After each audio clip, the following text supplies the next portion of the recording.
Death into Life, William Olaf Stapledon, Chapter 1 Battle, 1. The Raiders, 10,000 boys in the upper air. Squadron upon squadron, their intricate machines thundered toward the target, heavy with death. Darkness below, and above, the stars. Below, the invisible carpet of the fields and little homes. Above, and very far beyond those flashing stars, the invisible galaxies, gliding through the immense dark, squadron upon squadron of universes, deploying in the boundless and yet measured space. In one of the bombers, 7 boys. 7 young minds in patterned unity, each self-cherishing, but all that knit inwardly together by fibers of steel-tempered comradeship. And all equally imprisoned, body and mind, in their intricate machinery. 7 boys, and by strange chance a moth. It had strayed, no doubt, into the plane when the crew were taking their places. Since then it had wavered hither and thither, up and down its prison, from one dome-transparent turret to another, teased by some obscure longing, needing though unwittingly a mate. Searching, softly colliding with now this young human cheek now that, kissing each one like the fluttered eyelash of an invisible beloved, it spent the numbered seconds of its life in vain. Or tremulously it thrust with feeble pressure against the prison windows, drawn by the pinprick lights of the sky, but conceiving no immensity, no galaxies. The 7 boys too had their own, their more articulate yearnings. They craved the life that was normal to their human, and more conscious, but unfinished, nature. And like the moth sometimes their minds impotently fluttered at the prison windows, vainly questioning the stars, too. The rear gunner. The rear gunner had never heard of galaxies. Even the stars were for him little more than drifting lights. He knew, of course, that they were suns, but what of it? The fact oppressed him. Shunned, it had sunk almost too deep for memory. And though, on nights like this he could not help remembering and wondering, after a moment's blankness he was bored. The stars, he felt, didn't help matters at all. Down here on Earth it was hell, though streaked tantalizingly with unfulfilling joys, with sex and beer and the bitter shattering ecstasy of air fighting. There were moments, too, rather frightening but somehow exalting, when something deep inside one seemed to take possession, so that the whole of life changed its color and became terribly important, and one kicked oneself for being such a waster. But they didn't last, those moments. They were probably due to digestion, or glands or something. No, down here it was hell, and up there, just those blank stars. And now, to make things worse, he was starting a cold in his nose. Already it tickled and exasperated him, and already his head was none too clear. Would it spoil his nerve? Would he muff his part in the show? Whatever happened, he must not let the crew down. That really mattered. Mattered? Why mattered? For a moment an abyss of emptiness opened before him, but he gallantly leapt it. Hell. He didn't know why it mattered, but it did. It mattered terribly that the crew should do well. Then, remembering an earlier raid, when the air round the plane was all fire and hammer blows of blast, he felt an inner sinking. Of course the odds were that the whole 7 of them would come through safely. But some crews would not. And sooner or later he pictured the plane ablaze. Panic swooped on him, but instantly he beat it off. One mustn't think such thoughts. Think rather of the pilot's skill and his own gunnery. Oh well. Quite soon they would be racing home in front of the dawn, lightened of bombs, and of fear. Then breakfast. How he wanted to live. The moth's careless kiss had stirred him strangely, like the tickle of a girl's hair on one's cheek. He thought. He had never been to bed with a girl yet, though he often pretended he had. And he might die tonight, never having done it. Why, he asked himself, was he so clumsy with girls? Perhaps he was really frightened of them, frightened of damaging something holy in them. He could never rid himself of that feeling, though he knew it was silly. They were just female animals, and he a male one. And so he covered his reverent shyness with a man-of-the-world swagger, but they saw through it. She saw through it. And she could lead him on and put him off so easily. The teasing little bitch. But oh God, perhaps they were both messing things up. Perhaps there really was something sacred, perhaps this business of loving was really the way to it, if only they had the right technique. By now the bomber was over the narrow sea. The risen moon's reflection was a splash of light ahead. The moth pressed more urgently toward the increased luminosity, while far below, unseen, each wave crest, each droplet of spray and bubble of foam, was transfused with moonlight. The rear gunner did not know that under this salt water was an ancient valley. There, forests had grown beside a great river. Mammoths had crushed their way through the brushwood, and swum the hurrying water, seeking new pastures in the future island. Crouching submen had used untrimmed stones for tools, and for weapons in their subhuman quarrels, preluding bombs. But to the rear gunner the narrow sea was only the protecting moat of his island country. And his country was just fields and houses, cities and mines, the king and the princesses, and so on. And of course the decentest people in the world, and the motherland of an empire which was a spreading decency in every continent. Some said it wasn't, blast them. They ought to know better than to foul their own nest. But even if they were right, and the empire was a huge fraud, what matter? It was only the people at home that really mattered. It was for them the crews were fighting, and for the whole decent way of life. Decent? What could that really mean? Sacred? Right, absolutely? Or just a done thing, just a groundless habit? Dark land now loomed beyond the moonlit sea. Soon they would be up against the enemy's defenses, and then there must be no more dreaming. Thank God, though he was clumsy with a girl, he was quick and sure with a gun, and though on the way to the target his belly melted and his legs might sometimes quiver, he was cool enough when the show began. How the 7 of them would act as one living thing, keying their functions perfectly together. But oh, he wanted to live on. Of course those buggers must be stopped from smashing everything. And the island fortress must be defended, and the empire, and all that. Yes, and though one longed like hell for Civvy Street, it was good to know that one was in on the greatest show, and doing it with style, like the few, the superb few, in the Battle of Britain. But oh, he wanted to live. Well, if he did live through to the peace, he wouldn't bother about politics. He'd have the hell of a good time to make up for all this. Suddenly he had a vision of himself with his medals and his wing on a shabby civilian coat, selling toothbrushes from door to door. That sort of thing happened after the last war, but it shouldn't happen to him. If they didn't give him something better than that, he and his kind would smash everything. The country certainly needed cleaning up. It was all the fault of those dirty Jews, no doubt. Well, if life meant living as an ex-serviceman, far better die tonight, and have done. But pain. Like when he burned his hand, but all over. And death? One never spoke about these things. He didn't even whisper about them to his secret self, not if he could help it. Tonight, somehow, he didn't care. He must face the facts. It was so much easier for the Germans and the Japs, who believed they were going to Valhalla or something. But for us, it was different. Of course the Padre was sure we were all bound for some kind of heaven or other. At least he said he was. But that was what he was paid for. Risky to bet on it, anyhow. But if death was just a snuffing out, a switching off the current, what sense in all this mess of heaven and hell down here? Once more the rear gunner brooded on the wide pinprick dome.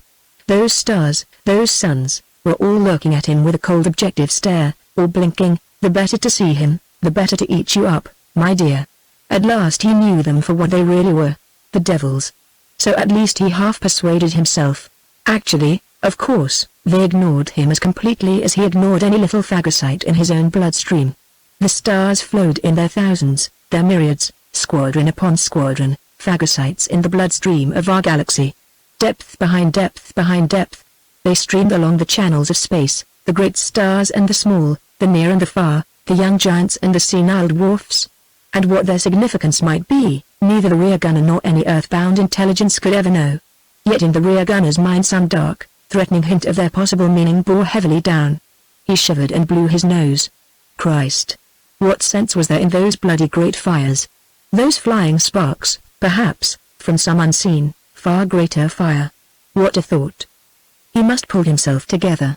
For him the flares, the flak, the tracer, must have more meaning, and to keep a sharp eye and a steady hand. For at any moment now enemy fighters might appear, and still far ahead lay the target, the city. 3. The city and its people. Far ahead the city lay in the moonlight, exposed, waiting. The sirens had sounded. Seen from the air by its patrolling flyers, this metropolis was a huge smear, spilt on the patterned carpet of forest and lakes, rivers and gossamer roads. It was an amorphous, yet an obscurely detailed patch, as of lichen or some fungoid growth. It sprawled over the plain, vaguely organic, splayed, a squashed animal on the tarmac. But it was not lifeless. Restless antennae of light reached upward from it, sweeping the sky, probing the upper air, fading before the starry depth. For they searched, those prying feelers, not for any heaven but for the expected re-onset of hell. In a nearer view the city, the great living, wounded creature, still displayed areas of vitality, intact tissues of patterned streets and roofs. But there were huge tracts also of roofless honeycomb, the cell lids sheared away, leaving frail, broken, wax-thin walls, the honey spilt and lost, the grubs all killed. There were broad regions, too, where the comb had been crushed and flattened, the fragile tenements shattered down into formless rubble. Within this hive, this ant's nest, trampled and churned by giant footfall, insects were still alive. Though swarms of them had migrated outward into the forest and the frost to escape the nocturnal terror, many remained. Oysters were gathered in deep-lying crannies and into the buttressed shelters. Old people, their spirits already frayed out toward death, clung still to life's last threads.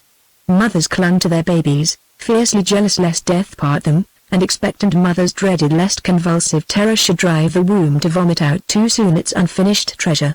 Young men and women shared without privacy intimate delight, lest death should forestall them. But others of the city's swarm had taken their stations for defense against hell's repeated impact. Gunners on their gun sights waited. Fire watchers on the roofs waited. Wardens were in the streets. Ambulance drivers were ready with their cars. In the casualty clearing stations doctors and nurses waited in tense idleness.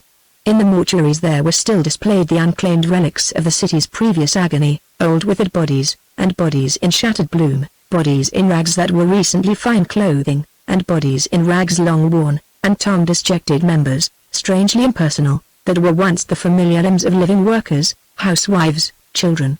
Hidden among the ruins, armed men in uniform were held in leash, ready to discipline the population. City of horror, tortured no less in spirit than in flesh. Like any city, it was a swarm of anxious little solipsistic individuals, each encased in its own world, which seemed to it the one and only, the true, the great world. For each of these beings, these postmen, charwomen, shopkeepers, company directors, carried about with it, as an aquatic insect might carry down a breathable air bubble, its own particular little universe, a microscopic and fragmentary excerpt from the immense real, and yet a universe, a microcosm, complete with landscapes and sentient beings, with cities and a starry sky, whether of pinpricks merely or giant suns, complete, too, with its own flux of time, whether of a lifetime's years only, or of historical centuries, or stellar eons. Within each universe the minute individual himself presided as a precipient, dynamic, scheming center, endowing its peculiar bubble with fragrance and color, with heats of desire and deadly chills of desolation. And these little selves, these body-minds, these vibrant instruments of passion and of will, insulated as mid-ocean islets, yet most strangely members one of another. Might it be that these were fractional excerpts from one immensity, from one ultimate and single awareness? Or were they and all their kind throughout the cosmos utterly separate grains of consciousness, and the sole order of mentality in all the universe? Or did personal deity look down on them, sifting his myriad creatures like sand grains between his fingers? Or were the little selves not in fact enduring spiritual substances at all, but merely evanescent wraiths of sentience and desire steaming from the physical processes of human bodies, like vapors from a dung heap? Viewed in the mass, as units in a city's or a world's population, or as insects in an ant's nest, how indistinguishable they were, their prized differences merely the infinitesimal irregularities of machine pattern. Yet in a closer, a more intimate view, how unique each one. Here, a little universe predominantly sunlit, until the common disaster of our times eclipsed the sun for all. There, a microcosm of sheer desolation. Here, a cauldron of furious events. There, a stagnant puddle. Here, a mean and shrunken universe, confined within a network of commercial or political intrigue, or of contrived occasions of self-display. There, an ample and ever-expanding microcosm, mirroring, however imperfectly, the whole tumult of our modern world, the sequence of human history, the dawn of man, and of the cosmos. Here, and here, and here, a universe disjointed by foolish dreams or crazy myths. But there, and there, a very simple microcosm, devoid of all immensities and subtleties, yet, who knows? Perhaps essentially true to the ultimate temper of reality, because lit inwardly by a few bright comradeships and loves. And the little sentient, dynamic centers themselves, how diverse. This, a spider, spreading, day in, day out, its filaments to bind the wings of the innocent, that, a warm fountain of light irradiating neighbor universes. This, living by rote, unquesting as a sleepwalker, that, with fibers of martyred nerve extending into every cranny of its little world, so diversified were the city's millions in individual temper, and yet, under the stress of a common delusion, a common tyranny, a common tragedy, all now were harshly likened by the impress of an iron convention. Crippled now, the city, but unflinchingly game, with the fury of the cornered rat, the tiger at bay. Proud and loyal people, but now bewildered, tragic. Their idols crumbling. Gentle at heart, most biddable. Delighting in the family and the Christmas tree, in the pregnant tome, the far-flung theory. Opening the heavens with their music. A people consciously how civilized, but latently barbarian, like all men, but perhaps more dangerously. Under all their subtlety, too simple. Under their gentleness, teased by the itch of their own brutality, like all men, though perhaps more fiercely. A people easily enslaved to brutish gods, the more so, since a nobler god had failed them. For now the old gentle faith of the West lay rotting in their hearts. Some, no doubt, still cherished it, were martyred for it, witnessing against the tyranny, yet for most it was dead. How faithfully had this people obeyed their new prophet, their frenzied medicine man, giving him their boys and girls to remake to his dream. Burning the books. Impounding, killing, torturing, to make a unified people. Swarming over the frontiers in the prophet's name to make a unified world. Demented with visions, they had strained forward towards the promised land, the Valhalla of glory and world mastery and plenty, these self-chosen saviors of mankind. But mankind had refused them, had banded against them. And now their vision was fading. Not merely because their armies were driven back, their cities blasted, in their own hearts a spirit long dormant stirred in revolt against the prophet and his purpose. Was it perhaps because, month after month, year after year, the eyes of their victims and slaves had stabbed them? Impotent pinpricks, merely, but infinitely reiterated. Or was it that their own suffering was at last teaching them gentleness? Unhappy, tragic people. Deep sunk in guilt, but scapegoats also of a guilty world. 4. The attack. The straining ears of the city's defenders were touched by a shadow of sound. Sound was it, or fancy? If sound, was it thunder, or the reverberation of distant battle? Advancing waves from the remote tumult vibrated through the city's foundations, and slid along the airways of the streets. The ruins trembled. The whole great wounded creature quivered in every cell. And where the sound traveled also throughout the city's population, among the watchers at their posts and the crowds gathered in the shelters, a sigh, concealed by each from each. Suddenly the city's own guns shouted and raged. Windows rattled, crockery jangled. The sky's pinprick stars were outshone by short-lived brilliance. 10,000 boys were in the upper air, intent on slaughter, fair game, these, for the guns. And now the downpour of great bombs tortured the city's heart, each striking into street or building, with fierce rebound of fire, all intermingling their spreading blast as raindrops their rings on a tormented pool. And so, in half an hour, one more tract of the city's honeycomb was obliterated, as by giant footfall. Once more, homes were disemboweled, or their fronts torn off, exposing the doll's house rooms and furniture. Factories, offices, schools, churches, became instantly mere rubble. And in these conglomerates of concrete and brick, of beams and girders, here and there were human bodies. Of these, many were quiet, their breath and life crushed out of them, but some still breathed, and cried. And now great fires were jubilant parasites upon the city, reaching their bright limbs skyward, their dark plumes above the bombers. In those minutes, hundreds upon hundreds of the little personal universes vanished like the bubbles of a drying foam. Their vital centers annihilated. They were extinguished, as a lit room ceases when the lamp is shattered. And of the survivors some, because they were symbiotic with some slaughtered one, were themselves henceforth mutilated almost to death. The city's bright antennae swept and probed the sky. In the upper air the bombers picked their courses among cloud-high waving stems of enemy light and bursting blossoms of fire. The 10,000 were performing their appointed duty. For them the city's heart was a target to be obliterated with finished skill before breakfast. That it was also a tissue of lives and loves, was by most, in the stress of the attack, forgotten. But for some it was obtrusive, and to be anxiously shunned, and by a few the stab of pity was turned aside by a carapace of self-righteousness, while fewer still, misshapen minds, secretly relished the vicarious agony. But the more lucid gravely faced the horror that they were inflicting, as one may press the core out of a boil, and in full awareness they carried on with the work. Each crew was a steel-knit unity of special functions and diverse mentalities, obedient to a common purpose. Though each boy in each crew was indeed his own cherished self, with a private theme of life recalcitrant to this dread night, yet each was self-yieldingly organic to the crew. Here and there, maybe, some misfit in the mental pattern, some lone outsider or some untamed spirit, marred the crew's unity, flustering all with mutual doubt and self-tender fear, poisoning the composite being's single-heartedness and proficiency, much as an aching tooth, or any other thorn in the flesh, may loosen an athlete's unity of eye and muscle. But this discordancy was rare. Each crew, within the little universe of its common lethal purpose, was an integral creature. And the whole armada of aircraft, stooping squadron by squadron to the target, projecting their deadly spawn into the city's heart with stopwatch precision and overwhelming concentration of onset, moved as a single creature, an organic and intelligent swarm of beings, self-tender, but self-yielding to the common life, the common purpose. Not inviolate the bombers.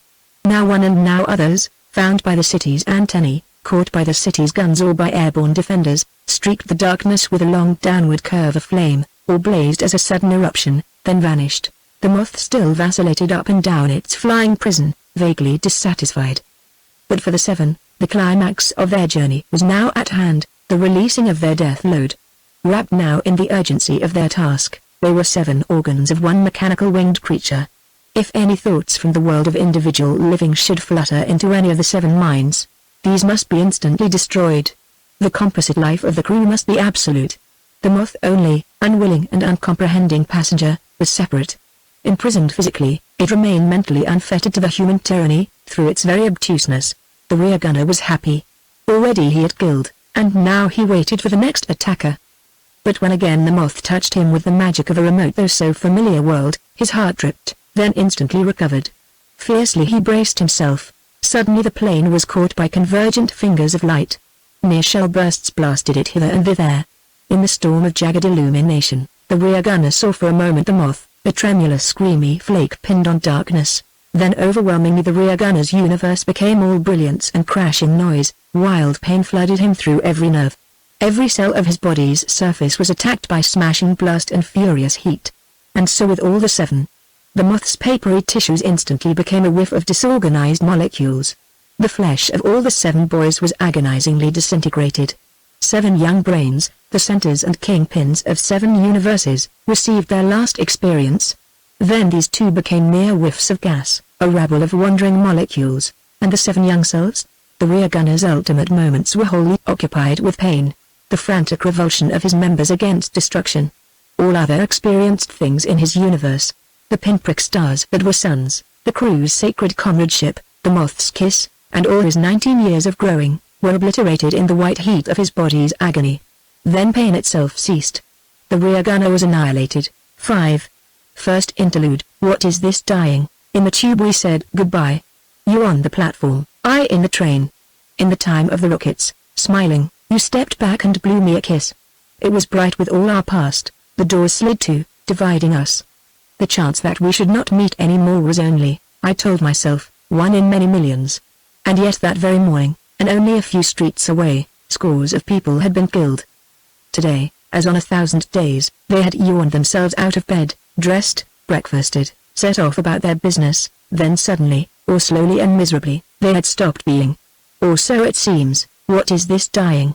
No one who has done it can tell us what it is like. Are we mere sparks of sentience that death extinguishes, or fledgling immortals who fear to leave the nest? Or both, or neither? We are conceived in mystery, and into mystery we die. Let us, at least, not clamor for immortality, not pledge our hearts to it. If the end is sleep, well, when we are tired, sleep is the final bliss, and yet perhaps what dies is only the dear trivial familiar self of each. Perhaps in our annihilation some vital and eternal thing does break wing, fly free. We cannot know. But this we know, whether we are annihilated or attain in some strange way eternal life, to have loved is good. Chapter 2 Ephemeral Spirits. 1. The instant of death. At the very point of his annihilation the rear gunner suffered a strange experience, and one not easily to be told. He had already swooned free from pain, and was falling headlong into nothingness. In that final instant, suddenly he woke into awareness of his whole past life. His whole past universe flashed miraculously upon him in exquisite early morning clearness and manifold detail. Once more and all at once he was aware of all his days and nights, but as a string of variegated beads laid out before him, alternate light and dark. Each was figured with the unique experiences of that particular dated night or day. There, as though present, he saw the day when he had first been taken to school, the night of an indescribable nightmare which kept its teeth in him even for many nights and days, the day when, a schoolboy, he had glimpsed divinity in a schoolgirl, The day when he had started work in a bank, the night of his first operational flight across the narrow sea. He saw too that the string holding all his days and nights together was his cherished and continuously growing body, now in the instant of destruction. Then, it lived, and was the vehicle of all memory, the medium of all passions and ecstasies, the source of all teasing hungers and all satisfaction. But now his flesh was in the very act of death, his mind in the instant of annihilation. Strange that a mere instant should have room for crowding thoughts and desires, and contain within itself all his 19 years. At one end of the long sequence of his days he saw his first day of all, knotted into the peaceful darkness of the womb, a day of painful and novel churning and pressing, and of an agony of constriction, followed by the sting of cool air on tender skin, and a sudden smack that roused his lungs to their first breath and outcry. In the stress of this earliest and the most deeply buried of his memories the rear gunner was swept again by floods of blind infantile terror, rage and self-pity, and of yearning for the womb's peace. And yet, surveying his first day from the miraculous viewpoint of his last instant, he no longer desired the womb, which seemed now about to swallow him once more, and forever. Now, all his desire was for life, and the fulfillment of life's frustrated promises. For there before him lay all his days, frustrated, bright with hopes and partial satisfactions, but scored over with countless boredoms, distresses, falsified intimations of future bliss. Greedily he licked up all the sweetness of his precious numbered days, and spat out all their bitterness. And with self-pity he brooded on the mature manhood that he was never to taste.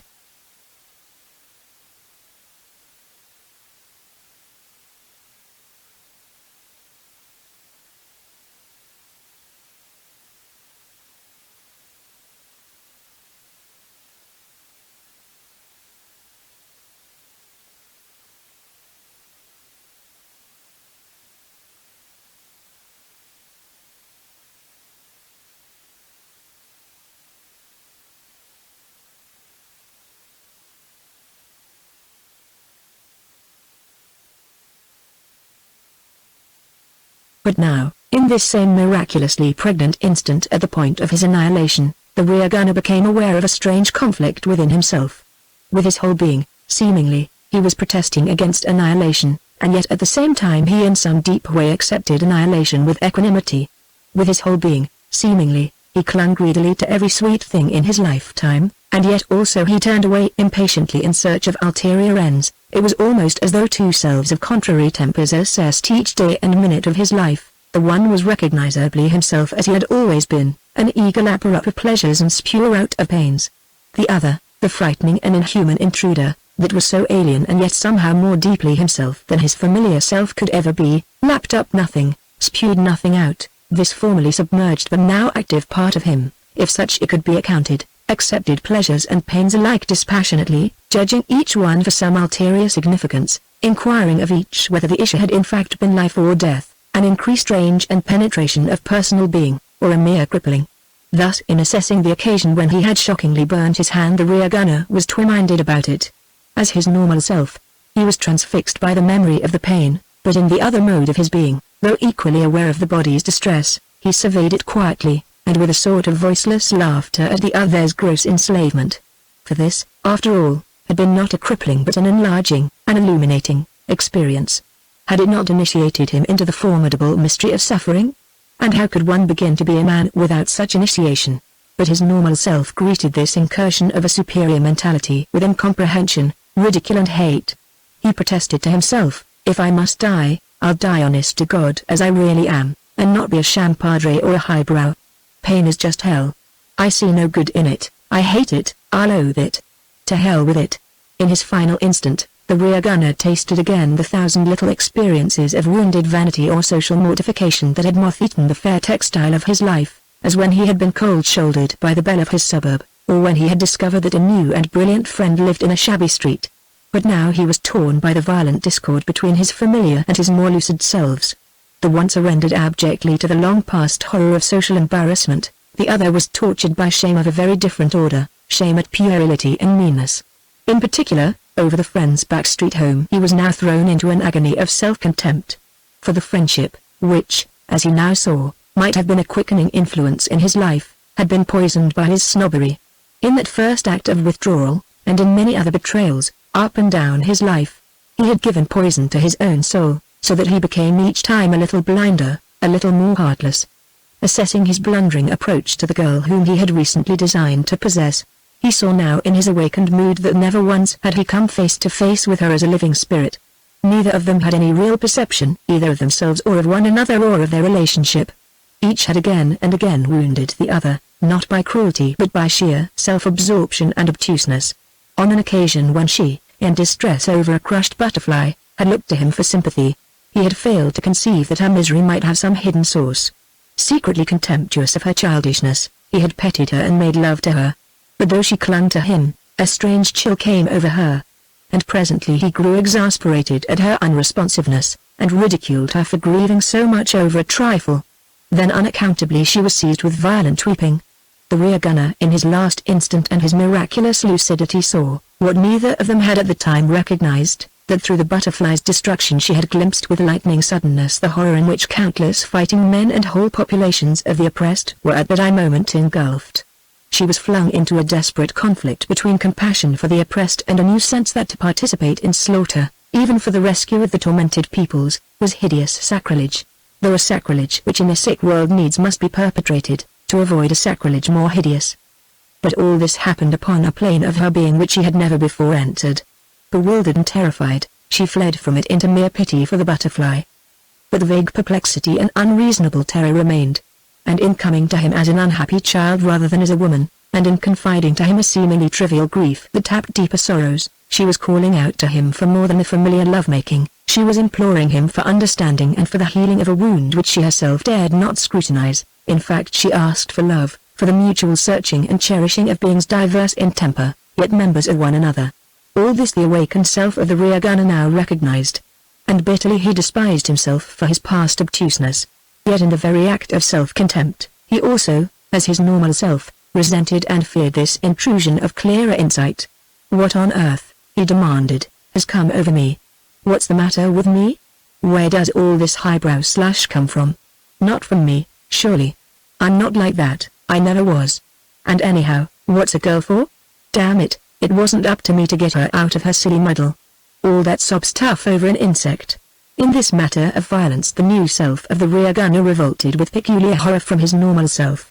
The living boy had always accepted, though with obscure disquiet, the necessity of using violence to defend the right. He himself had been called to kill and to share in killing. For the crew's sake and for his country's sake he had played his part in slaughter, sealing off in a neglected corner of his mind all realization of the actuality, and of the horror and shame that it engendered. He had told himself, "It's dirty work, but it has got to be done. If we're damned for doing it, well we're damned, but it has got to be done." His new self, however, was outraged and bitterly remorseful. His quickened imagination revealed with grim faithfulness the agony of the enemy airmen smashed by machine gun bullets or cannon shell, and of the enemy citizens shattered or buried or burnt by the crew's bombing. But more shameful even than this horror itself was the spiritual betrayal that made it possible, the betrayal of that which his new perception revealed as the most sacred thing, the bond of brotherhood between all personal beings. New thoughts welled up in him, thoughts which he could only with difficulty express, since his language was limited by the dead boy's crude speech.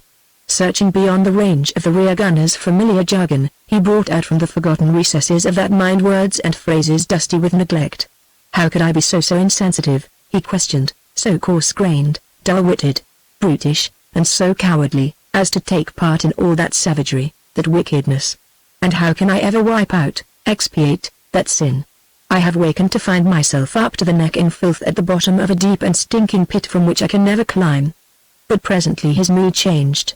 Lifted as it were outside himself, he regarded more objectively not only his participation in murder but his whole life of rudderless drifting. Reverting to the old jargon, "Pormut, port werp." He sighed. Then, painfully seeking out words that could express more faithfully his new quickened perception, "That poor sleepwalker," he said, "could not possibly have done otherwise. How could so insensitive a being have struck free from the universal sin? How could anyone so scared of disapproval, so cowed by the tribe's censure, have seen that the tribe was wrong, have stood out against the tribe's will?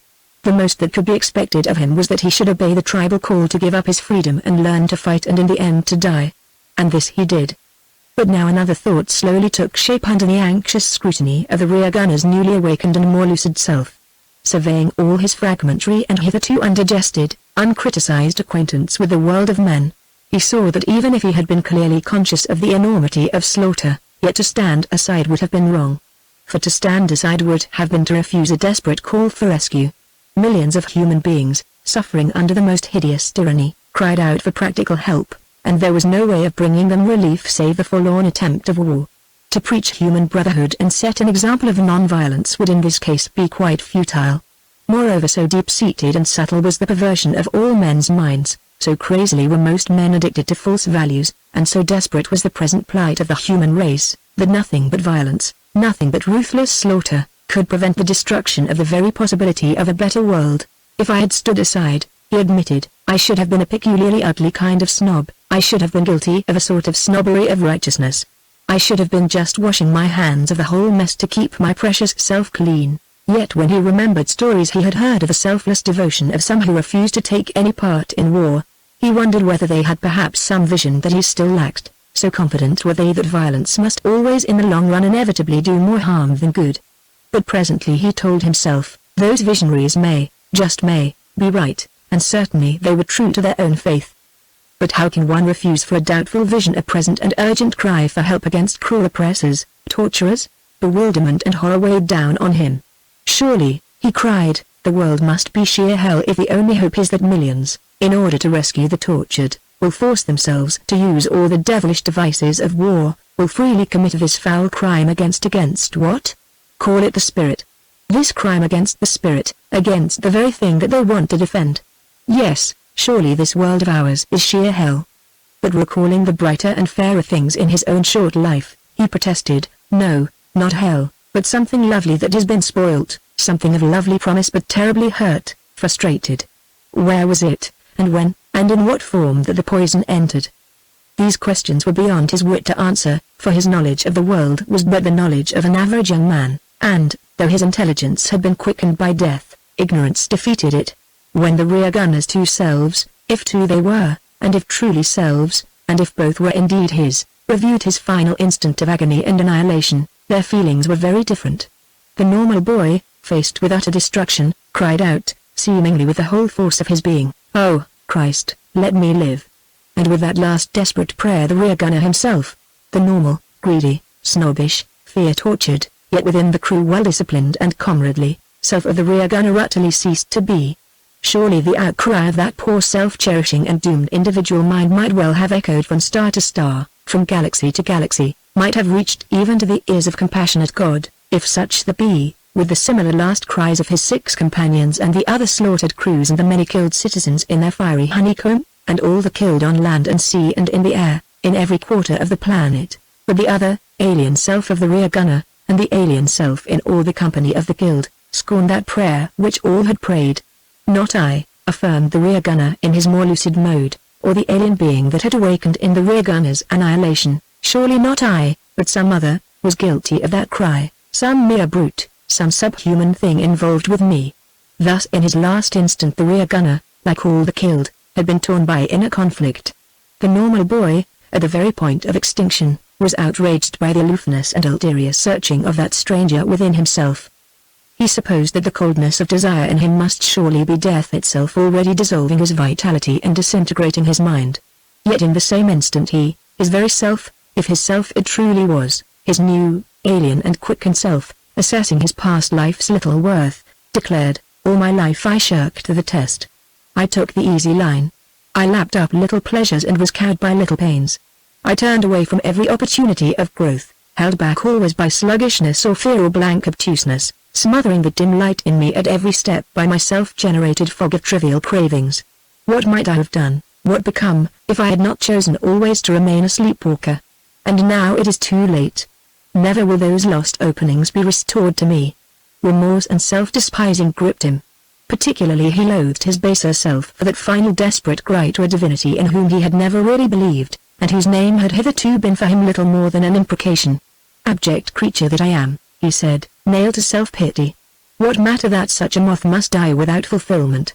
Not that even in his more lucid mentality the rear gunner accepted annihilation wholly without misgiving. Though he cared nothing for his personal survival, yet it seemed that with his ending must also come an end to something perhaps more worthy. Seemingly the whole little treasure of experience which he had gathered in his brief lifetime must now, with his extinction, be itself extinguished. If only he could know that in some way it contributed to some whole of cosmical or divine experience, as a raindrop to the ocean. But he had no reason to believe that this was so, and in his lucid mode he scorned to believe without reason, merely for comfort. Well, the ocean would not be perceptibly the poorer without his raindrop.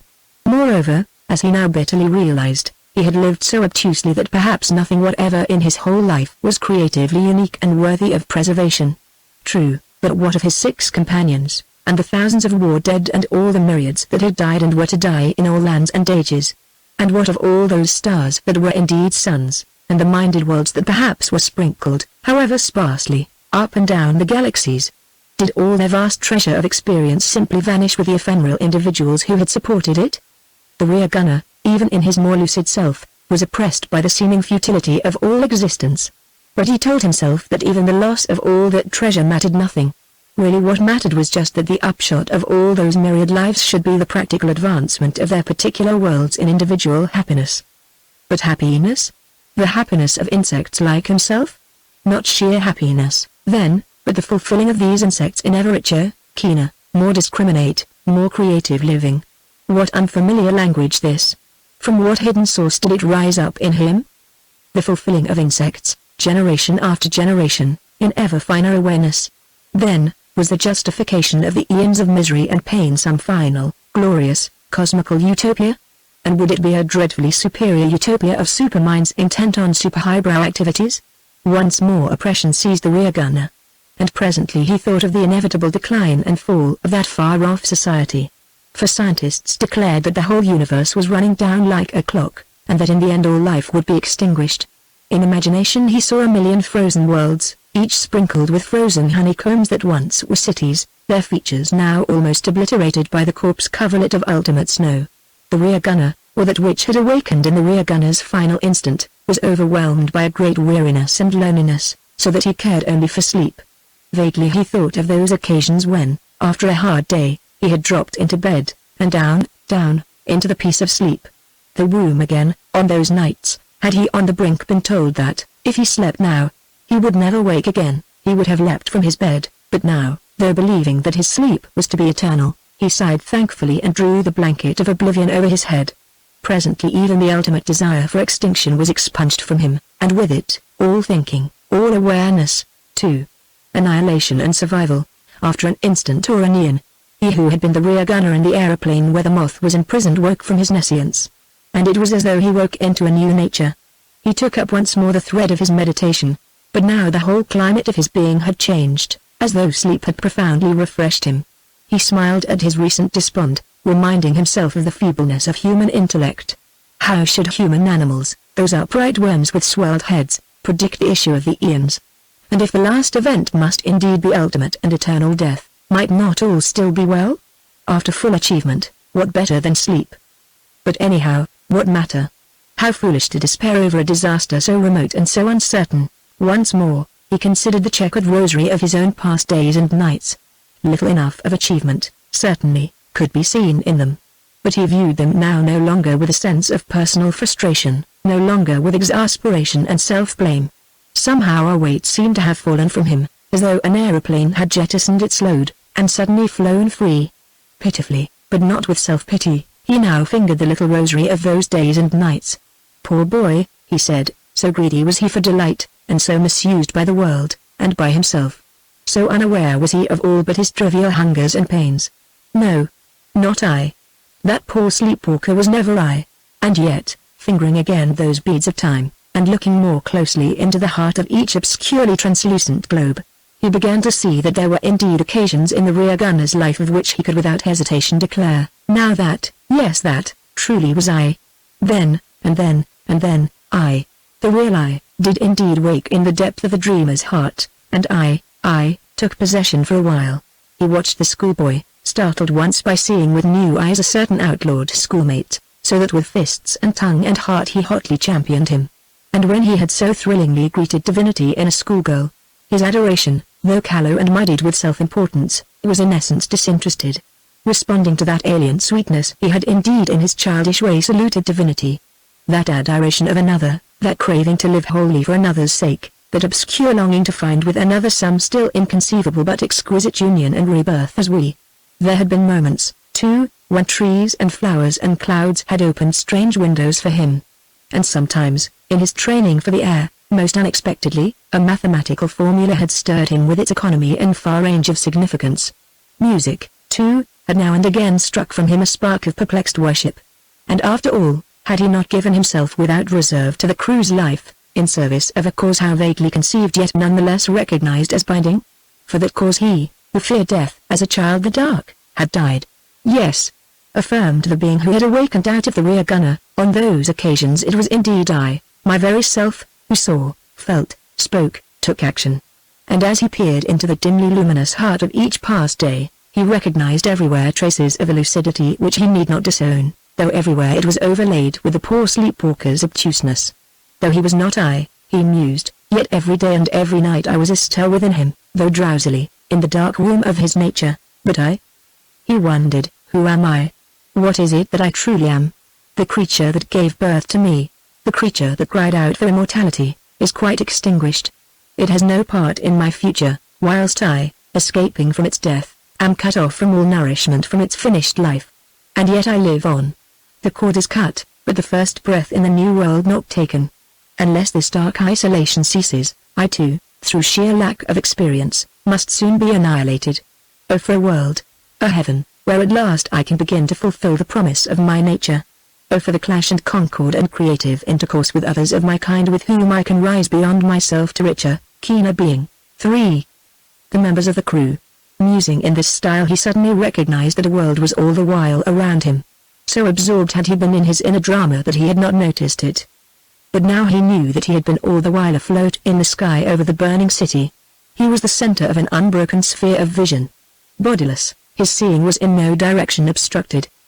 Below him lay the fiery honeycomb, above, the climbing smoke plumes, with here and there a star, and the moon, now forging through little clouds. On every side he saw wall shafts of light and bursting suns of fire. An obscurity downwind was the fading cloudlet left by the bomber's recent explosion.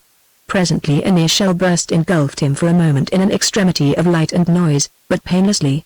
And then an aeroplane, roaring out of the darkness, traversed harmlessly the very point from which he saw. But once more his attention was distracted from his physical surroundings, for he became aware of the mental presence of his 6 killed companions. The past lives of all were bared, like his own, for contemplation by all 7 of them. It was as though all 7 stood now together, each viewing all their 7 pasts from the final instant in which all had died, as though all together looked along 7 radiating tunnels of biography. All were embarrassingly aware of each other's most intimate experience. For though all had rid themselves of their mortal natures, they were as yet not fully equipped for mutual insight. Each was still fettered by much of the ignorance and prejudice of his particular life. And so, in each, the habit of comradeship and self-yielding to the crew's community was now put to new strain by this unwished-for intimacy. Formerly each, while outwardly performing his office in the common life, had preserved an inner sanctuary which the others could not, would not, violate. But now, in a bare instant, mutual perception was thrust on all. Shames formerly covered were now exposed. Conflicts formerly disciplined for the crew's sake, but always smoldering, now flamed. Secretly, the pilot had always despised the rear gunner's accent, the rear gunner had resented the pilot's self-assurance. Forbearance for the crew's sake had restrained each from wounding the other. But now each looked with horror and incipient hate at the other's unexpressed but now unconcealable hostility. The navigator's diffidence, which had forced him always to be the last to go through a door, was now seen by all to be the fruit of secret annoyance and envy.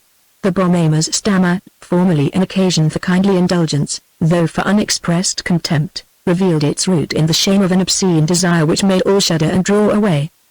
There was one of the 7, the engineer, a newcomer, who in the air was wholly of the crew, bound by the filaments of the crew's unity. But off-duty he had remained apart, because of rough speech and manners and an inscrutable reticence. He now appeared to his 6 companions almost as a member of a strange barbarian tribe, or a creature of another world, never explored by any of the 6. They, hailing from little suburban villas and secondary schools, felt themselves to be integral to society. They regarded the policeman not indeed as their servant but at least as the necessary defender of orderly and decent living. But this other, nurtured in a northern work town where work had formerly come almost to a standstill, where the common fate was hunger, sickness and social impotence, saw the whole convention of society's structure as a device of the prosperous to keep the poor in subjection. Every policeman was for him an enemy. Looking down the vista of his days and nights, this seventh member saw, and his 6 companions saw with him, a filthy urchin sitting on the curbstone playing with a broken bottle in the gutter, while in the 6 other lifetimes all observed nice children sitting on suburban grass plots. They watched the schoolboy in a crowded classroom discovering his native power, but constantly hampering himself by rebellious acts and consequent punishments. They saw the young man unemployed, gripped in that steel trap of privation and futility, listening to angry speeches at street corners and in shabby halls, poring over revolutionary tracts, and presently himself making earnestly subversive speeches, or skirmishing with policemen. They saw not only these distressing events but also the inner passion exfoliating day by day in the young man's heart, the passion of the iconoclast and the revolutionary. And they were outraged. For it seemed to these others, who, for all their man-of-the-world cynicism, have never really questioned the fundamental integrity of their society, that this passion sprang merely from self-pride and envy. But the young revolutionary, looking into the lives of these sons of businessmen, clerks, shop assistants, mechanics, was amazed. Their parents, one and all, had been compelled by social circumstance to fight for a living against innumerable competitors, all seeking desperately for some foothold on the slope that leads up to affluence but down to penury. Yet, these fathers and these sons, though they had been nearly always discontented and harassed, blamed merely their bad luck, or the state of trade, or Bolshevik machinations, or the Jews, or the inveterate evil in man's heart. They never had any thought that their troubles were in fact the issue of some deep-lying social disease, and that there were poor little infected cells in the social body. But, to the 7th member of the crew, the engineer, it seemed that for such as these, and indeed for all men, there could never be any hope unless they could learn to understand the great social forces which had produced all this frustration and misery. And understanding would surely drive them to take action together about it. All 7 were plunged into revulsion and protest, long enduring, so it seemed to them, as a lifetime of painful learning, but, measured in physical time, it happened in the instant. Little by little, yet in the instant, after the spell of bewilderment and horror a change came over the 7 emergent spirits of the crew. For each of these beings, who had been through that strange remaking which had befallen a rear gunner, were now apartment for learning. They were no longer simply boys who had died. They were the beings that had been obscurely born of those 7, and had awakened into clear awareness in the extinction of those mortal 7. Therefore, after the first revulsion, they yearned together, each saluting the other's individuality with respect, and seeking mutual insight. The pilot and the rear gunner laughingly forgave each other. The bomb aimer's obsession was seen by all no longer as a devilish lust but as a psychical scar left by misfortune. The revolutionary was no longer spurned. For now the 6 saw that their condemnation of him was less moral than snobbish, a mere unthinking rejection of standards alien to the tribe. They reminded themselves that this seeming enemy of society, whose energy appeared to be sheer hate, had been also their own trusted companion in the crew, one who in action had been well integrated with them, one to whom all had paid a special though none an intimate admiration. Eager to do justice, they looked with clearer vision. They saw the schoolboy in his bare home struggling with his homework, while the mother soothed a crying baby. They saw the parents daily trying to conceal mutual irritation under their sorely tried affection. They saw the lad himself noting day by day that the source of all their distress was poverty. And they saw him conceiving through suffering and the mutual aid a passion of comradeship for certain schoolmates and young fellow gangsters, and a growing need to give himself in corporate and comradely activity. They savored more intelligently the lad's frustration in unemployment, and his induction into the corporate life of the Revolutionary Party, where at last he found peace in self-dedication to the revolution. With curiosity, with growing interest, and then with warm accord, they watched the young man's mind form itself by reading and the experience of social action, until he was fully disciplined to a commanding idea, the conception of mankind as something of high promise but of crippled actuality. Through his fervor the 6 themselves now for the first time felt the power of this human gospel. It is indeed largely so, they said, though the mortal boys that gave us being knew nothing of it.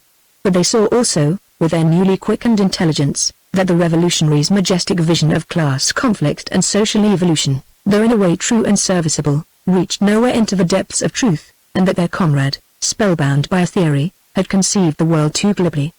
They were distressed, too, that in service of the revolution he had often broken the moral law that they unquestioningly accepted. For the sake of a political though never for a personal advantage he had often lied, given false interpretations of facts, vilified the personal character of the opponents and half-hearted friends of the revolution.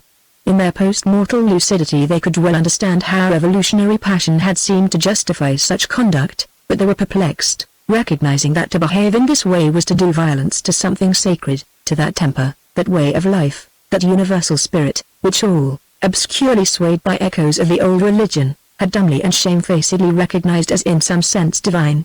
But they could not honestly blame their comrade for this error, if indeed error it was, for its source was the generous passion for the freeing of mankind from bondage.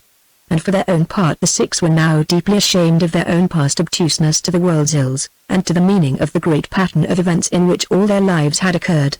The revolutionary seventh, on his side, having now fully recognized the personal reality of his six companions, looked with misgiving on many things in his own past, fearing that, in blind loyalty to the end, he had often, by lightly choosing evil means, done hurt to something without which the end, the true end, could never be achieved. And so these disembodied seven, who in their former lives had scarcely ever given attention to the deeper questions, now entered perplexedly upon a philosophical discussion, if indeed such a name can be given to the strange direct interfusing of mind with mind which now swiftly brought them into accord. Thus at last, through mutual insight, the community of the seven was restored and deepened. Each one of these diverse spirits, strangely born of the lives of seven young Englishmen, contributed his uniqueness to the common enrichment. And thus at last did their friendship find its consummation in intelligent love. But in this final act of love the seven, as distinct beings, were doomed to attain not only their fulfillment but their end. For the upshot of this mystic fertilization of each by all was that all conceived within themselves cooperatively, or perhaps were gathered up into, a single spirit, which was the living identity of them all. Each with agony and terror but with overriding ecstasy was torn by strange death or birth throes. And out of this communal parturition, lethal to the seven, who now all fell headlong into nescience and nonentity, the single newborn spirit took wing, newborn, or newly awakened? Conceived perhaps much earlier in the seven's active comradeship, but hitherto somnolent, tranced, impotent, and now at last awakened free. Whatever the metaphysical truth of it, the seven now had died into an identical, more vital being, who was no one of them, nor yet the sum of them, but the heir of all their lives. 4. The spirit of the crew. This being woke to find himself at first no more than the fragmentary, ephemeral and single-purposed spirit of a certain bomber crew. Strange that the seven should be dissolved in a fellowship which, after all, had possessed them so superficially. Each of them had lived almost the whole of his life without any relation to the crew. Only in their final year, their last few months, had they been thrown together. Probably all of them, certainly some, had participated in associations far more expressive of their personal natures than the upstart and grimmily simple crew. Yet now in death all died into that stark spirit. Seemingly the cause was that in the moment of death all were intensely concerned in the crew's united action. Moreover, only in the crew had they learnt to discipline their wills fully to a common purpose. But indeed this simple spirit of a bomber crew was soon to discover in himself strange depths and heights of being. Brooding on the past lives of his seven members, he came to feel that, in some way still dark to him, he was in fact far more than the unity of those seven boys. As the sheer crew spirit, he remembered those seven bodies as his own sevenfold body, though a body whose organs were often recalcitrant to the precariously enthroned common spirit. For each of his seven members had a life and a sentience and a will of his own. And each had a mentality far richer than the single-purposed spirit of the crew. Only in the air were they fully disciplined to the common will and to the fanatical simplicity of the common spirit. And even in the air they had remained seven individual minds, self-disciplined under a common loyalty. But now, he who had emerged from the seven, felt that all the while he had been resident in each one of them, identical in each, though for the most part unconscious, deeply submerged, rising into clear perception and integral will only on those occasions when the crew's action was most single-purposed. When it was less so, when some of his members were keyed up for battle and some were reluctant, then it was he himself, so it now seemed to him, who goaded the faint-hearted ones into courage, as a man may goad his own tired muscles into the vigor of desperation. Looking back, it seemed to him that not merely the seven but the very machine that imprisoned them had been part of his body. For through the seven's well-trained senses and through their instruments, and through their muscles and their mechanical controls, he lived the life of that composite being, biological and mechanical. As a man driving a car may feel the roughness of the road through the tires, and the steepness of a hill through the straining engine, So he fell through those 7 bodies and through the wings and air screws and straining engines, the very texture of the atmosphere, and the thrust and swoop of the plane. And as a man's will controls a car, so he, through the 7 minds who were but organs of his own mind, controlled and fought the plane. Looking back into his past, it seemed to him that he had always since the crew's founding been present in each of his members as the identical will for efficient flying, efficient defense, efficient attack, and safe return. In the past he had participated only in the vaguest and the most ineffectual manner in the personal lives of his members outside the aeroplane, outside the carapace of their common life in the crew. He knew them only in so far as they were intimate with each other. But now in their death and mutual insight he became fully possessed of all their experience. In life, each one of them had been an individual boy fleetingly possessed by the crew's unity. Moreover, each had been a member also of other communal beings. For each had shared in other groupings, in family, school, team, working gang and innumerable other less durable associations. Looking back into the earlier lives of the 7, the spirit of the crew told himself that in the time before ever they came together as a crew he could have had no part in any of them at all. Indeed, in those days, seemingly, though somehow he could not believe it, he had no being anywhere. And even later, in the time of the crew, one or other of his precious members was often possessed for a while by sheer self-concern, or by interest in some corporate being other than the crew. And indeed the young revolutionary, though of all the 7 he had been the most self-disciplined to the crew in action, was also in his heart aloof, because dedicated ultimately to a loftier loyalty. But I, who am I? Questioned the crew's spirit. Am I really no more than the ephemeral community of the 7 in whose lives I was conceived, and in whose death I discovered myself? And what future, if any, lies before me? In what world can I take action to express my nature more fully than my 7 members could ever do? For as the crew's simple spirit brooded over the lives of his 7 members, all their diverse individualities became absorbed into himself. His nature deepened to include the whole wealth of all their being. Further, it seemed to him that, though his contact with the world was limited to the experience of his 7 members, yet in some manner he was indeed far more than those 7. Though they were in a sense his parents, yet it now seemed to him most insistently that throughout all their lives, and not merely since the forming of the crew, he had always been present within each one of them, feeding on the diversity of the experience of those young human persons, and always an identical spirit in them all. But always, until their death, he had been a sleepwalker, nay more. It seemed to him that not only in the 7 but in all those whom the 7 had ever known, in their lovers, friends, colleagues, enemies, a spirit lived which, if only he could reach out to it, would prove to be himself, or, if not himself, then perhaps some more lucid spirit, that he, like all those others, strangely harbored. Intently brooding on those 7 lives, assessing the quality of their fumbling commerce with their fellow mortals and with the world, this being who seemingly had been born of the 7 as the starkly simple spirit of their vivid community in action, now seemed to himself far older than the 7, seemed indeed primeval, perhaps eternal, seemed also to be of unplumbed depth and subtlety.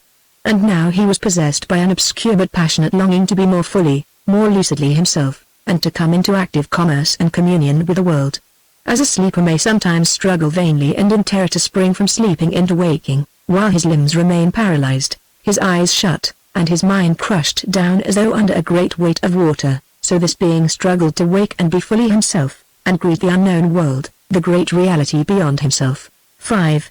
The company of some WHO were killed. Suddenly the spirit of that crew with whom the moth had been imprisoned became aware of the cloudy moonlit sky and of the burning city, far below. The sirens were sounding to proclaim untranquil and unlasting peace. He became aware also of a host of presences, bodiless like himself. It was as though a babel of voices deafened him with incoherent clamor, but these were in fact a swarm of spirits shifting, vanishing and reappearing, impinging directly upon his mind with violent conflict and intermittent sweet accord. After a spell of bewilderment, he discovered that these beings with whom he was in such overwhelming contact were the spirits that had awakened in the final instance of all the killed in that battle, both in the air and on the ground. There were individual beings, and there were composite beings like himself. There were spirits emergent from those isolated killed who had not at the moment of death been deeply absorbed in the common life of any group, the spirits of particular airmen, firemen, soldiers, gunners, citizens. And there were those composite spirits that had awakened in the sudden destruction of whole close-knit crews of aeroplanes and anti-aircraft guns. The spirit of that moth-accompanied crew found this new experience painful. The tumult and conflict of all these beings entered deeply into his own personality. 4. Under the stress of these new attractions and repulsions, one or other of his own 7 members, who had seemed so well integrated into his own single being, would wake again into individuality and strain away from him. Indeed, the whole company of spirits was a strange quivering flux, crisscrossed by ever-changing new patterns of individuality and communion. Individuals coalesced with one another or broke apart to merge themselves in new corporate beings, which might presently be once more disintegrated, or engulfed in greater beings. An electron within an atom, they say, has no distinct individuality at all. It is a mere factor pervading the whole atom. So, equally, with these disembodied individual spirits, dissolved in corporate beings. But the electron may recover its individuality and leap free from the atom, to join perhaps with some other atom and once more dive from individuality into a new corporate being. So also with these spirits. Or again, electrons may become links binding atoms together in larger wholes of individuality. So also these spirits. For instance, the revolutionary member of that crew which had died when a moth died now woke once more into individuality through the influence of other spirits of his temper. But so well had he been merged in the corporate being of his crew that, far from breaking away, he became the link by which the whole sevenfold spirit of that crew found community with all those among the killed who had willed a new world. The individuals and corporate beings in this company of all the killed seethed like bubbles on the surface of boiling water, appearing, vanishing, merging, separating, or like the ever-shifting patterns of wrinkles on the skin of heated milk. But one at least among those killed, being of far finer temper than the rest, had a different fate. Like all, she suffered annihilation of her earthly self, but since, even in her earthly self, she had been so little blinded by worldliness, the spirit which woke in her death could pass easily and swiftly through all the strange forms of being which most others must so laboriously climb. She was a saint of the city, born to luxury, but also to sincerity, and schooled in the best temper of the old religion. She had early broken with the easeful and gilded life of her own class. She looked for friendliness with the poor. For years they had rejected her, but in the end their hearts were won by her service and her need of them. When the tyranny broke upon the city, she with modest daring, and the formidable prestige of her integrity, had defended the persecuted and rescued the hunted. Eagerly she reached always outward in friendliness and service, yet the source of all her warmth and strength lay in her inner life of contemplation. She praised the spirit in such forms as were known to her, in field and wood and sky, in human grace and the significance of human words, but above all in human loving. Not for her the subtleties of the theologians, nor the equal subtleties of the skeptics. For her the perception of love's divinity, and the steep and excellent way, when death destroyed her, then in virtue of her life's devotion the spirit that awoke in her dying soared on strong wings, until she seemed, to be gathered up in exquisite communion with the very God whom all her life had praised. But her true and ultimate fate cannot yet fittingly be told. This saint, alone among all the dead of that battle, sprang straight to bliss, or if not she, then the being that in her dying woke and struck free. Some few others, airmen, citizens and gunners, were gathered quickly into the common being of some church or party or other storied or passionate group. But most remained for long in tumultuous intercourse with their fellow dead. This merging and union among the spirits of the killed was never painless. For although what drew the spirits into union was always some deep identity of will, yet also, no sooner were they forced into thorough and respiteless intimacy than in sudden revulsion they strained apart. Agonizingly the massed experience of all these lives was thrust upon each spirit, so that at first their only wish was to avoid the intolerable stress of conflicting opinions and desires. For among these dead were young and old, men and women, masterful and submissive, simple and sophisticated, rich and poor, knaves and heroes and saints. Moreover there were the raiders and their enemies, the attacking airmen and the citizens. Not only were there antagonists from both sides of the battle, now tortured to find their minds poured together and subtly interfused with enemy minds, and their most sacred values spurned seemingly in the very sanctuary of their own souls. Not only so, but worse, for there were many who, though on the same side of the battle, now with horror discovered one another to be at heart poles asunder in temper and ideals. For deeper far than a cleavage of the war was the difference between those who rendered ultimate allegiance to the very essence of spirit, to reason, love and creativity, and those whose hearts were secretly given mainly to personal or tribal power or to any other of the thousand phantasms that distract men. On both sides of the battle many simple spirits were in a confused way sincerely loyal to the light, and on both sides many were secretly wedded to darkness.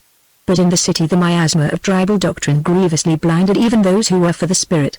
One thing alone, it seemed, the whole company of the spirits emergent from the killed had in common. All were the issue of lives cut short by violence. Unlike the members of a crew, no common purpose united them. Only death, violent and untimely, held them together as a single company. But since all these beings, though hampered by the ignorances and prejudices of their mortal progenitors, were beings of lucid nature, their common tragedy of lives cut short was enough to form a stepping stone to full mutual insight. Little by little, through what seemed to these spirits an age-long lifetime or remaking, though physically all happened within the spell of that brief battle, community triumphed over conflict. All came to appreciate under their many errors the identical truth in all. Conflicts still perplexed them, but now only as differences among friends united in trust, and pressing eagerly toward full mutual insight. Presently they cried out together, "Had those poor mortals who generated us been able to see into one another's hearts and minds as we now see, strife would have been less common on earth, happiness less rare.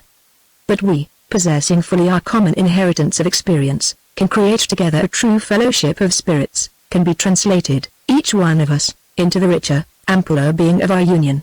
But no sooner did they rise into this ecstasy of mutual insight than all felt themselves reeling, swooning, into unconsciousness. For in their communion they doomed themselves as individuals to extinction.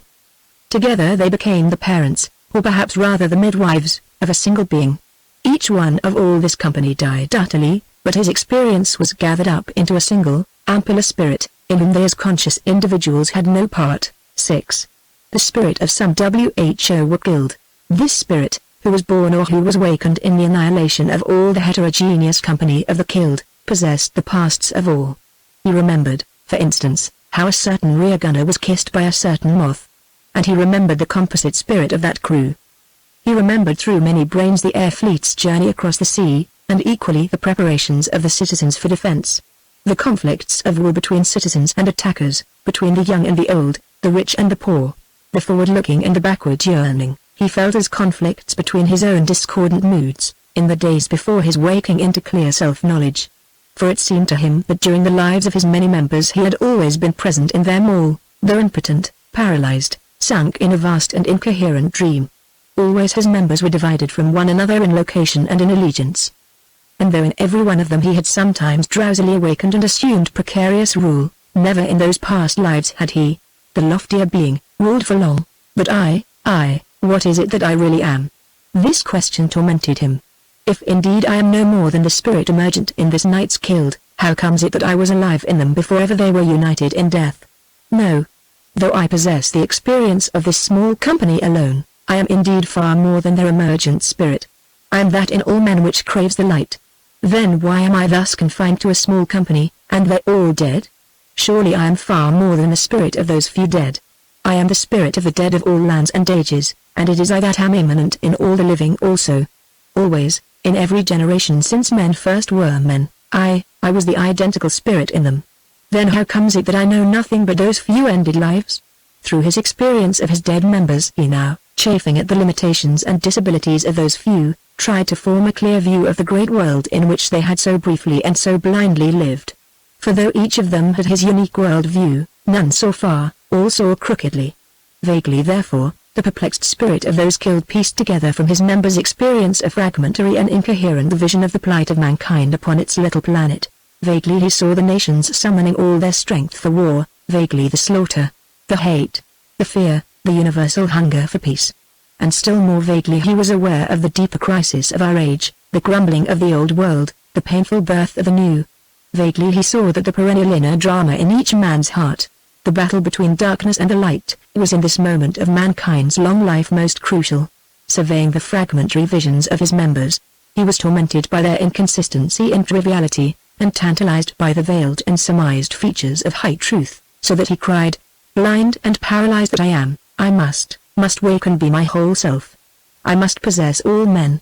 I must know the whole truth about mankind. I must be a power in all men's hearts. I must take action." Then suddenly the being who had emerged from those few killed mortals was assailed by the overwhelming onset of a crowding host of presences, by the individual minds of all who had been killed in this long war, and in the last war, and in all wars in all ages, and all who had died violent deaths in any way since man began, and all whose end had come by disease or sheer old age. And when the myriads of the dead had flooded upon him, there came at last the living, the 2,000 million, white and black, yellow and brown, living their little various lives under the wide shadow of war. He knew them inwardly through their own experience, but also outwardly through their experience of each other. His consciousness widened to cover the whole field of human mentality, as an exploding star spreads its light waves in an expanding sphere of illumination through the dark surrounding nebula. The massed experience of all living persons in all lands fell upon him in an increasing cataract. But though he was compelled to be present in all these minds, he his very self remained distinct from them. They were voices sounding in his ears, not experiences of his own. Seemingly for a lifetime, an eon, the cataract thundered upon him, while he battled to keep his identity afloat, yet all happened within the instant. Piecemeal visions of the whole terrestrial globe, seen through 2,000 million pairs of eyes, inexorably assailed him, visions of night and day, of dreamlands and waking life, of tropical jungles and temperate champaigns and the planet's frozen extremities, visions of plains and hills and storms at sea, of remote crofts and shacks and homesteads, and of 1,000 cities, visions of factory work and tillage, of miners at the coalface and hunters in the northern forests, of company meetings and cathedral services, visions of war. A babel of voices also resounded in his tortured mind, speaking in many languages, all of which were perfectly familiar to him, voices of American citizens discussing investments, of German gauleiters enforcing discipline, of Indian peasants imploring food, of Russian tractor drivers, Chinese students, and all the kinds and races of humanity. He heard inarticulate bellowings of hate, balanced sentences of persuasion and discussion, whispered instructions passed from soldier to soldier in ambush, and all the sweet and secret communications of lovers. Their embraces also he poignantly felt, in mansions and slums, on haystacks and in dark alleys. Through innumerable hands he felt the soft curves of human limbs, the textures of cloth and wood, and cold metal. Through a host of feet he felt the surface of the earth, the hot desert, the snowfields, the city pavements, the moors. Equally all the smells invaded him, of sweat and roses, corpses and sea breezes, of the hot tarmac and the cold smoke-laden fog, of spent explosives, dust, and blood and entrails. And all the flavors of all the foods and drinks, relished in innumerable mouths and swallowed down the world population of gullets. He was assailed also by those expulsions which take place every day in every land, whether in immaculate closets or stinking latrines or behind hedges or in the open desert. And those honored expulsions too he felt, all the birth pangs of that moment, of young mothers torn and frightened, and mothers old and tired, births sealed by death, and births easy as an animal's. Not only the physical perceptions of all human sense organs but also the longings and fears and busy thoughts of all human minds were forced upon him, their inveterate self-cherishing, their self-sacrifice for ends great or petty, their myriad reasonings, in search of profit or of divinity. And with this he was aware of the corporate and tenuous spirits emergent in all human associations, from the long-lived but nebulous individualities of nations, churches, social classes, to the brief ardent spirits of aircraft crews, of little ships, of party cells, and the intense communions of lovers. He was confronted also with the one-track minds emergent in innumerable special societies, in business firms, professional associations, trade unions, philanthropic associations, little chapels, churches, clubs, and the juvenile spirits of schools and colleges, wrapped in their cocoons of tradition or straining for new growth. The cosmopolitan, but in wartime sadly disintegrated, mind emergent in all pioneering men of science in all the warring lands was also present to him, and the 1,000 exploring or merely repetitive mentalities of cultural cliques, movements, religious fanaticisms, social policies. The spirit of those killed was now confronted also with those rare and holy individuals, like the city's dead saint, who through intensity of contemplation and integrity of action had become more nearly pure spirit than human individual. These he recognized as beings more lucid than himself. He strained against them, recalcitrant to their excellence, yet at the same time he longed to rise to them and include their clearer nature within himself. 7. Death of the spirit of the guild. Reeling with the impact of all this voluminous and inconsistent experience, the being who had emerged from the guild in a certain battle over a certain city was torn between the desperate need to preserve his identity, and the longing to assimilate all this wealth of experience, and find communion with all these diverse spirits, individual and corporate. Exclusiveness and love struggled within him. For, in contemplating all this host, how could he not feel for them a deep compassion and kinship and yearning? But also, because they threatened his individuality, they were repugnant to him. Again and again he had to remind himself that fellowship and not self-cherishing is the way to the larger life. At last, After how long a struggle, he flung down all his defenses and welcomed the invaders. "All you great cloud of beings," he cried, "though we are separate, surely also we are one. In our inmost being we are one. Under our severalty and our idiosyncrasy, we are identical, we are man." But no sooner had he passionately affirmed his unity with that host of others, than a fog of darkness and of oblivion surged against him. Struggling to retain consciousness, he felt himself disintegrating, evaporating, under some powerful influence, as a dewdrop when the sun devours it. Presently he, as an individual being, the transient spirit that had emerged in those few killed, was extinguished. He died into the great spirit of man. 8. Second Interlude, the heart of it. You, most single and singular, whom I love best. Even you are in fact immensely remote from me, you dear center of an alien universe. Though you are the most near of all things, you are also sometimes perplexingly remote. Over how many decades have we been growing together in a joyful, a life-giving, an indissoluble symbiosis? Yet even now, sometimes I have no idea what you are feeling or thinking. You are apartment for action, I for contemplation, you for responding to the minute particular that claims your service, I, oh fatally, for the universal and the far-flung. Although our minds do indeed most often move in a common rhythm, like a close dancing couple, yet sometimes we are at arm's length, or we break step, or we fly apart, cleft by some sudden discord. How many times have I said to you, "Quick, there is a train to catch," and you have answered, "There is plenty of time," or "Now we are too late," and you, "The train may be later." Even in hell you would be an optimist. But in the end, of course, through some black magic which you are forced to use on such occasions, the train is caught, and we sit together silent, waiting for it to start. Again and again our diversity hurts, it even infuriates, but it does not really matter. Indeed in the end it is an enrichment, a painful but in the end a welcome participation of each in the uniqueness of the other. Even in that most sharp discordancy of all, did we not become more real to one another? In the end we have grown together more closely. We know one another the better for it, we love one another the better. We are more intimately and indissolubly we. Of course each of us is still I, and the other is you, the far center of an alien universe, but increasingly, and now indestructibly, the two of us together are also we, the single, though two-minded center of a universe common to both of us. We see the world together. No longer does each of us look at it merely in solitariness, with single vision, seeing it as a fiat picture. We perceive it now in depth, stereoscopically. With our common binocular vision each regards all things from our two alien viewpoints. Our distinctness is as precious as our unity, and our unity as our distinctness. Without deep harmony, in our roots and our flowers, how could we hold together? But without our difference, how kindle one another? Nothing in my world is identical with anything in yours. Not a tree, not a word, not a person. Is redness, even, to me just what it is to you? Probably it is much the same, for we are similar organisms, but perhaps, who knows? Your red is what I call green. What matter? Such a difference would be eternally insignificant for us, since it would be forever indiscernible. But justice, beauty, truth and a good joke of meanings that we can share with one another, and are discovered to be never identical for the two of us. And though we have friends in common, they are never quite the same persons. Though the friends of each are the friends of both, yet also and inevitably the friend, the lover, of one is the other's possible antagonist. These are differences, that haunt us elusively at every turn, or step suddenly forward and bar the way with fire, cannot without disaster be ignored. Blind love is no love at all. We are indeed forever separate, forever different, forever in some measure discordant, but with a discordancy ever more harmonized in the we that is for each of us so much more than I, yes, and perhaps even than you. As centers of awareness we remain eternally distinct.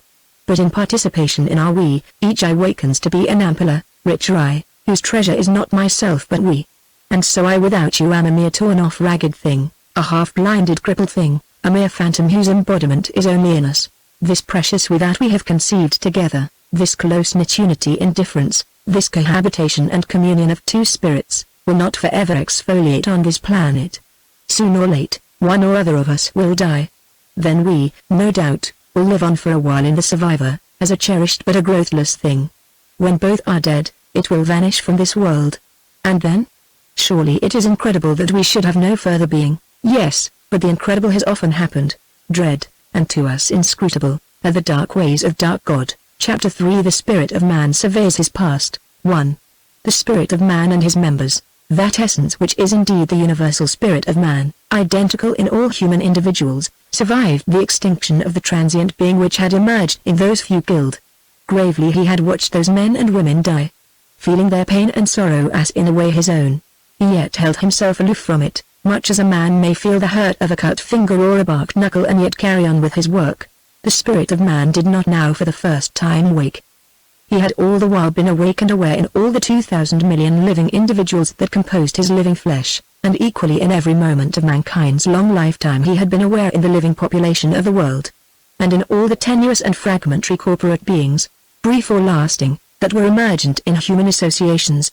The age-old spirit of man had always been aware. He knew them not only as individual spirits distinct from himself but also as through they were sentiments and ideas of his own mind, as a man may know the interests and whims, the passions and high purposes, that jostle one another within him. The spirit of man confronted the city's dead saint, and all the saints of all lands. These appeared to him not as something alien and lofty to which he could not attain, but as most truly and inwardly his very self, though often they were confused by doctrines which he, wise with all human wisdom, saw to be false. In spite of their errors, these angelic beings were at heart indeed himself, the more so for their inveterate yearning beyond him, beyond his mere humanity to some spirit purer and more godlike. For this yearning was his own. And in the beatitude that these rare beings reached in seeming union with their gods, he too found bliss. But his was a dumb and uninterpreted bliss. Not for him their little myths. To him their joy was rather a foretaste of strange joy still to be found, but never, perhaps, explained. For he knew well that the intelligence of no man, nor even of the essential spirit of man, could solve high mystery. The spirit of man, unlike that lesser, transient spirit emergent in the killed of a certain battle, was not confused and nauseated by the welter of human experience. Perceiving through all men's sense organs, he fused without effort all their perceptions into a single orderly perception. Thus, fingering the earth through swarms of little human feet, and watching it through hosts of little human eyes, he felt and saw his planet as a variegated sphere of lands and seas, of tropic, temperate and arctic. And from this globe, on which his multiple body was a sparse and creeping vital dust, he now, as on many other occasions, looked wonderingly outwards through men's eyes and telescopes to consider his location and prospects among the planets, among the stars and galaxies. When I am full grown, he dreamed, and not the fledgling that I am, and not tracked by the distemper which today distresses me, perhaps but then the hugeness of the cosmos, beside the minuteness of his own bodily instrument, silenced his imagination. I am so little, he murmured, so young, so ignorant and weak, and so distorted by these fierce convulsions of my flesh. What part can such as I play ever among the stars? A persistent eagerness for he knew not what, a restlessness to exert some hidden potency that he could not yet conceive, impelled him again and again to look outward at the stars, in a conflict of exultation and abasement. But in the main his interest was with his immediate fortunes, and so with his little planet and all his tingling multiple flesh, mankind. His flesh? In a way, yes, his multicellular flesh. And yet his own unified awareness of his individual members was very different from a man's obscure consciousness of his body's cells. For he could at will concentrate his attention on any one of those minute personalities. They were for him at once persons into whose minds he had access and also parts within his own physique and mentality. For the personal lives of the great host of his members were fused into a single epic theme, which was the groundwork of his own being. For him the whole ocean of human experience, far from being a chaos, formed a single clear though often self-conflicting pattern of his own self-knowledge and knowledge of the world. To a man at sea level the waves may seem disorderly, but from an aeroplane he may observe that they are in fact well-ordered ranks, a number of drilled processions and regiments moving in many directions across each other's tracks, interpenetrating without losing their identity, reflected here and there from bays and promontories and distant coasts, disturbing each drop of the water with the summation of all their rhythms, but in some regions one wave train and in some another dominates the rest. So, but with far greater complexity, the mental field composed of all human individuals was seen and felt by the spirit of man to be traversed by many prevailing trends of thought and purpose, while ephemeral zephyrs flowed now one region and now another of the human sea with fleeting cat's paws of passion and of fashion. In respect, for example, of the many vocations of human beings the great spirit of man felt innumerable special modes of mentality imposed by circumstance on the common human nature and the personal idiosyncrasies of men and women. Peasants, though infinitely diverse, were mainly peasant-minded, thrifty, patient, rich in country lore, and superstitious. Wage slaves in industry mainly lived for their brief hours of leisure. Like seedlings in barren ground, their roots were starved, yet many put forth poor gallant starling blooms of love. The minds of financiers were woven largely of figures and the abstractions of the money market. They were strangely obtuse to the repercussions of their fiats on the lives of men and women. And yet they too were personal spirits, capable of loving. In physicians' minds, awareness of the human body's intricacies and manifold disorders bulked overwhelmingly. For sailors the world was mainly water, for miners, tunnels. There was one mode of experience which the spirit of man felt as a character of the whole field of human mentality, here faint and there obtrusive, here obsessing the spotlight of consciousness, there a secret but powerful influence in the unwitting depths of the personality. All the little human creatures craved, frankly or under a cloak of revulsion, intimate bodily contact with some other of their kind, either in the normal union of the sexes or in some eccentric manner. The impetuosity of this hunger, though rigorously restrained by convention, toned every feeling, every thought, of the spirit of man's individual members, toned also his own mentality, with an Adonis-like self-delight, a sweet mysterious, bisexual, hermaphrodite, sensual and spiritual passion, inconceivable to human individuals. Thus the spirit of man enjoyed the beauty of all well-grown men and women, by perceiving them through the loving eyes of all their lovers. Not only the spiritual communion but also the physical delight of all lovers in one another was his treasure. But in all this experience of beauty and of love, as in so much of his experience, he was distressfully aware of a widespread malaise and sickness in his flesh. The beauty of his members, exquisite here and there, was for the most part marred, disfigured. Starvation, disease, overstrain, and all kinds of disharmony with the world and with each other, blighted most of them, and oppressed the spirit of man himself with the jaundice of his flesh. And so, he remembered, it had been for many thousands of years. In each of his members he, his very self, was ever the spirit that craved understanding, wisdom, community, love, beauty and creativity, but in nearly all the little human creatures, this spirit was eternally frustrated by a pest of stupidities, hates, ugliness, and all manner of betrayals. And everywhere there was fear, not only the urgent fears of war but of death in every form, of incurable diseases, of poverty, of disgrace, of the loss of the beloved. And all the self-regarding fears of human beings were felt by the loftier being that was man, felt with full poignancy, yet also with detachment. For these minute ephemeral beings, though indeed they were his flesh, were not he, himself. Their unhealthiness was indeed oppressive to him, because it was an unhealthiness in his own body lowering his vitality, and confusing his mind, but the sorrows of those spirits were not in themselves his sorrows. Though he experienced them from within, he experienced them with detachment. Yet, most strangely, this detachment was not the whole of his feeling toward them. Just because they were all in their diverse ways persons, self-aware and other-aware, his own mere self-concern in their joys and pains was strangely mingled with the respect and compassion, yes and the love, due between all personal beings, no matter how remote from one another in the hierarchy of personality. A man cannot love his little brain cells, for he has no acquaintance with them, and they are not persons, but the spirit of man, knowing men inwardly, and knowing them as persons, needs must love them with such love as is their due. He loved them for being at once identical with himself and other than himself, identical in their groping will for the light, other in their littleness, their diversity, their frailty, and their mortality. Moreover they and he were bound together in a strange mutual dependence. He, without them could have no footing in the world, perhaps no being, and they without him, constantly active within them, would be mere subhuman beasts. Without them, love would be for him inconceivable, for only in their severalty could love be. Yet without him in their hearts they could never love, for they could never be truly aware of one another as spirits, and as inwardly united. Through the unity of himself and his members, fellowship and even loving mutual insight were rhythms which pervaded, though unsly, the whole human field. Only here and there, of course, did love blossom fully, only among serene or lifelong lovers, and in the few inspired lovers of mankind or of the very spirit of man himself, or of some imagined God. Because of love's unfulfillment in his members, he himself was maimed, paralyzed by their discordancy, and confused by their conflicting fantasies. Particularly in this age of violence the spirit of man was tormented by the convulsions of his flesh. He was oppressively aware throughout nearly all his peoples of the rending spasm and the harsh fatigue of warfare. Only in the deepest jungle and in the snow huts of the Arctic were men wholly free from war's effects. Everywhere else the slaughter and the fear and the strain weighed upon them, even if only as a vague shadow cast upon a normal life.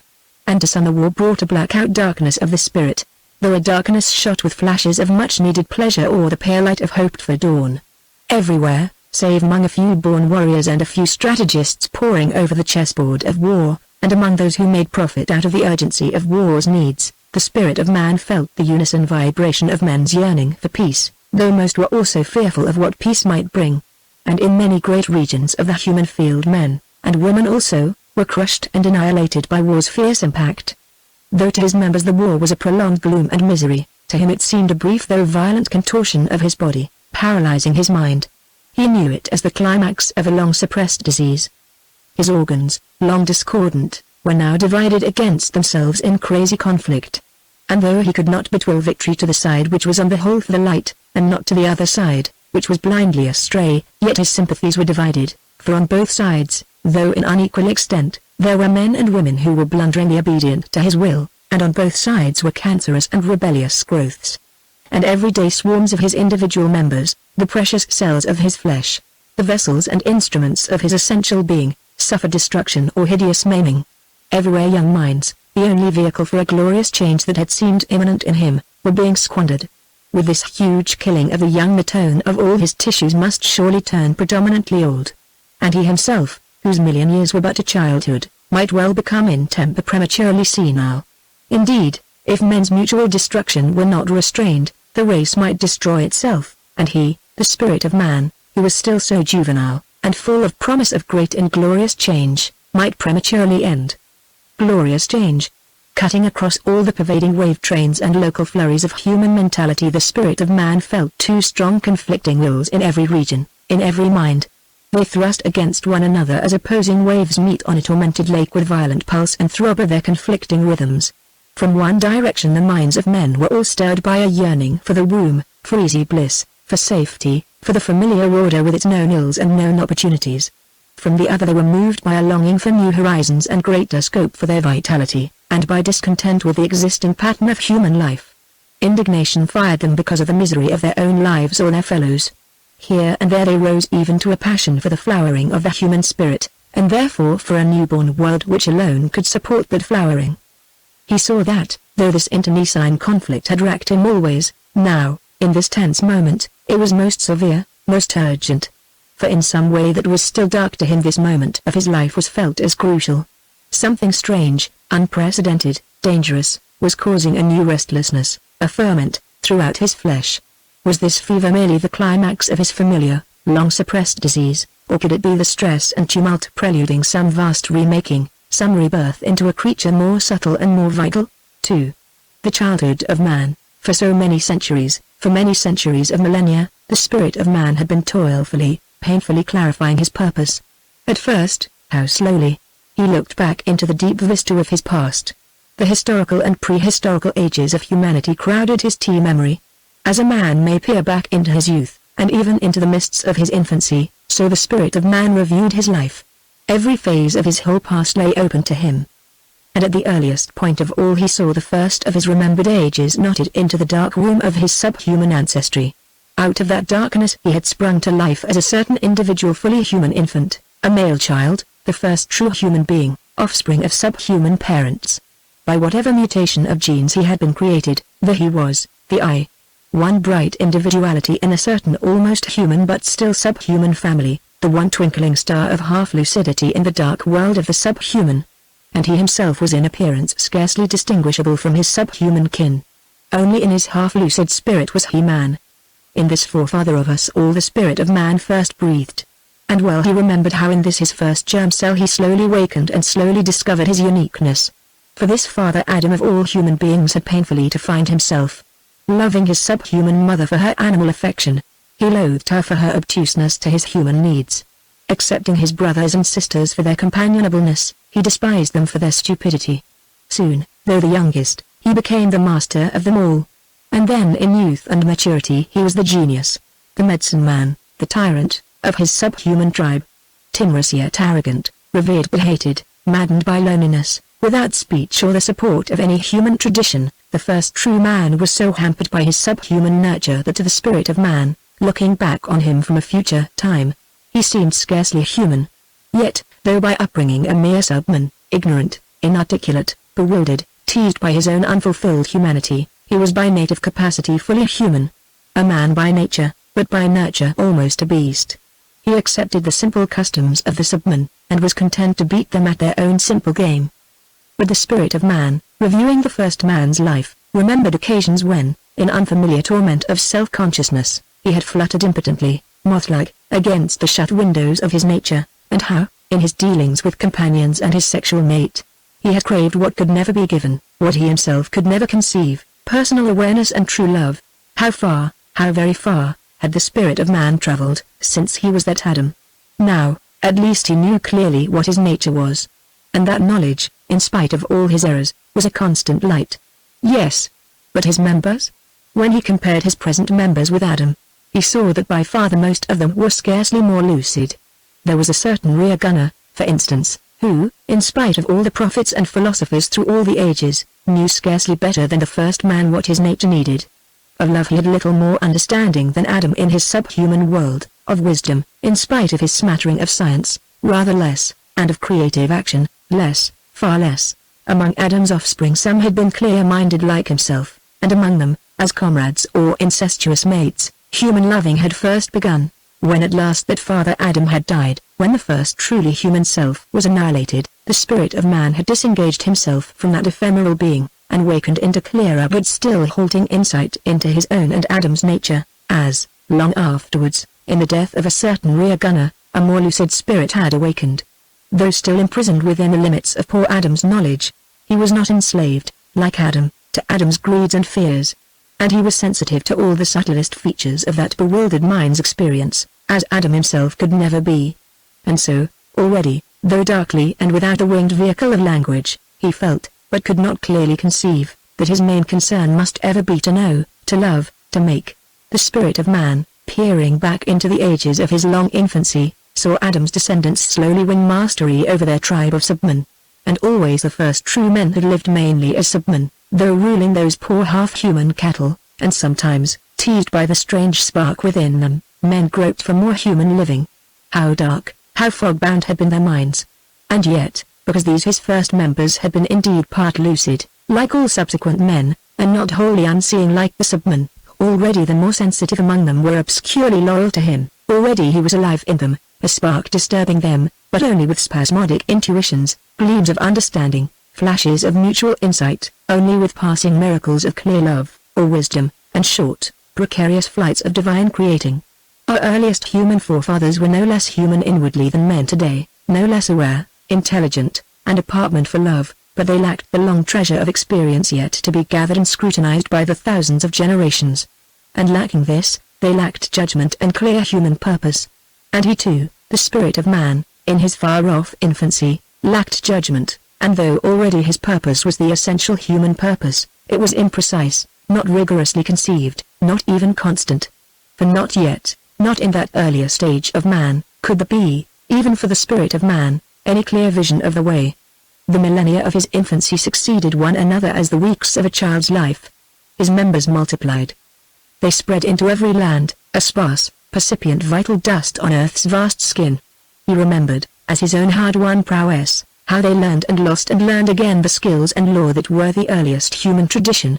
Above all he savored his memories of the first halting speech, recalling how, out of familiar grunts and cries in familiar situations, significance had slowly emerged. He remembered too, as his own most distinctive strokes of insight, the acts of the early geniuses who had first used stones as missiles or as hammers, first shaped a flint, first seized a flaming brand from the bushfire to tame and use the bright, biting creature, first tamed a dog, a horse, first turned the rolled log into a wheel. He remembered also how they had passed from continent to continent, storm-driven in their canoes. It was he, his very self, too, how he remembered it, who, through the minds of early medicine men, had first choosed marks as signs, and he who first led them to symbolize their hungers, and their aspirations by drawings on cave walls and by rhythmic incantations.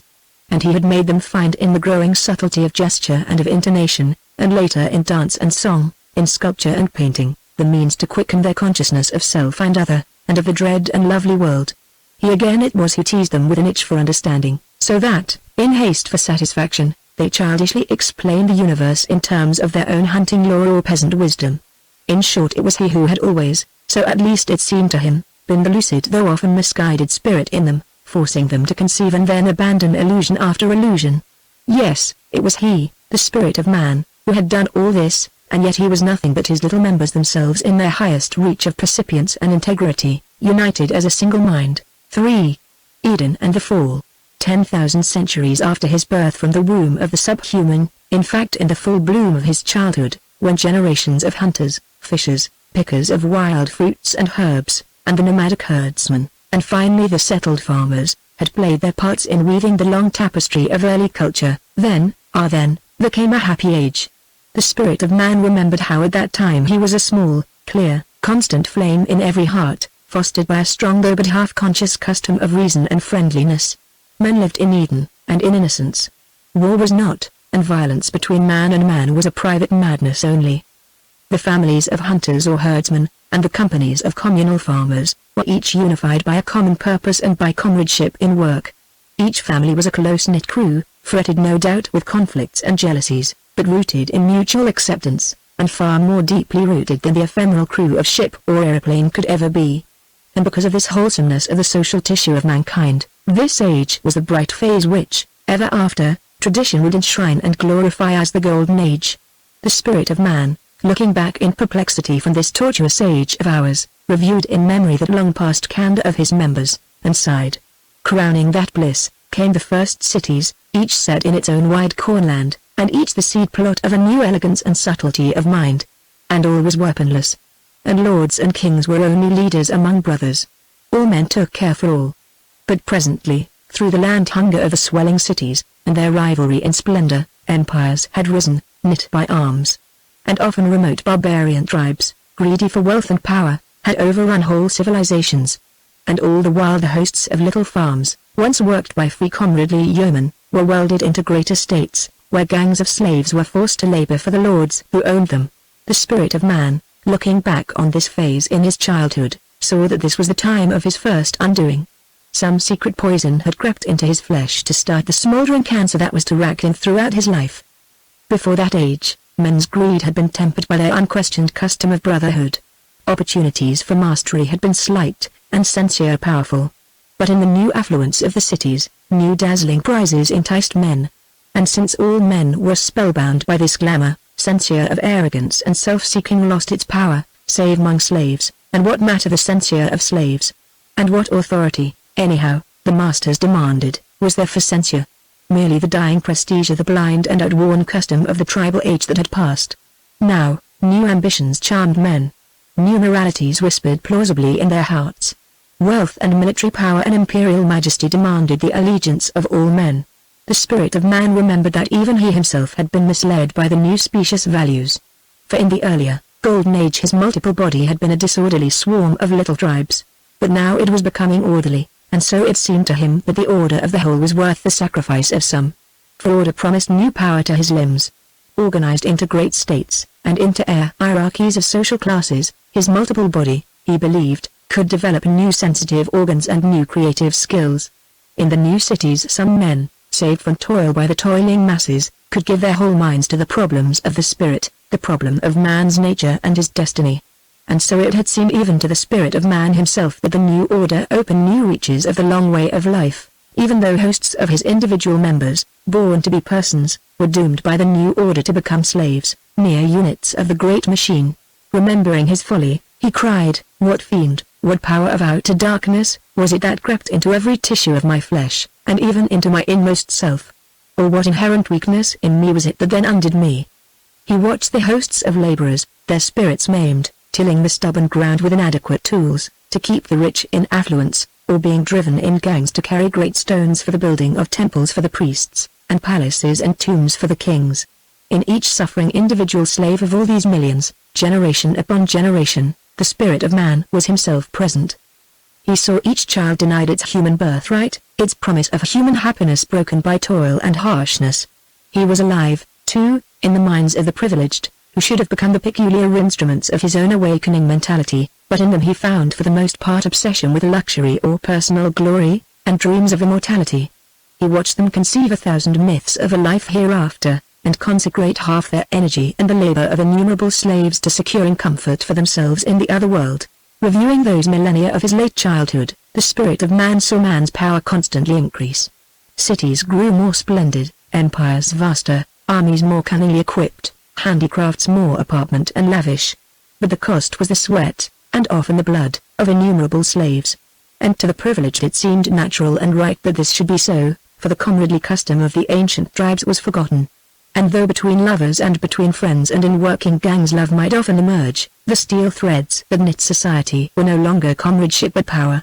And again, though the brighter minds were stirred by curiosity about the secret nature of the universe, they still assuaged that itch merely by fantasy, by wishful fantasy. They could not yet see clearly what thinking was, nor what the ceiling of its flight. Neither love nor reason was a constant starter guide.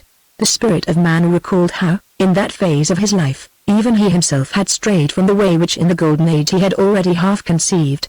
In this age of slaves and empires the sickness of his flesh had clouded his wit and obscured his feeling. He was like a man whose mind wanders in fever. And the new lure of power was one of the dream visions that confused him. But now and then, here and there, even in this dark phase, he had recovered lucidity, and in the mind of some unheeded prophet or humble slave he had declared, though vainly, some facet of the truth. 4. The age of the prophets, shifting now the searchlight of his memory to the next movement of his life, the spirit of man recalled his sudden waking, as it were, from childhood to adolescence, tormented by the distress of the swarming workers and the futility of the privileged, and frightened at his own delirium. He, the spirit of man, had at last put forth the whole strength of his will to wake again and more fully into such percipience as was possible to him, and to wrestle as never before with the problem of his own nature, and of his relation to his members and to the whole universe beyond him. Through his recent centuries of sickness he had conceived health more clearly. Through participation in a great evil he had more urgently perceived the good. Of the follies that beset his members, some he could easily avoid, others not. Never had he been tempted to suppose that the triumph of one particular empire or potentate or noble caste or priestly class or creed was in itself of any importance. As well might a man be loyal to his right hand against his left. Nor did it even seem to him desirable or credible that little human individuals should have eternal life. Too well he knew their littleness, their triviality. Too often, indeed in every death, he himself had struck free from the drowning individual spirit and watched it suffer extinction. But in men's internecine struggles for power and empire he saw the promise of world order, and for himself theocratic dictatorship over all his flesh. Spellbound by this hope, he had overlooked the degradation of his members in slavery. But never again, no never again, would he persuade himself that in their degradation he himself could thrive, or that, while the many suffered, his work could be carried on by an unheeding few. Something more was also borne in on him. Since all his little members, though so minute and so crippled, were of stature personal, he recognized that in permitting their degradation he had not only harmed his own flesh and dulled his own mentality, he had sinned. And this recognition of his sin had been a new and terrible and enlightening experience for the spirit of man.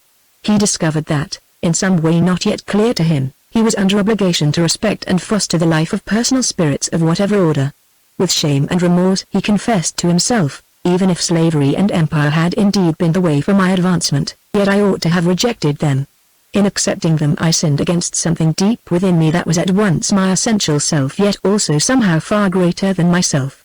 In mental agony he cried, I, the spirit of man, have sinned against the spirit. And in that spontaneous cry he recognized for the first time that he, even he, the spirit of man, was not a law unto himself, not the ultimate rightful arbiter of his own conduct, not the measure of all things. But what power, what divinity, could it be that thus mastered him? Looking back to that dread discovery, and that unanswered question, after thousands of years had passed, he remembered well how, when he had suffered this half-enlightenment, he had gazed outward from his planet, through the eyes of Egyptians, Babylonians, Indians, and the remote Chinese, and the isolated, and still savage Americans. Through these scattered human eyes he had contemplated the joined hemispheres of night and day. Of the true nature of sun and stars he still knew nothing, but knew that he knew nothing. He knew neither that they were mere balls of fire, nor that they were immense, and engulfed in inconceivable immensity. But in the passion of his repentance it seemed to him that the surrounding dark bright sphere was alive, was spirit like himself, but greater, and that all its luminaries were flashing eyes, and angry. Looking back from our latter day across the gulf of centuries the spirit of man tasted once more the bitter blood guilt of his youthful sin, and seemed to see once more the flashing anger of the heavens. And yet surely that sin was expiated. For had he not inwardly lived through and suffered, generation after generation, all the sorrows of the downtrodden? And had not compassion tormented him? In his childhood's remorse he had wondered what he could do to wipe out his sin, to overthrow the tyranny that he had permitted, and thereby to heal his sickly flesh and purge his erring will. At last with innocent hopefulness he had resolved upon a twofold plan. Strengthening his own will with earnest contemplation, and searching with new insight and reverence the groping spirits of his saints, he would more forcibly than ever make his presence felt in the minds of all men and women. And also he would choose out some, the most aware of all his members, to be peculiar vessels of the light. These should become self-consecrated instruments of his new chastened purpose. They should influence all men, both humble and powerful, like master cells controlling the growth of tissues. They should so work upon men's minds that all men would henceforth gladly dedicate themselves to the great cause that he and they together served. And so tyranny would be forsworn. Thus the cancerous tumors that were destroying his flesh would melt away, and his flesh would be once more wholesome. This plan he had vigorously executed. With redoubled strength, born of his new passion, he had stirred the minds of all men and women in every land, so that all yearned, though still obscurely, for new life. At the same time he had chosen out his prophets, the many lesser and the few great, to explore the truth, and to preach it. Thus was it that within a span of a few centuries the leading peoples had conceived those high visions which were to hold all men till the age that we call modern. Looking back at that time of youthful hope across the centuries of disillusion, the spirit of man smiled and sighed. To suppose that so easily the enemy could be defeated, the fiend exorcised.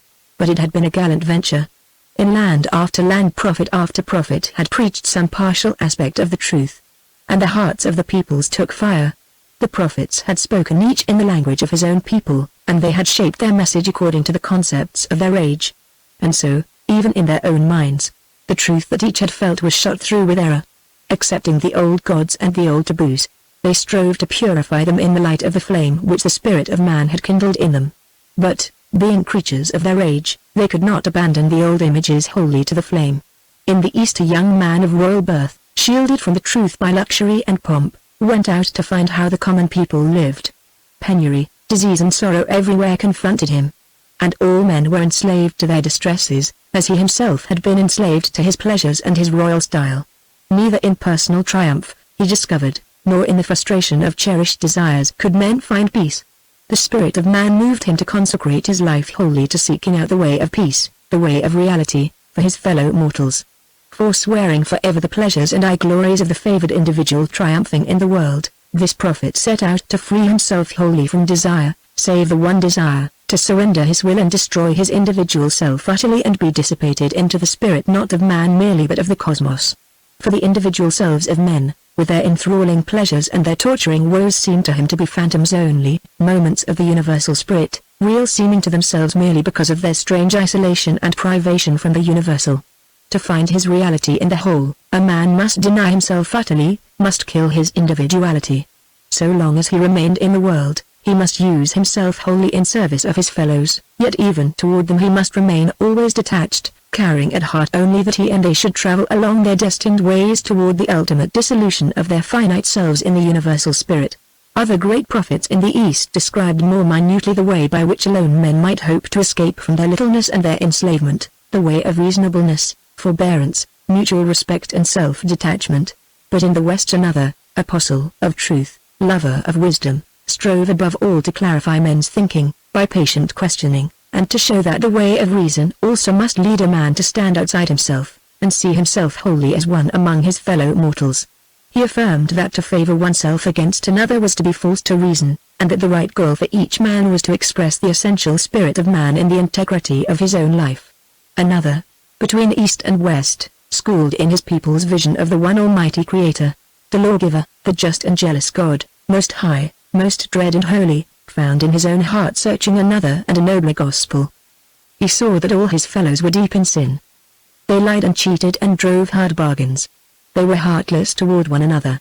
And above all the rich used their power not to free the poor from poverty but to keep them enslaved. All, in 1,000 ways, sinned constantly against the Spirit. And yet also they loved. And love was their salvation. The prophet in his own daily living had found that in fact men were inevitably members one of another, and that only in mutual insight and friendship could they fulfill themselves. For in love, in which each self-regard is restrained for the other's sake, each spirit finds also self-increase through joy in the other, and in the community of the lovers love itself is greater than either. Long ago the lonely Adam of our species had hungered blindly, vainly, for human companionship. Since then, throughout the generations the human creatures had tasted friendship, love, comradeship in work, but without clear perception of its excellence. At last this great prophet, a chosen instrument of the spirit of man, and supreme lover of his fellows, saw clearly that in this relationship of mutual awareness and cherishing between persons individual human creatures were transformed, dissolved and remade to a finer pattern, and indeed possessed by something greater than themselves. And he affirmed, using inevitably the thought forms of his people, that this glory residing in the communion of human spirits was in fact God, all-loving, all-knowing and almighty. And because this prophet was indeed inspired by the spirit of man, and raised above his fellow mortals in the power of love, and because in his day his people were expecting a great leader, he believed that he himself, the Son of Man, was also the unique Son of God, and that he himself must be the leader, not of that people only but of all mankind.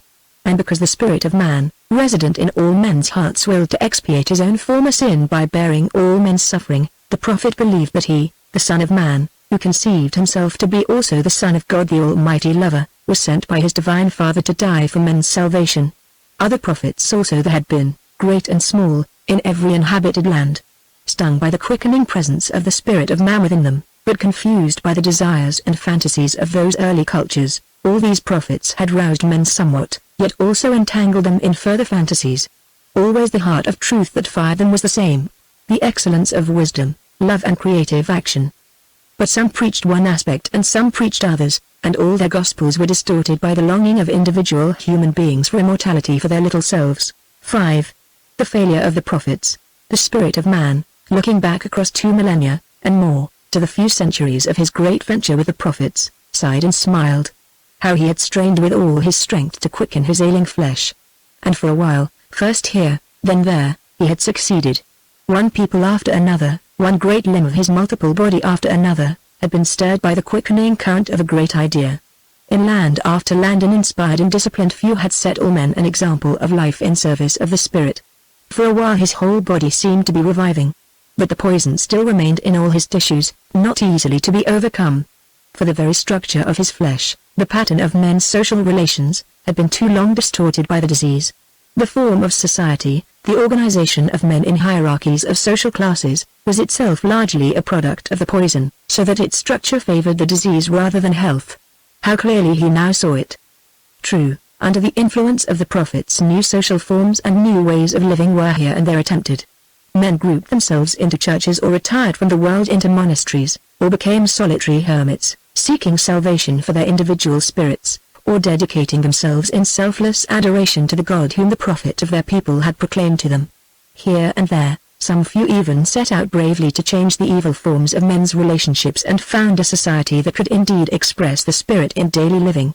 But the ancient hierarchies, both social and ecclesiastical, remain powerful.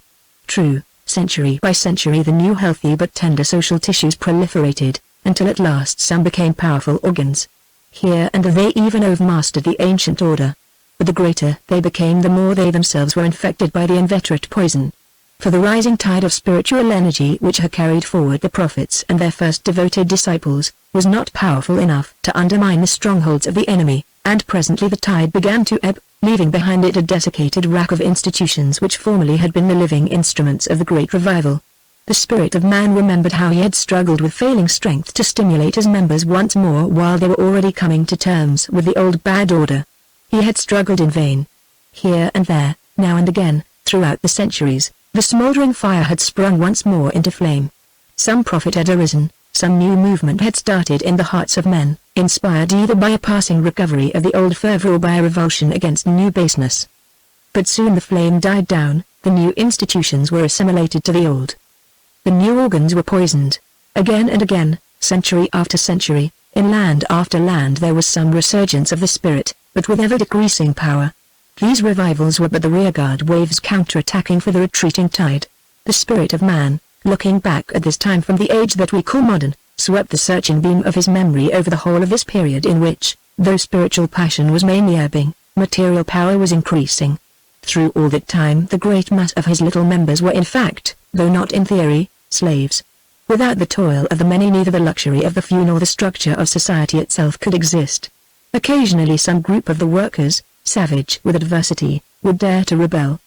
But immediately the whole power of society would be brought against them, and either by violence or by the tyranny of the established myths working in their own clouded minds, the bewildered commonalty would be quelled. Yet all the while the fortunate were becoming on the whole more prosperous, and even more refined. As a sick man may remember the wanderings of his own sick mind, so the spirit of man remembered his faintness and his mental confusion at that time. He remembered too how he had once more gathered his strength for a new kind of attempt to purge his ailing flesh of poison. His members has become more and more spellbound by the established ways of life and of thought. They judged everything by the authority of some ancient prophet, as revealed to them in some distorting scripture or the falsified tradition of some priesthood. By now all such authority, though vital formerly, had everywhere become a support for the old bad forms of life.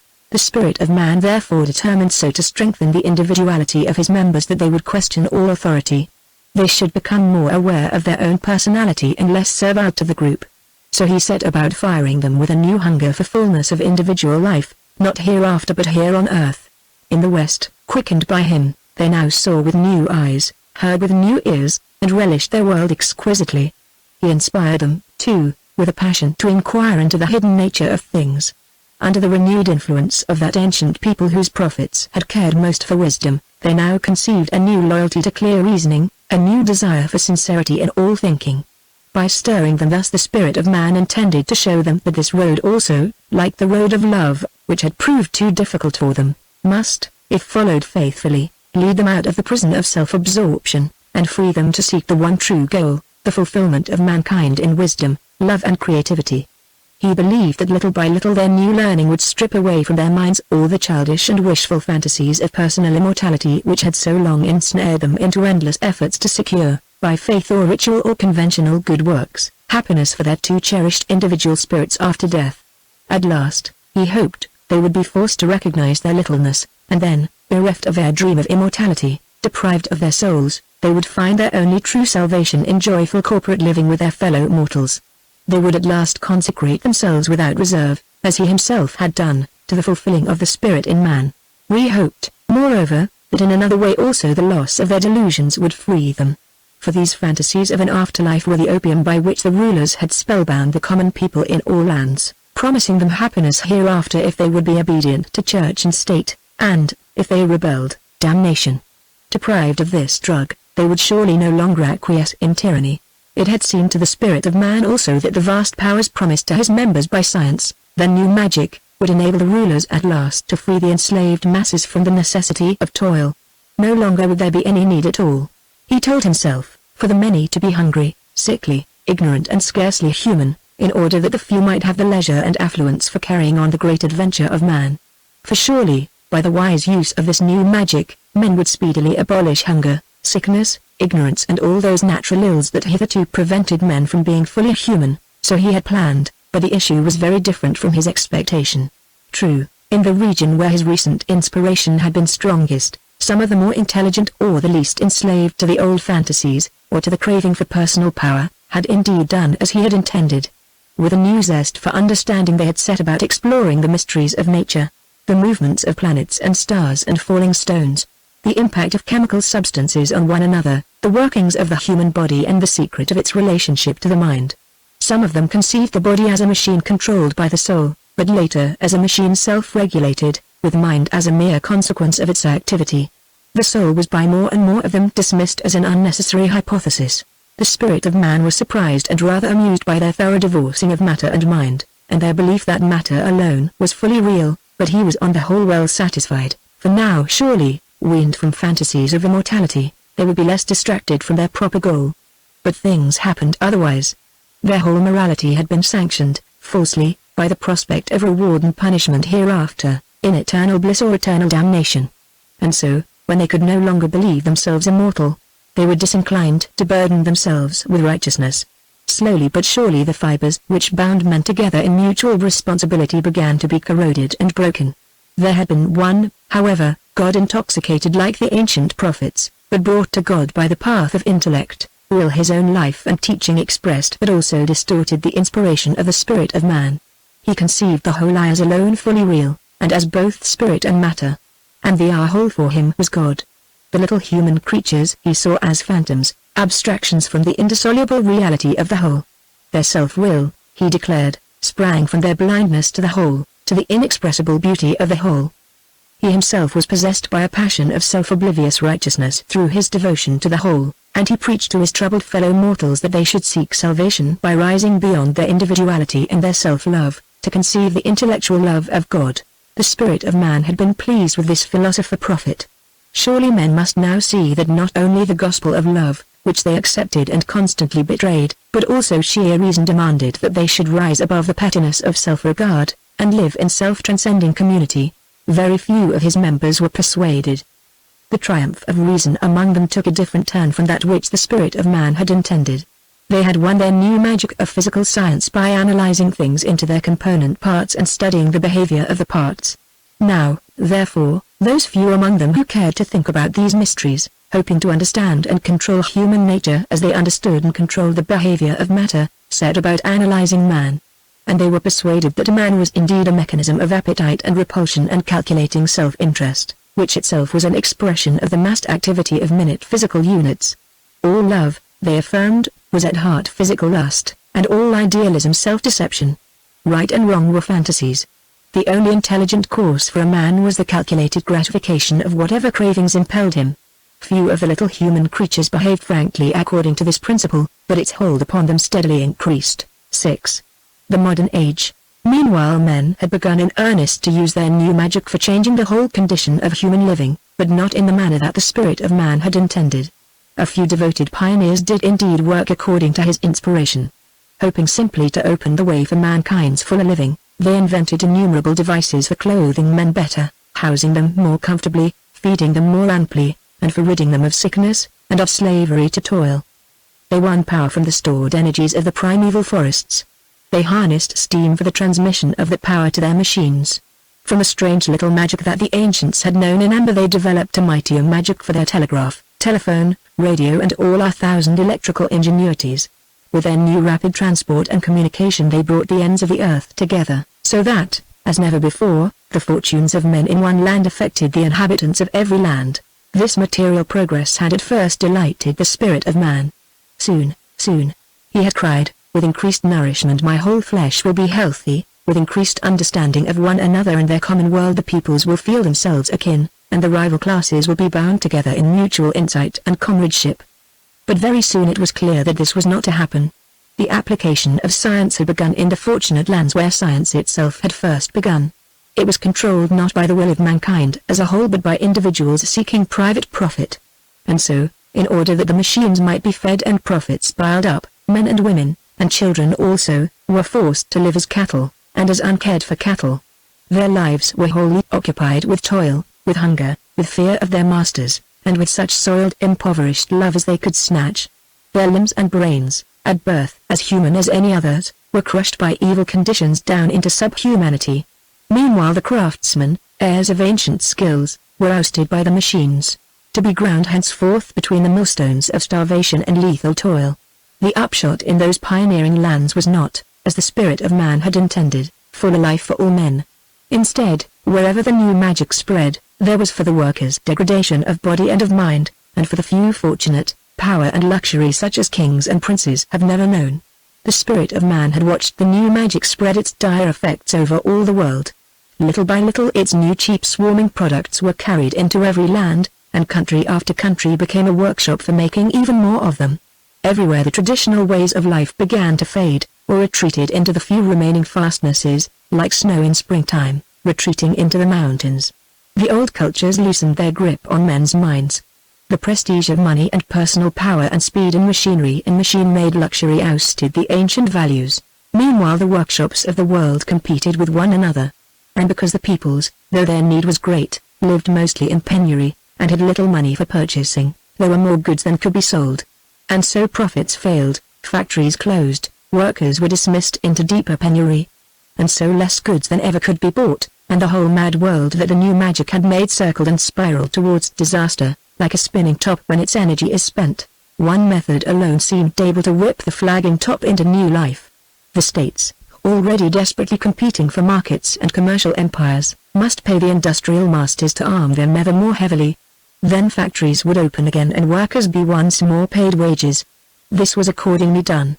To the spirit of man it soon became clear that, since the jealous states lived in constant dread of one another's armaments, any spark would be enough to touch off those vast explosives in apocalyptic war. And then his multiple body would be hideously tortured, and he himself, the constant and lucid spirit in all men, might well be engulfed in delirium, might even be forever annihilated. Once more his plans had been utterly defeated, whether by some innate weakness in the little cells of his flesh or by some alien power that had sown poison and inveterate disease in him far back in his childhood. He could no longer hope for success by merely trying once more to revitalize his members by making his presence in them felt more powerfully. A few here and there might respond, but the mass of them were by now too deeply diseased for heroic love, or heroic reason, or heroic righteousness, fainting under the toxic influence of his disease, yet stung into desperate vitality by the prospect of still more cruel disaster. The spirit of man earnestly searched for some device by which he might yet save himself. Clearly the disease was kept in being against all his efforts by the poisoned and deformed tradition and social structure which molded all men's behavior and crippled all their spirits. But how could he prevail upon his members to change the whole form of their society if their minds were no longer vital enough to take mass action for the sake of righteousness?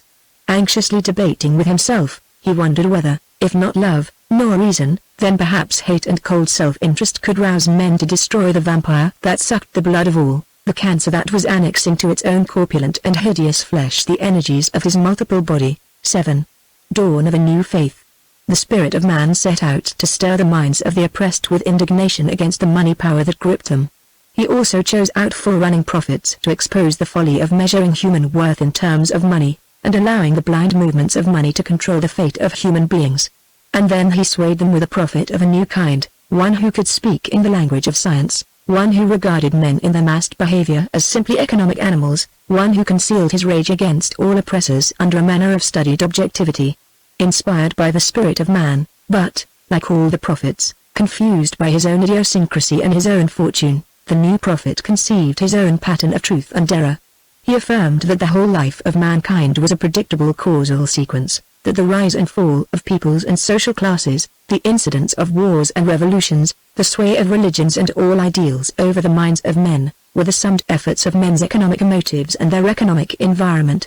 He declared, moreover, that all history was the story of the struggle of rival social classes for power, that the present master class had now fulfilled its function as the pioneer of mechanism, that the modes of economic production upheld by them were now quite inadequate and already breaking up, that circumstances were forcing men to set up a planned economy controlled by the workers, and that the workers, long repressed, must now of necessity burst their chains, overthrow the masters, and establish a new world order, planned through and through for human welfare. While the spirit of man was watching the slow spread of the new gospel, the expected war seized mankind. And under the stress of war the old order was so strained that in one great region of the world it broke. Another prophet had arisen, a believer in the new faith, a man apartment in resolute action, and impelled, so at first it seemed to the spirit of man, chiefly by righteous hate against the rulers for killing his brother and oppressing the whole people. The prophet's followers, an inspired and self-disciplined few, set the people a high example of self-dedication, and won their allegiance. In a sudden storm the old order based on money was in this land quite destroyed, and a new order was founded. With wild hope, but also with misgiving, the spirit of man had watched the birth throes of this new society. For in all his lifetime there had been no event like this. Never before had a great idea not merely won men's hearts but embodied itself successfully in a new kind of social structure over half a continent. Could this great event be indeed the beginning of his body's return to health? The statesman prophet and his followers defended their new society with fierce devotion. They did not shrink from destroying many thousands of human beings who were hostile to the revolution. Little by little the seedling that they had precariously planted struck firm roots. The new state grew strong. The spirit of man, remembering the failure of his ancient prophet of love, now laughed at his own youthful simplicity. My sickness, he said, had gone too far to be cured by noble feelings and gentle words, and even by the martyrdom of a great prophet. Not by the slow spread of love from heart to heart could men's poisoned associations be changed, but only by a sudden explosion of rage disciplined under cold intellect. only by a great act of violence in a scientifically conceived and executed revolution. Nothing but the surgeon's knife could save me. But even as he made this affirmation a chill crept over him. For his nature, after all, was love, not hate. And not in ruthless discipline but only in the glad and free self-expression of all his members could the spirit of man properly thrive. He brooded more intently on the great event, and peered more closely into the minds of the prophet and his followers. Presently he recognized that, after all, the real motive that had launched the revolution and defended the new state had been not merely hate of the oppressor but the new passion of comradeship among the oppressed, who for the sake of their fellow workers, their wives, husbands, children and sweethearts, had given themselves in the common cause. The prophet-statesman himself, though stung to hate, was moved first and the most constantly by love of his murdered brother and of the oppressed workers. The whole vast revolution, which had seemed at first the expression of sheer hate, was in fact a mighty gesture of outraged love, and worthy of love's great prophet himself, who long ago had died to save men. Very strange it seemed to the spirit of man that this should be so. Despairing of love, he said, I tried to move my members by the force of sheer primitive rage and hate, yet after all it is love that has moved them and stung them to this hate. But when he considered how rebels and recalcitrants had been shot, or exiled and slave-driven to death, how critics had been silenced, witnesses intimidated, and accused men browbeaten into false confession, and above all how the minds of the young had been drilled into acceptance of the new gospel, the chill of doubt returned. He reminded himself that, if the revolutionaries had not been ruthless in defense of the new state, it would certainly have been destroyed, and that the founding of this new people's state had been by far the most hopeful thing in the modern world. But also he remembered that his members, though minute and so misshapen, were nonetheless persons, and that even the defenders of the revolution ought to treat even the enemies of the revolution always as persons, never as mere vermin. Meanwhile the men of money and all their followers throughout the world had done their utmost to destroy the revolutionary state. And many sincere believers in the gospel of love, outraged by the violence of the revolutionaries, had sided with money against the new order. Presently in the more distressed of the money states themselves the minds of men began to assume a new temper, a blind rage against the disastrous power of money, and against the falsity of the commercial mind. The spirit of man saw that he himself was partly responsible for this blind rage, for he had done his utmost to infuriate men against the old order. But he had not seen where mere blind rage would lead them. 8. The climax of man's disease. A false prophet, born of this exasperation, but willing to use the power of the old order for his own ambitious aims, began to cast his spell over a great and distressed people. In him the true fire of the spirit was subtly blended with heats of personal resentment against a society that had scorned him. With passion he felt that individual men and women should be instruments for the expression of something deeper, greater, than themselves, but his impoverished and crooked heart could not conceive that thing save in terms of his own warped nature. And his warped truth was the very gospel that his tormented people craved. They had been defeated in war. He promised them world conquest. They were deeply unsure of themselves. He told them they were by nature the supreme race whom all others ought to obey. They had suffered grievously through the breakdown of their money-bound society. He exorcised the spell of money, and promised them security, prosperity, plenitude of wealth. They had been paralyzed by unemployment. He set industry going again by directing it to the making of weapons. They had been emasculated by the evaporation of all ideals. He gave them a thing to live and die for, the mystic race, of which, he said, all men of the true blood were vessels. They had been sickened by decades of licentious self-seeking. He commanded them to abandon individuality and conform in thought and feeling and conduct wholly to the pattern set them by the race, through its supreme mouthpiece, himself. They had learned to despise the cult of logic-chopping reason. He exhorted them to think with the blood. They had been embittered by the cant of the enfeebled religion of love. He preached not love but hate, not gentleness but might and cruelty. The spirit of man had watched this great people clutch in their despair at the phantoms which the false prophet evoked for their undoing. He watched the young men, the young women, become intoxicated alike by what was true and what was false in this savage gospel. He was present in every young mind that tortured itself willingly away from the natural flowering of its personality, so as to live according to the crazy precepts of the false prophet's false religion. He watched the massed thousands, uniformed, marching behind their flaming banners, the children carefully hardened to brutality by bullying, and prepared for torturing men by being encouraged to torment cats and dogs. He felt the precious individual cells of his multiple flesh, that were so much more than cells, since they were capable of personality, denatured by the poison, so that henceforth a whole generation of them must constitute a tumor in his body until death should remove them. Not only in this great people but in others also the poison had conquered. And indeed in every people throughout the world it was at work, here as a suppressed but chronic disease, the threatening disaster. With grief and despair the spirit of man recognized that even among those newborn peoples where the true revolution had triumphed and founded the new order, the poison was still obscurely at work, though restrained by the influence of the new social order. At last, when the false prophet had fully armed his people, he had struck with all his force, helped by formidable allies, at those peoples where the enfeebled powers of money ruled, and the disheartened followers of the true spirit were paralyzed with their own past failures. Once more the whole human race was thrown into convulsion. It had seemed to the spirit of man in the first phase of this paroxysm that the issue might well be fatal, that he who had survived 1,000,000 years might now, though still in early youth, be destroyed. For though mankind, his flesh, would surely recover even from this greatest war, he, the spirit of man, might well be killed. And then his animal body, tempered no longer by its soul of intelligence and love, would live on mechanically, until some later and more crazy war should finally destroy it. 9. Third Interlude, Windows. Strange how your eyes reveal you. Some spirits are best made known through brow or lips, or the chiseling of the nose, or the head carriage, or the hand's proportions, or the gait and rhythm of the whole body. But you stand always at the open windows of your eyes, looking at people passing in that thronged street, the world. Intent and self-oblivious, you do not peep through curtains, you lean frankly forward on the sill, where all can see you, in the sunlight. Or is that brightness all your own? Every passerby can see you, but one who has watched for decades sees you best. But eyes? How can those globes of gristle, those camera lenses, speak the soul? They were not made for communication, but just for watching. Ancestral women watched the flying spindle, and the potter's wheel.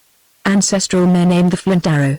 Ancestral beasts looked for handholds on the trees, judged the ripeness of the golden fruit, caught with the eye's mere corner the telltale movement of long grass, or gauged the leap. And much longer ago, long before color dawned in any mind, ages before even shape was clearly seen, far lowlier creatures, eyed only with blisters on light-sensitive skin, groped their way. And earlier still the wholly eyeless vaguely felt the contrast of light and shade falling on the body's surface. Those eyes of yours, those well-proportioned windows through which an inner beauty sees and is seen, are the flower of all that history. But of how much more besides?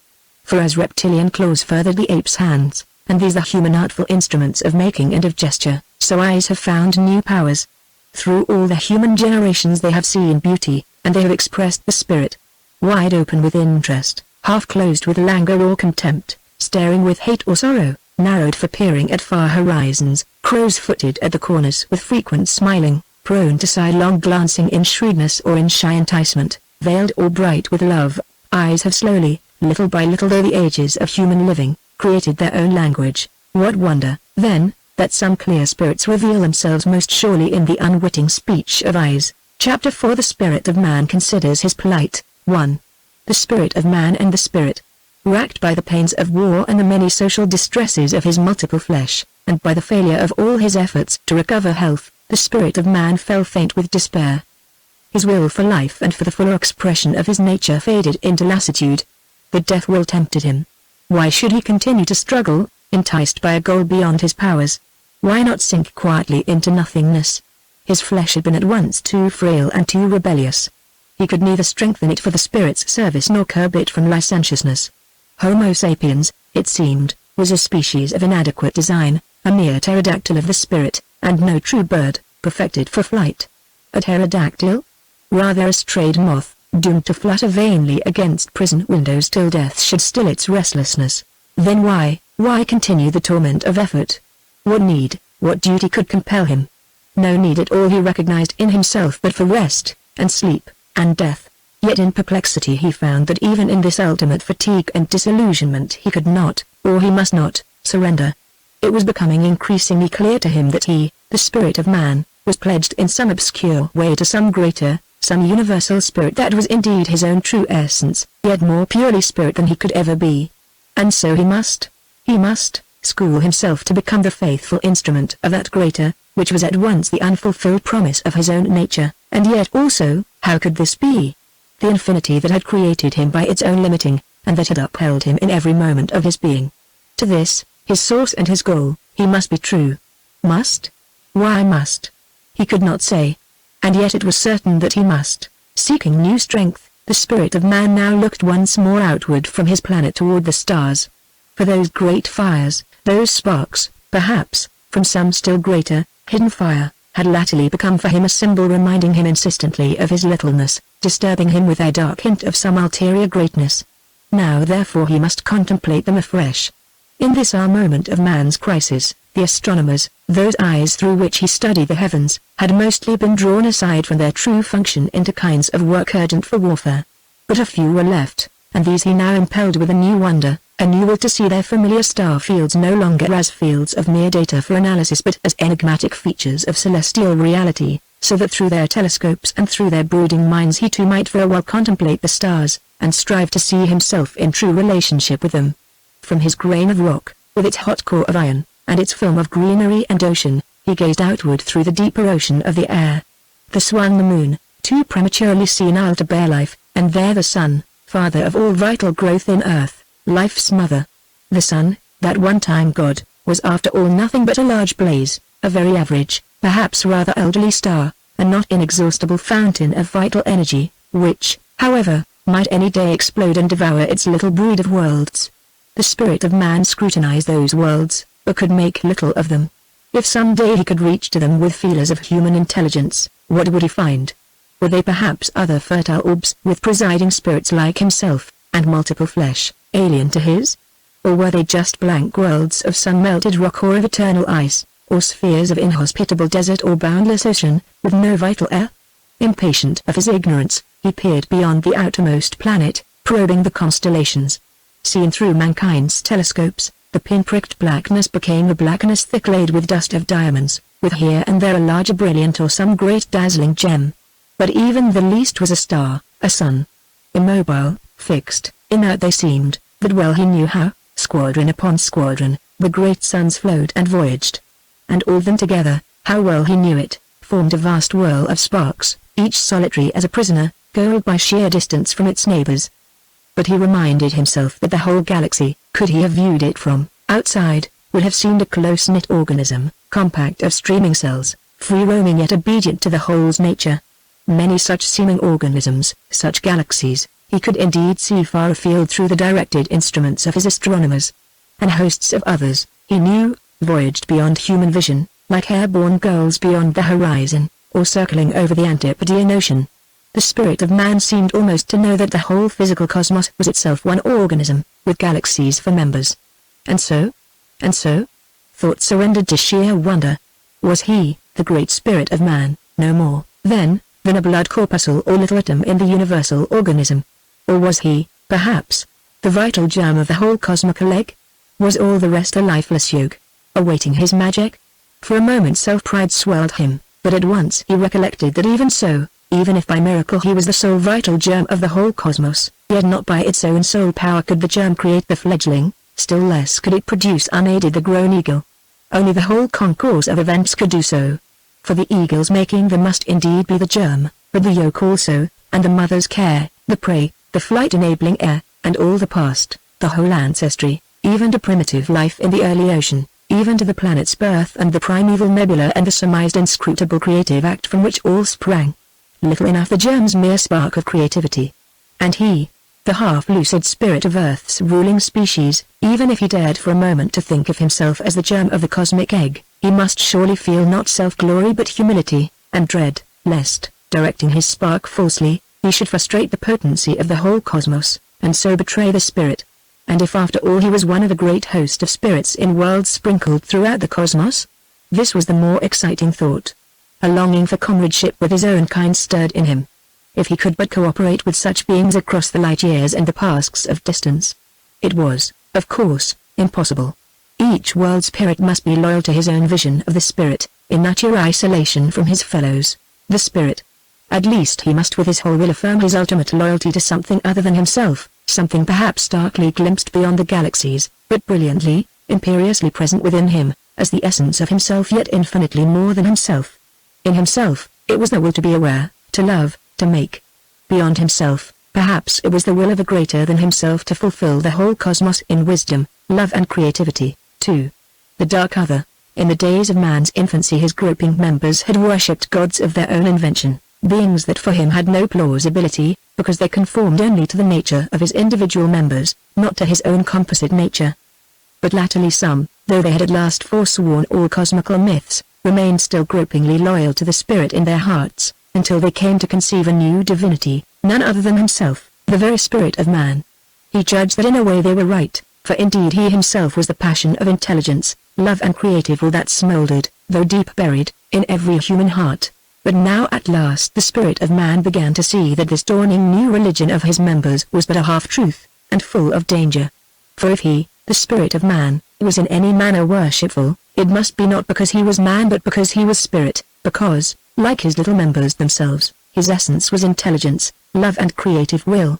Those who worshipped him were indeed true to the spirit in that they gave allegiance to intelligence, love and creative will, but in circumscribing their allegiance to himself, to the imperfect common spirit of their species, they were false to the universal spirit, and so to him also, and to their own true nature. The spirit of man could not but yearn towards a divinity beyond himself, towards the universal spirit that was his own essence, yet infinitely more than himself. But also with painful perplexity he recognized in himself an obscure yearning towards something beyond even the universal and lucid spirit of intelligence, love and creative action, a yearning towards some alien other, inscrutable, terrible, yet in some strange dread way most beautiful. The great spirit of man, who had so slowly, so toilfully and painfully, awakened through the ages, now seemed at last to feel blindly the presence of that other, stripped of all the false images that men had vainly conceived to reveal him. Knowing at least what the other was not, the spirit of man seemed to know, in a way, what he in fact was, yet knew of his actual nature nothing save his bare and terrible otherness. He was not Ra nor Shiva nor Kronos nor Jor nor Jesus. Nor yet, the thought startled him with bewilderment, almost with vertigo, could it be said for certain even that the dark other was identical with the spirit, that he was the perfection of all intelligence, love and creative will. For these, which for the spirit of man and for all finite spirits of every rank must needs be sacred, might perhaps in the other be transcended. Considering thus, the spirit of man, even in the agony of his body's conflict, cried out to the other, "Oh, thou, thou, thou," but then fell dumb. Presently in his heart he whispered, "How should I, his small and lowly creature, address him, how make contact with him? Stars and galaxies declare him, atoms and electrons manifest him. Every insect, every sparrow, every wildflower proves him. Men in all their ways, both good and evil, fatally express him. And I, though loyal utterly to the clear spirit that is my essence, salute also, and compulsively, him, the other.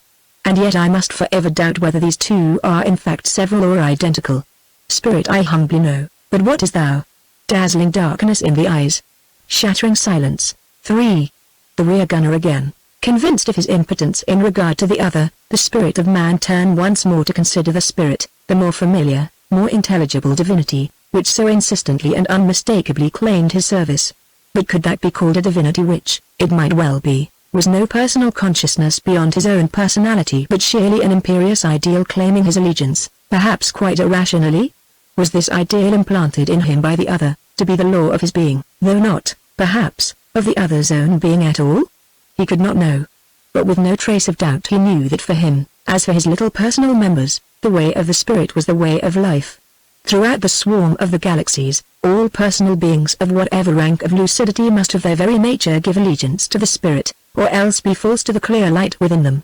For all, the way of life must ever be the way of sensitive intelligence, of loving, and of creating.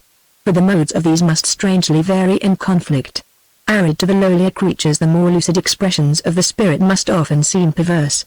The spirit of man, recalling the long pilgrimage of his growth, saw that for him the spirit had indeed taken on many a new guise since he had first so darkly conceived it in the time when he was Father Adam.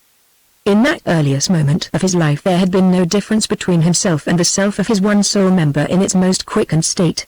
But now, because his members were very many, there was a gulf between himself and each one of them. They were so diverse. Even in their expressions of the spirit they were forever in conflict, for each was enraptured with some one mode of the spirit's manifestation, some one direction or manner of intelligence, or of loving, or of creating. But he, since he comprised all their diversity, participated equally in all their conflicting achievements. He was the identity in all. Moreover his members were so ephemeral, and he perennial, They, so fettered to the particular brief flowering of their individual selves, he, so remote from that enthrallment. It was difficult, therefore, for him to keep aware of the minute but vivid and concrete lives of his members. He was in danger of ignoring them as a man ignores the particular cells of his brain. But since they were indeed personal, and the whole ground of his own personality, to lose touch with them would be to lose himself and die, and to betray the spirit. Particularly in this moment of his life he must guard against this danger. For recently all his concern had inevitably been with the great world influences, and with the need for planning and control of the relations of peoples and of social classes. In his absorption in this immense need, he, the very spirit of man, was once more forgetting the personal lives of men and women. With earnest sympathy, even with reverence, the spirit of man now relived the little lives of now one and now another of his myriad members, the living and the dead, or dwelt upon crucial moments of those lives. And amongst others he chose out the rear gunner in the aeroplane where a moth had fluttered.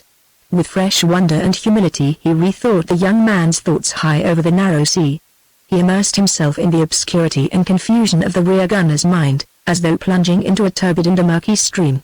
He felt himself pushed this way and that by currents of unconscious impulse, by childhood fears and hungers, long forgotten. He was seduced by ignorance and false reasoning into innumerable follies and trivial purposes. But also, with a shock of pity he experienced the young man's hesitant loyalty toward a spirit that he could only obscurely conceive. It was a longing hopelessly led astray by the conventional cynicism of his pose. Through the rear gunner's eyes he saw the spirit not as the clear will for love and reason and creating but as a mere dim and formless light, percolating down through the muddy water.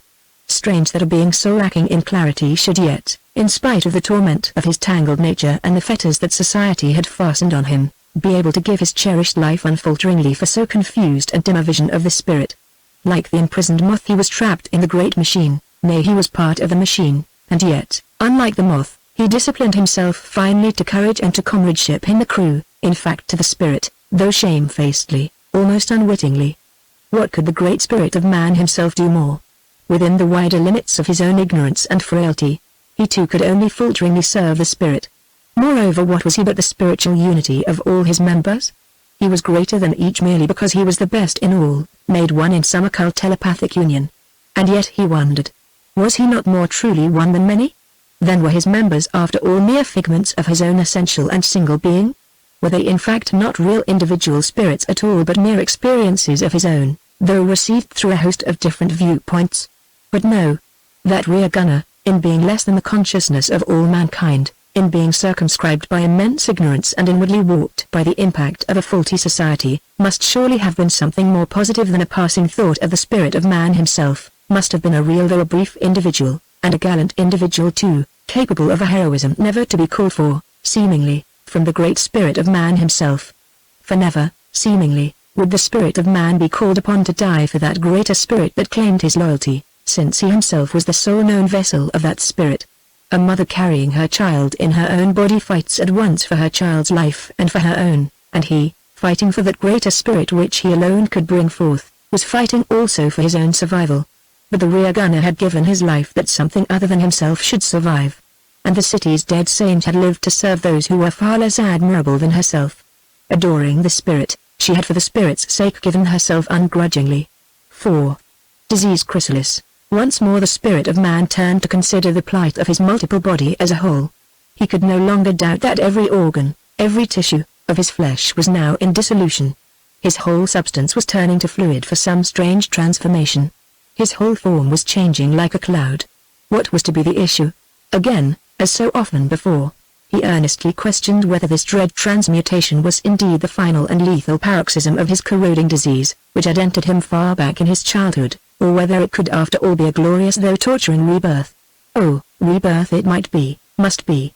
Hitherto, stage by imperceptible stage, the browsing caterpillar had quietly grown, but now the whole creature was disintegrating, for death or for life, for the true omega or for some dread parasitic growth. The dying primitive creature had been after all little more than a formless crowd of cells, a mere polyp or sponge, a confusion of free-ranging and undisciplined individuals, organic for local or vocational ends only, in families, tribes, nations, mysteries and social classes. The total life of the race was the issue merely of blind forces, impinging on the little creatures of the swarm, and swaying them through their inveterate self-seeking. But now at last it seemed that he, The spirit of man, so long almost powerless to control his flesh, might someday come into his own, and reign as the directive mind and will of all humanity. And then, wise from all the mistakes of his past, he would so inspire his members that they would work together freely to turn the earth into a paradise, where, generation by generation, men should fulfill their nature joyfully and ever more gloriously as instruments of the Spirit. As the war's end drew near, the spirit of man saw more starkly that nothing could save him but a new and lucid will for the Spirit, widespread among the peoples. The upstart empires, those cancers in his flesh, must indeed be destroyed, else there could be no health in his body, and his mind must fail, but more, far more, was needed than this desperate surgery. For the poison had spread throughout his bloodstream, and into every organ of his body. And so in the very year of the military victory the spirit of man was forced to doubt whether the victors, though professed champions of the spirit, had any clear conception of what they would do with their victory. Their concern, it seemed, was increasingly with mere power, with the organization of the world to maintain themselves in power. Some wished only to restore the old sponge structure in which they themselves had formerly prospered. Others planned indeed a close-knit world organism, but one in which every man and woman should be held in place by steel threads not of comradeship but of regulations, a world in which the spirit would be as fettered as in the cancerous empires themselves. And now the spirit of man himself began to doubt what precisely it was that he needed of his members. In the past it had been easy to see that the need was for them to curb and transcend their wild individuality, that they should be disciplined in a common cause, that the old loose tissues of his flesh should be broken down and reshaped into a tighter structure. But no sooner did this end begin to be in sight, no sooner did the victors foresee themselves as controllers of the world, than they themselves became the instruments of a new danger. No sooner did they grasp the need for discipline and world planning, than they began to forget the purpose of discipline and the goal of planning. Most forgot it, but not all. The saint, killed in the city, and thousands of other humble men and women scattered up and down the world, did not forget, all the while that the spirit of man was forcing himself to seek a clearer view of his predicament. His flesh continued to be tormented by the huge convulsion of war. He was in the plight of one who, in a high fever and on the verge of delirium, knows that nothing can save him but a desperate, and almost impossible effort to keep a cool head, and think out his cure, and administer it with precision. The opposing peoples were now strained to the last extremity, the one side to stave off ruin, the other to win a quick and thorough victory. Great fleets carried great armies to land on the enemy beaches. Great air fleets destroyed city after city. The armies projected themselves in clattering machines and with the fury of innumerable guns across the meadows and the wasted cornfields, and through the wrecked villages. The retreating enemy blasted and burned and tortured. Everywhere the little members of his body accepted discipline and danger, and suffered all manner of pains and mutilations and deaths in the simple hope that by their sacrifice others would be saved, and a happier world made possible. Their sensitive flesh was torn and mangled by the impersonal blast of bombs or the lustful and devilish cruelty of their fellow mortals. They were subjected to scientifically devised torture, or simply destroyed in thousands as vermin, in the cheapest possible manner, or else, as free citizens and fighters, they choked under the sea, or fell headlong from the sky, or were crushed under falling masonry, or burned to shrunken faggots of charred flesh and blackened bone. All this physical agony the spirit of man himself suffered, for their flesh was his flesh. And even their mental terror of extinction he knew, since he resided in them all. Yet in the midst of this distress, and in spite of it, and because of it, he saw more clearly than ever the truth about himself. Strange and most subtle, he told himself, even in his agony, is the mutual dependence of these little beings and myself. Unless they are wholly disciplined to my will I am torn and crippled by inner conflict, yet if these cells of my body degenerate from true personality and become indeed mere cells, mere cogwheels, mere dispirited units, utterly obedient to the spiritless organization of the whole, I myself, my true self, must faint into non-entity. For I have no being whatever save as the identity of spirit in each and all my members. There is only one forlorn hope for me, that they should of their own free will, and not merely by compulsion, discipline themselves for the common good and for the spirit's sake. But even this is not enough. While disciplining themselves, they must also contrive to be uncompromisingly loyal each to his own individuality and uniqueness. The spirit of man saw what it was that he must now do. His inspiration of his members must be made more precise. It was useless merely to exhort them vaguely to renewed loyalty to the spirit. He must declare explicitly just what the spirit demanded of them in this moment of history. He therefore set about once more clarifying his own thoughts and his inspiration of his members, even now on the threshold of his delirium. At the very time when men were at last falteringly beginning to carry out his earlier precept, when the more socially aware of them were propagating successfully a will for social discipline and world planning, he must bestir himself desperately to inspire the more spiritually conscious with a new tenderness for individuality and for sincere personal awareness. To many of his members, and even to his past self, it had seemed that these two inspirations were opposed to one another, yet in fact each of them cried out for the other for its completion. The spirit of man accordingly spoke his new message in innumerable hearts in all the war-tortured and state-ridden lands.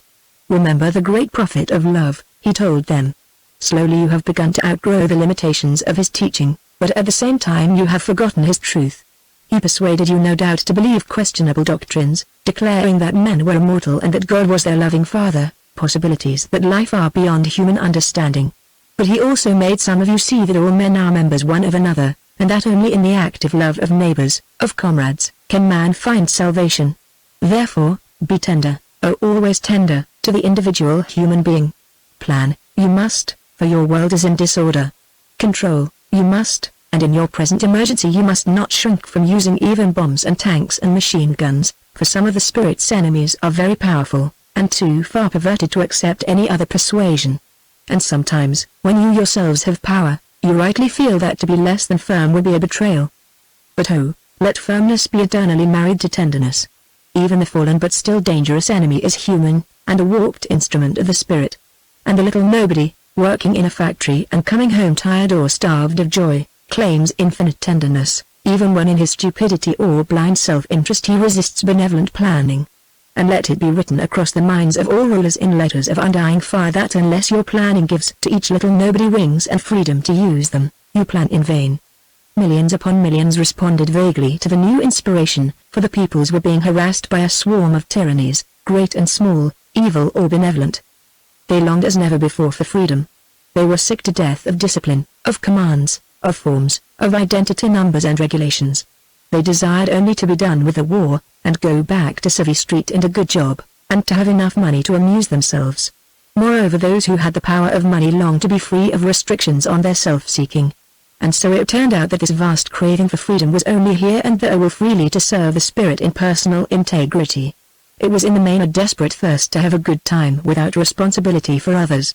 The spirit of man's new old inspiration was vaguely welcomed by most men, both by people of goodwill, and also by those who willed to restore the old licentious freedom.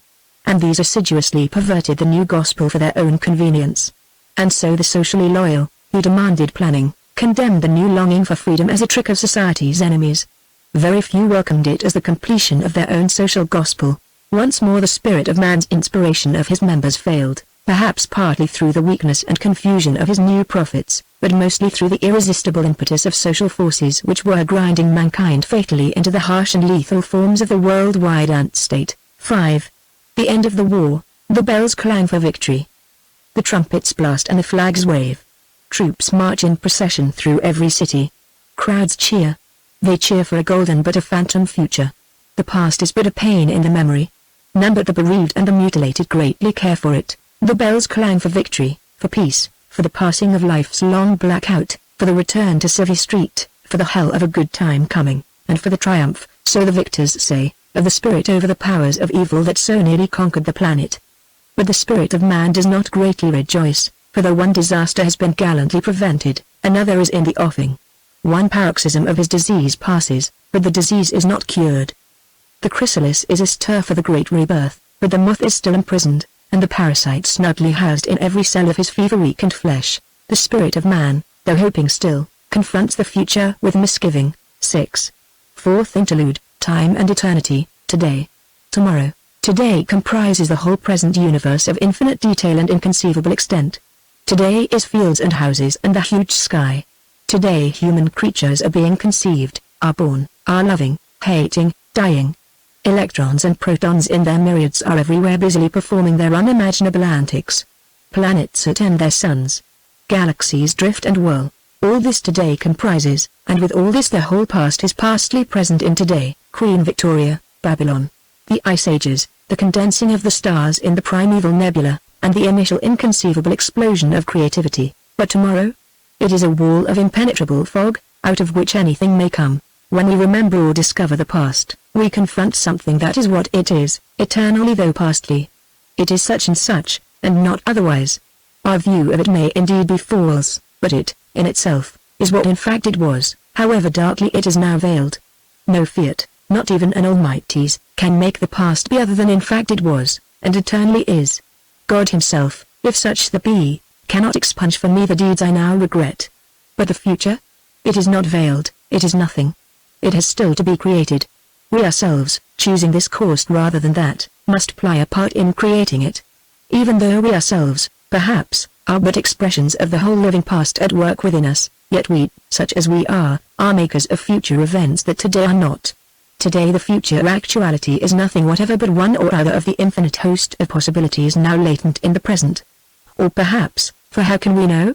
Not even latent in the present, but utterly unique and indeterminate. Yesterday is palpably there, just behind me, but receding deeper and deeper into the past, as I live onward along the sequence of the new todays. But tomorrow? Yesterday I had porridge and toast for breakfast, as on the day before, and the day before that. Yesterday, according to instruction, I caught a train to Preston. I had set my plans so as to reach the station in good time. And because 1,000 other strands of planning had been minutely coordinated, at the appointed minute the engine driver, who had been waiting in readiness for the guard's whistle and his waving flag, moved levers. The train crept forward. In that train I found myself sitting opposite a lovely stranger, not according to instruction, nor as the result of any plan. Soon we were talking, looking into one another's eyes, talking not of love but of nursing and hospitals and the wished-for planned society, and of a Christian God, and of a future life, and of eternity. Before we met, before our two minds struck light from each other, our conversation had no existence anywhere. But then in a fleeting present we began creating it. And now the universe is eternally the richer because of it, since irrevocably the past now holds it, now preserves in a receding yesterday that unexpected, that brief and never to be repeated, warmth and brightness. With her I have no past but yesterday, and no future, but with you, my best known and loved, I have deep roots in the past, and flowers too, and the future. Some 15,000 yesterdays ago the Liza day when you were a little girl with arms like sticks and a bright cascade of hair. In a green silk frock you came through a door, warmed your hands at the fire, and looked at me for a moment. And now, so real that moment seems, that it might be yesterday. For that particular fraction of the eternal reality is always clearly accessible to me, though 15,000 yesterdays ago. But tomorrow? Tomorrow, shall I, as it has been planned, catch the bus for Chester? Or shall I miss it? Or will it refuse me, or never start on its journey? Or having absorbed me will it collide with a hearse or a menagerie van? Will the freed lions and tigers chase people along the street? Shall I feel their huge claws in my flesh and smell their breath, and know that for me at least there is no tomorrow? Or perhaps some hidden disease is ready to spring on me tonight? Or a bomb? Or will the laws of nature suddenly change, so that stones leap from the earth, houses become soaring pillars of rubble and dust, and the sea rushes into the sky? Or will the sky itself be drawn aside like a curtain, revealing God on his throne, his accusing finger pointing precisely at abject me? Or at a certain moment of tomorrow will everything simply end? Will there be just nothing anymore, no future at all? I cannot answer these questions with certainty. No man can answer them with certainty. And yet if I were to bet £1,000,000 to a penny that things will go on, and £500,000 that they will go on fundamentally much as before, few would call me rash. Yesterday the events which are now so vividly present and actual were in the main inscrutable and not yet determined. And therefore yesterday they had, we say, no being. And yet there are moments when we vaguely sense that, just as the past is eternally real, though pastly, so the future also is eternally what in fact it will be, though for a while futurely to the ever-advancing present. We move forward, and the fog recedes before us, revealing a universe continuous with the present universe, and one which, we irresistibly feel, was there all the while, awaiting us. Could we but by some magic or infrared illumination pierce the fog wall, we should see the future universe as in fact it is.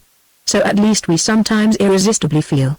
My conversation with that lovely and serious traveling companion, was it not always there, awaiting me, knit irrevocably into the future as it is now irrevocably knit into the past? When I was born, was not that journey awaiting me? Through the interplay of external causation and my own freely choosing nature, was not that happy encounter already a feature of the eternal fact, though futurely? Was it not equally so when the Saxons first landed on this island, and when the island itself took shape, and when the sun gave birth, and 15,000 yesterdays ago, when you and I first looked at each other, was not our future even then just what in fact it has been? It was of course related to us futurely, and was therefore inaccessible. But was it not all the while there, lying in wait for us? One does not suppose that the center of the earth, because it is inaccessible, is therefore blankly nothing, until someone shall burrow down to it. And indeed I cannot even be sure that in that moment of our first meeting the future was, in very truth, wholly inaccessible. For in looking into your eyes I did, how I remember it, have a strange, a startling experience, long since dismissed as fantasy, yet unforgettable. It was as though your eyes were for me windows, and as though curtains were drawn aside, revealing momentarily a wide, an unexpected and unexplored prospect, a view obscure with distance, but nonetheless an unmistakable prevision of our common destiny. I could not, of course, see it clearly, for it was fleeting, and I was a boy and simple. But I saw, or I seemed to see, what now I recognize as the very thing that has befallen us, the thing that has taken so long to grow, and is only now in these last years flowering. Today our hair is graying, our faces show the years. We can no longer do as once we did. But the flower has opened. And strangely it is the very flower that once I glimpsed even before the seed was sown. Fantasy, sheer fantasy? Perhaps. But when we think of time and of eternity, intelligence reels. The shrewdest questions that we can ask about them are perhaps falsely shaped, being but flutterings of the still unfledged human mentality. The initial creative act that blasted this cosmos into being may, or may not, or neither, be in eternity co-real with today, and with the last faint warmth of the last dying star. Chapter 5 Man's Future 1. The spirit of man has a vision. The bells clang for victory. They strike all hearts to thankfulness, and many to joy, but some to cruel memory of past promise, now never to be fulfilled. And some, in the intolerable conflict of hope and new foreboding, are gripped to silence. These only, are the eyes of tile spirit of man, facing the fog wall. Heedless of the bells and the trumpets, the processions and the flags and the cheers, the spirit of man stares at the blank future, with hope but with new foreboding. He presses with all his eyes against the impenetrable fog. So fixedly is he nailed to the blankness of the future that the present sweeps past him unobserved. He reels into a strange trance. For a pregnant instant, between one beat and the next beat of the crashing bands, he is plucked seemingly quite out of time into eternity, and dropped back headlong upon the advancing wave crest of the present, enriched with huge experience. For between one blast and the next blast of the trumpets the spirit of man sees all his future eons, and his senility and death. He sees also the lifetimes of 1,000 worlds, and the death time of the cosmos. He sees the spirit, the true spirit, full grown at last but crippled, groping still toward the dark other. But whether she is taken by her beloved, he cannot know, too. He tries to remember the vision. The bells clang on. The crowds in every metropolis still cheer. But the spirit of man is heedless, wrapped in the fading memory of that huge instant. What was it that seized him? Could he but recapture the lost vision? He remembers only that it was the opening up of an immensity never conceived by man, an immensity that was at once, how insignificant and irritating these threadbare words, most terrible and yet most beautiful, in a manner humanly unimaginable. And embraced within this vastness, like a cell in a living body, like a little word in a great song, a little tremor in a great orchestration, a flicker of being, long past and yet eternal, there lived and died our universe of space and time, and many-worlded galaxies, and of the many-mannered spirit. Chilled and dismayed by the confused memory of that immensity, the spirit of man yet longs to be engulfed in it and suffused with it, as the heart the water brooks. For that vastness, alien beyond all conception, was also, how could this be? Strangely familiar, intimate even. That instant on the remotest peak of being was also, but how could this be? A startling homecoming. The remotest peak of being? No. The spirit of man, scrutinizing his future memory, recognizes that he cannot claim to have been there, for even in that soaring instant the presence of the inaccessible other overhung him. Not to the summit had his assumption borne him, but to a lowly spur, a foothill only. Very far above, cloud-veiled, more guessed than seen, the stark horn itself rose, forbidding, inaccessible to all creatures, even to the spirit of man. Yet unreasonably lovely. And far below the ravines and hanging forests, down in a vast plain, a little stream lay like a faint scribble, one among many, glimpsed through the haze. And this little stream, one of many, the spirit of man recognized as his own home universe of space and time, and of many-worlded galaxies. To us, in our more intimate and temporal experience, our universe is instinct with life and change, yet from the viewpoint of eternity's foothills it was fixed, complete, with all its surging eons equally present. Seeking a nearer view, the spirit of man had swooped downward with hawk-like scrutiny. Poised over our universe, he saw in more detail all the long reaches of our river of time laid out before him, from a stream's initial wellspring in eternity to its final stagnation in the bog of eternal changelessness. 3. The vastness and the horror, all this he had seen in the great instant. But now, dropped back once more into time, and swept forward on the wave crest of the present, he tries eagerly but with uncertain success to recapture his late vision. He dimly recalls that within one stretch of rapids in the stream's middle reaches a single fixed swirl of ripples was seen to be his own whole life in time. There, half seen, half guessed, lay his first waking in Father Adam. And the two his death. And in between lay all his ages, that for us are past till future. There, the gleaming ripple of his childhood's golden age, there the age of his prophets, there the onset of science. And there also he saw, much as a man on his deathbed may remember an incident of his childhood, the moment of history which we call present. There the bells clanged for victory. There, or but a tremor earlier, the rear gunner in a certain aeroplane felt a moth's chance kiss. There, an obscure saint in a city was destroyed, and also leapt to bliss. Today, after that instant of eternity, how strange it seems to the spirit of man that, before his illumination, this our present moment should have appeared as the crux of man's whole career, perhaps of the whole cosmos. Searching his fading memory of the eternal view, he now affirms that the truth is in fact far otherwise. This moment that for us is present is not, alas, the moment of his rebirth from the chrysalis to become the finished moth. Our struggle is a mere premonitory birth pang, one of many. Not till long ages afterwards, so his memory of the eternal view affirms, does the Omega ripen fully and emerge. Probing his memory to recover the times that for us are future, the spirit of man sees only the general form of human history. Of the little span that most concerns us, and him also today, the lifetime awaiting men now living, he remembers almost nothing. Even of the next few centuries he recovers only a shadowy and deceptive image. So very long is the eon of his whole career that even a millennium, unless it happens to be in some way unique or momentous in the eternal view, may be as indistinguishable as to us a day among 1,000 others far back in childhood. The events of a century or a decade may be quite indiscernible. No doubt here and there some trivial and fleeting incident, such as a casual war or abortive social upheaval, may freakishly obtrude itself in his future memory, but in general such brief events present themselves to him only if they were specially striking or significant. The war which bulks so largely in all our lives, and in his own life today, his memory does detect, but he recovers little more of our time than a bare outline of the war's occurrence, and its issue.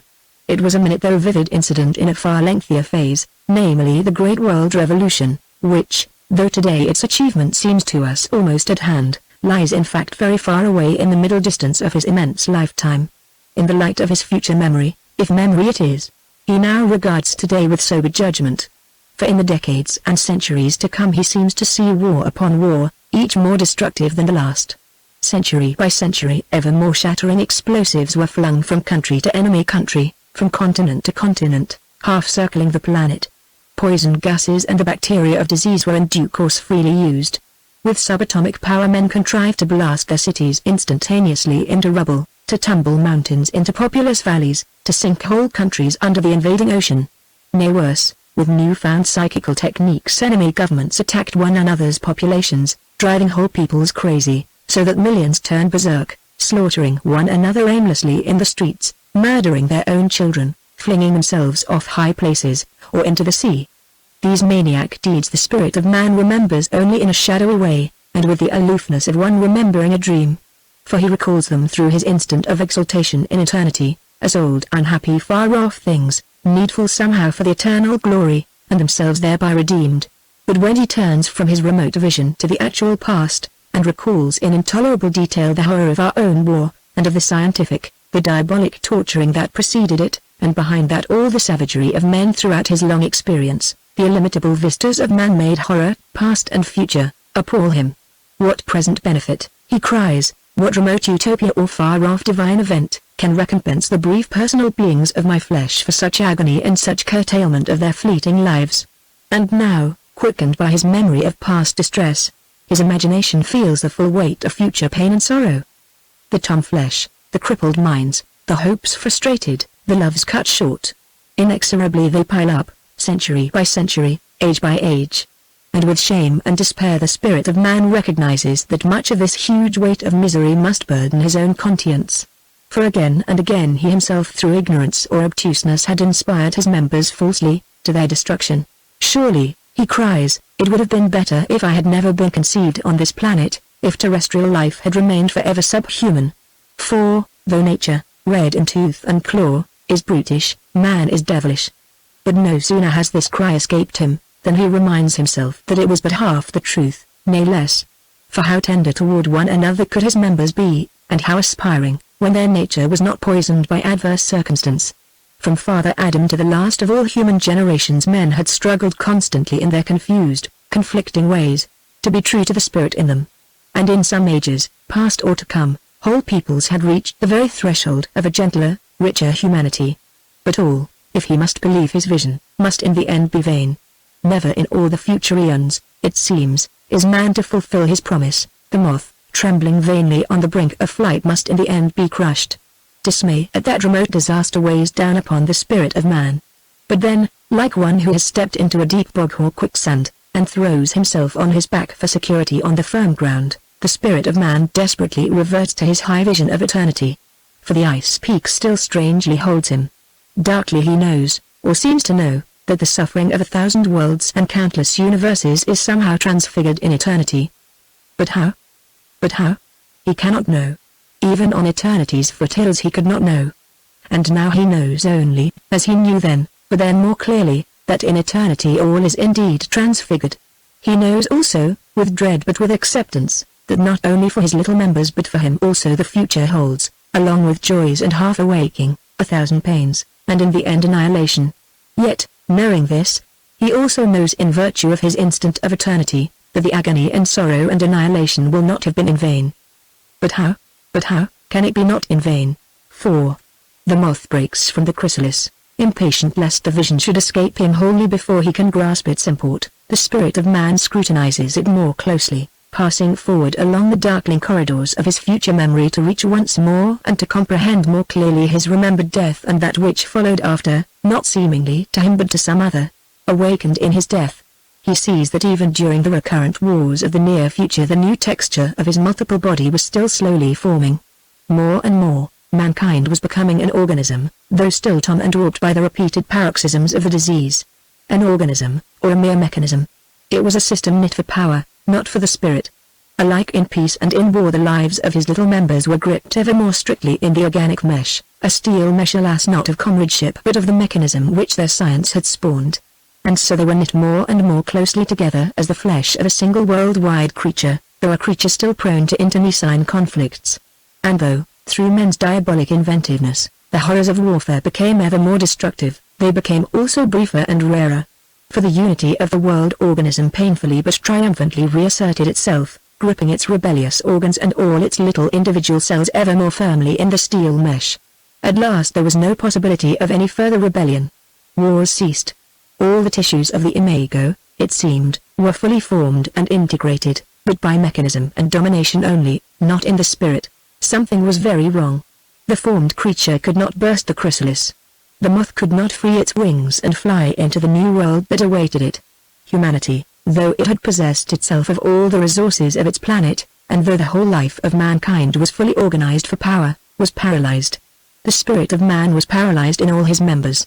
Peering with difficulty into that dreary phase of his career, he sees that though all human beings were at last well grown and prosperous, and all exercised their particular skills fully in the common enterprise, and all had a sufficiency of easy pleasures, yet in none was the clear awareness of the spirit.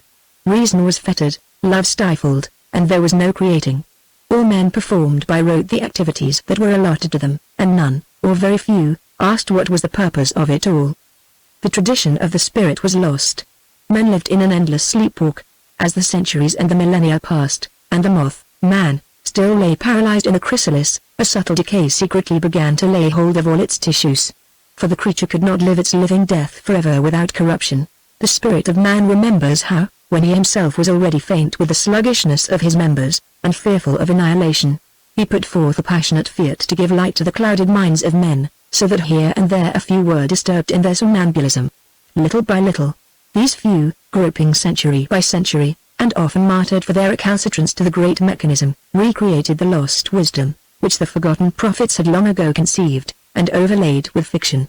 It seems to the spirit of man that for a long age the new awakening made little progress, for it conflicted with the all-powerful mechanism of the world, the steel organic mesh of the world organism. But little by little, under his desperate goading, the wished-for miracle happened. Century by century, the whole world's temper changed. The struggle between the still somnolent minds and the awakened minds was worldwide and desperate, the one side armed with the scientific law and all the mechanical resources of the world, the other armed only with love of the spirit. At last the masses of men were all smoldering with a new fire, and the great change happened. Control of the world passed suddenly from the somnolent to the awakened. The spirit of man came at last into his own. The finished creature, man, burst its bonds.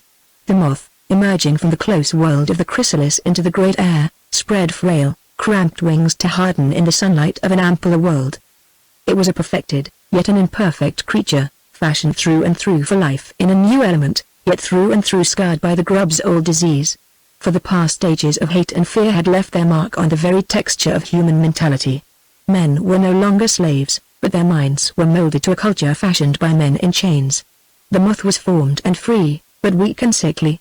Ever and again its individual members yearned for the lost freedom of the chrysalis, or for the licentious freedom of the disease. But little by little, so it seems to the spirit of man, the wings were smoothed out and set, the new tissues strengthened. One by one the old horror's traces were expunged. Mechanism, formerly man's tyrant, became his slave, science his willing servant. The earth was transformed from a nameless generator of power into a fitting home for free men and women. And with the change even power itself increased, since free men could foster it better than slaves. And so, with the lavish use of power, coastlines were altered, lost continents lifted from the ocean bed, deserts made fertile, the Arctic warmed, cities rebuilt to nobler plans. All men lived in modest affluence, and all had access to all lands in their own vehicles of flight. The children grew up to freedom and friendliness. The young men were indeed sons of the morning. And all citizens, being friends in a common work, spent themselves gladly in the thousand diverse enterprises of the new world. The old, peaceful with fruition, rested in life's evening, and awaited death as the tired toiler sleep. For in every mind the spirit of man was present as the final judge of action and the final consolation in all sorrow. Century after century, age after age, men continued to embellish their planet and explore the universe with the far-reaching eyes of science. Age after age they developed the human spirit into an efflorescence of art, personal awareness and metaphysical imagination. Ever exploring, they came now and then on strange new veins of spiritual law, they broke suddenly into new worlds of beauty or personal being or abstract truth. 5. 6 human worlds, but as time passed there was less and less opening for further venture. Increasingly the generations were forced to repeat the achievements of their forerunners. The whole of life became as gracious ritual, but still a ritual. The instrument was perfected, but the music, though exquisite, was repetitive of the ancient themes. The moth's wings were ripe for flight, but they could only quiver monotonously and ineffectively. The creature seemingly had not the instinct to take wing. The spirit of man recalls how, though in full possession of all his members, he was perplexed and impotent. For life is movement, and adventure, and where they are not, comes a creeping death. It is spirit's very nature, at whatever level of its being, in all its finite forms, to strive for enrichment through intercourse with other spirit, and in that enrichment to be reborn. Without this soaring, comes the creeping death. The spirit of man knew well that, unless he could break the spell of this happy but barren ritual, mankind must sink once more into an age-long sleepwalk, even as the ants and bees. And so once more he chose out prophets to rouse men into a new discontent.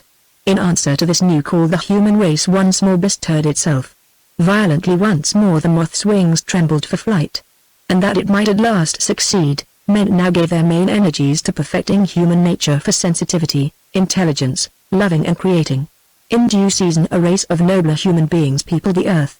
They saw with finer and more colorful vision, heard and smelt with more than the dog's discrimination. Their touching was as delicate as the bee's.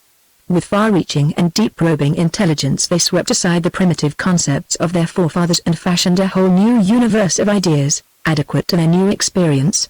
Their own nature, too, was limpid to them. And in the subtlety of their self-knowledge and their awareness of each other, the spirit of man became more vital and more lucid. The new human race applied its wisdom to the exploration of Earth's sister planets, in search not of power but of comradeship. In accordance with the exhortation of their prophets, they looked for strange intelligences, alien in idiosyncrasy but identical in underlying spirituality. With these they intended to create a far-ranging community of worlds. But all their gallant exploration revealed merely that man was alone in a solar system. Neither on sultry Venus, where the air could not support life, nor on cold, arid Mars, where life was but a patchwork of lowly vegetation, nor on torrid Mercury nor great Jupiter, nor on any other planet did men find intelligence. The spirit of man, recalling that chill discovery through his future memory, savors once more the loneliness that assailed him. Looking outward from the remotest planet, men wondered whether perhaps throughout all the starry blackness there lay nowhere at all any peopled sphere but their own dear Earth. But the new mankind would not accept defeat.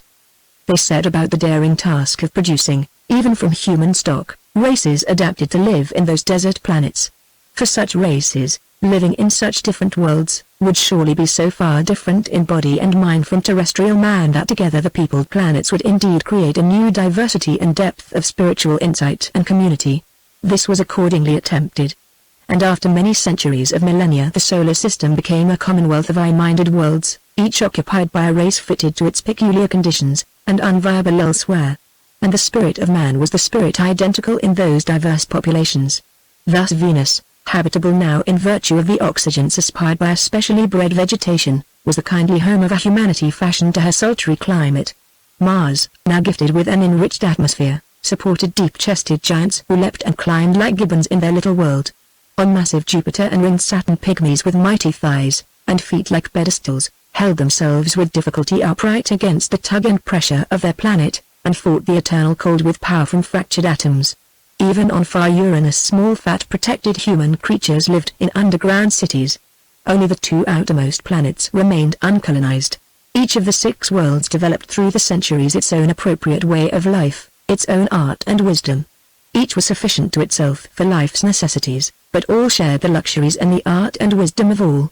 Conflict of will between the worlds was not unknown, as when the Uranians demanded that the terrestrials should equip their Antarctic continent to be a vast settlement for visiting Uranians, who could live only in the most frigid terrestrial climate.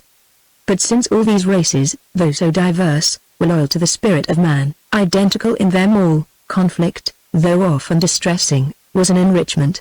It seems to the spirit of man, exploring his future memory, that for 1,000,000 years or more the races of the solar planets perfected their societies and embellished their cultures. But in the end they too, like the original terrestrial mankind, reached stability, and entered upon a longed phase of ritual living. The spirit of man, now the mature spirit of 6 diverse worlds, foresaw once more the creeping death that stagnation promised. Once more he gazed outward toward the stars. All the psychical insight of the 6 worlds had failed to make contact by any psychic technique with any intelligence beyond the confines of the solar system. Though men were always seemingly upon the brink of some great revolutionary advancement in telepathic skill, they could never achieve it. And physical contact with the few planets of the nearest stars seemed impossible, so vast was the ocean of interstellar space. Every attempt at communication, physical or psychical, proved utterly barren. For eons the 6 worlds continued their happy but stereotyped living. Since every age was identical with every previous age, there was less and less for the quick intelligence to do. And so it sank little by little into coma. Science became a traditional mystery, art a dexterous play on age-old conventions, personal relations a matter not of mutual awareness but of formal manners, religion, once a crusade, became merely a comfortable and seemly ritual. The spirit of man, like a spectator at a boring play, or a traveler fallen into a snowdrift and struggling against the drowsiness that preludes death, wrestled with the oncoming floods of sleep. Meanwhile, for thousands and millions of terrestrial years the 6 worlds continued their frustrated living. The day grew longer. The moon, swinging outward from her parent, showed a smaller disk to Earth's inhabitants. Then, creeping slowly inwards age by age, our satellite grew to a huge portent in the sky, until at last, under the strain of the planet's gravitation, it broke into 1,000,000 fragments to form a bright Saturnian ring, which men saw henceforth as a dazzling sunlit arch across the whole night sky. Meanwhile the sun himself, squandering his energy, displayed a smaller disk. and still the six world peoples, like six sleepwalkers dancing hand in hand, performed their endless ritual of living. Eon upon eon this continued. The forms of the constellations changed. One by one the older stars were dimmed, and then extinguished. And one by one those that were still in their prime reached that crisis which so many stars must in their season suffer. Blazing one by one with fantastic effulgence for a few weeks, they then shrunk into senility. The six worlds knew that presently their sun must do likewise, and engulf or sear his planets. 6. The end of man. Today, while the bells clang for victory, the spirit of man recovers from his future memory the temper of that age when expectation of the final catastrophe first possessed the minds of all men. No way could be devised to save the worlds from destruction. Little man could by no means check the forces of an exploding star, nor harness them, nor escape them. The six worlds, living under the shadow of annihilation, changed their temper. And the spirit of man at last threw off his lethal drowsiness to face a mortal hurt, not in hope that it might be averted, but to prepare himself for his end. Throughout the six worlds all men and women faced the same urgency. The exact date of the explosion was unpredictable, but it might now occur at any moment, and certainly within a few centuries. For a while the human peoples, self-disciplined to the spirit, debated anxiously whether to commit mass suicide at once or to carry on their affairs in contempt of the future. In the end they decided not to forestall the disaster, not even to cease from procreating. For perhaps, after all, the calculations were faulty, and 1,000 years of decorous civilization might still be possible. And even if, as seemed most likely, the end must come within a century, they were determined to meet it with full consciousness and with dignity. Let the children still be born, even if they must soon be slaughtered. Let the spirit of man experience fully to the last possible moment. Let his vast treasure of experience, gathered through so many eons, be wholly completed before it should be laid with reverence and awe at the feet of the inscrutable other. And so for many centuries the six worlds lived on, expecting instant death. During this time they were mainly concerned to explore by psychical means the spirit's relation to the other, and their own prospects in eternity. But their researches discovered nothing. The other, it seemed, was utterly indifferent to their fate. Small wonder, then, the despair and savage rebellion against the dark other at last began to stir among the six world peoples. The spirit of man in that last brief moment of his long life was racked once more by conflict among his members. For in each world, though one party remained faithful to the spirit, another revolted. What is the good, what the good, they cried, of continuing loyal to that other, who is utterly inaccessible and indifferent? And why should we persist in service of the spirit, a mere phantom that has after all no standing in the cosmos, and is a mere figment of our own foolish minds? All the generations, ever since Father Adam, have deceived themselves. We will use our last centuries, or years or moments, solely to snatch pleasure. And so under the suspended sword they guzzled every joy that their science could give them.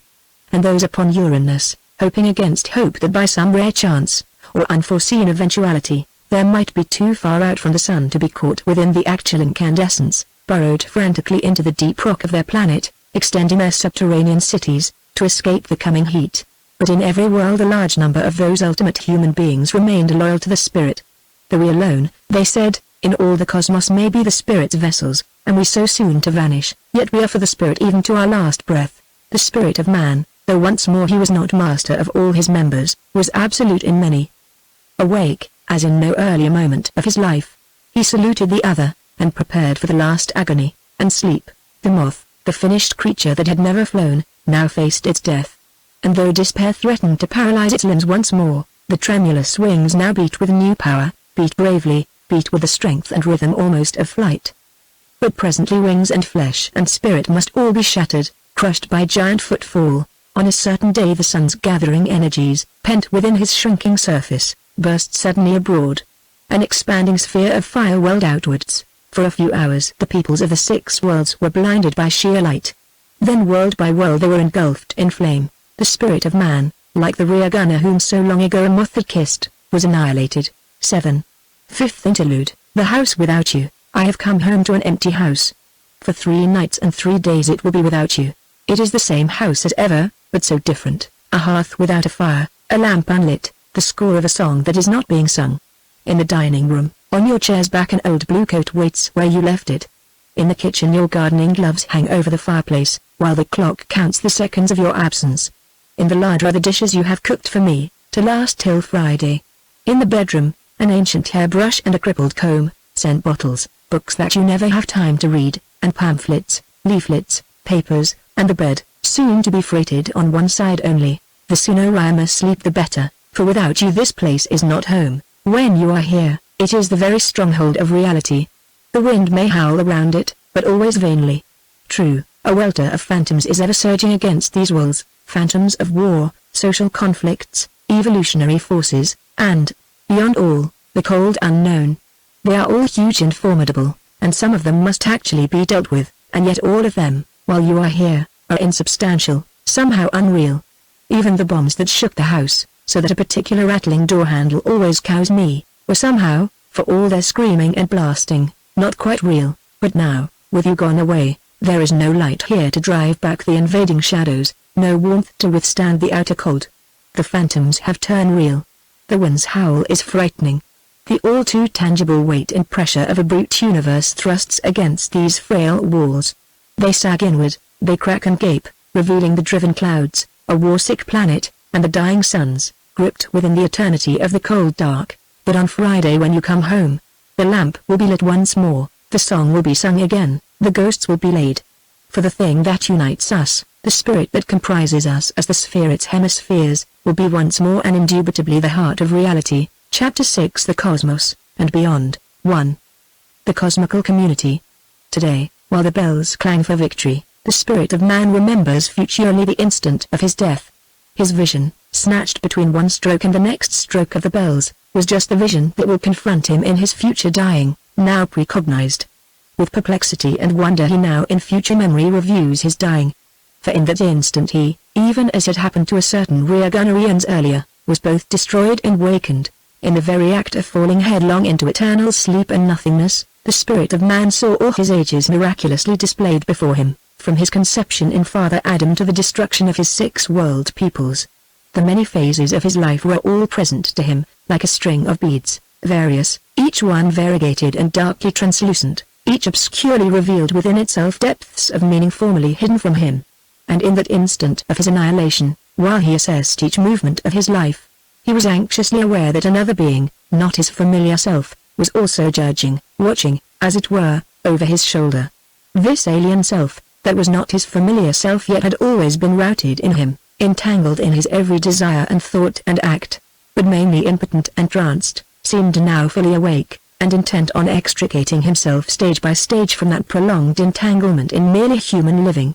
The spirit of man in his last moment yearned for continued life, and grieved over his eons of drowsy grubhood, his tormenting stagnation in the chrysalis, his moth maturity, so full of promise and yet so marred and barren, and finally his pointless slaughter. But the other self within him, the pure spirit in him, regarded his tragedy and all his errors with detachment. He cried, not I, that half-awakened, still self-pitying, man-bound spirit. Too feebly and erringly he inspired and ruled his members. No. He was not I. But I, what is it that I am? The spirit of man, in the instant of his annihilation, feared, and yet adored this newly awakened being within him, sprung seemingly from his own spiritual substance, yet alien, lofty, and freed in his annihilation. Searching more closely his future memory of his end, the spirit of man recalls with human horror the slaughter of all his members, and his own extinction. And with a surge of personal resentment he sees the strange other self, that was seemingly not himself at all, triumph and exult in his annihilation. But immediately, in the light of his own miraculous vision from the foothills of eternity, both downward into time and upward to eternity's high peak, horror and resentment fade. He views his end with grave acquiescence, even with exultation. Though doomed to annihilation, he identifies himself with that alien survivor. For that which died in his dying, though it was his own dear self, was but the vessel, the shell, the husk of that which survived. This at least the spirit of man knows well, through his moment of eternal vision. For this he knows. In that far future moment of man's destruction he, the spirit of 6 worlds, vanished into oblivion, experiencing no further happenings at all. But that within him, which was not himself, yet in some dark way more than himself, woke to its true nature, and rediscovered itself to be the spirit not merely of man's 6 worlds but of a host of worlds, scattered throughout many galaxies of stars. This ampler spirit had indeed all along been conscious in that many-worlded host. To him, in his voluminous and many-worlded life, that simple spirit of one planetary system, The lowly spirit of man had been no more than one theme of dreamlike yearning and thinking which he performed, as it were, absent-mindedly, while his attention was engaged with loftier matters. The great company of worlds which together supported this high spirit were great and small, young and old, sprinkled among the galaxies like a few seeds adrift in the vast air. These worlds were of two orders. Many, like the 6 human worlds, were too lowly to enter into the single and lucid awareness of that great spirit. Blindly, unwittingly, they contributed their part in the conscious spirit of the whole, as cells and muscles and intestines contribute unwittingly to the mind of a man.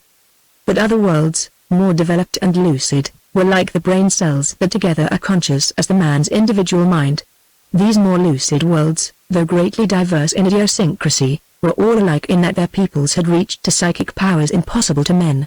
By consciousness of their underlying psychical identity they kept in touch with one another across the intervening spatial void. For in the dimensions of the spirit no gulfs divided them.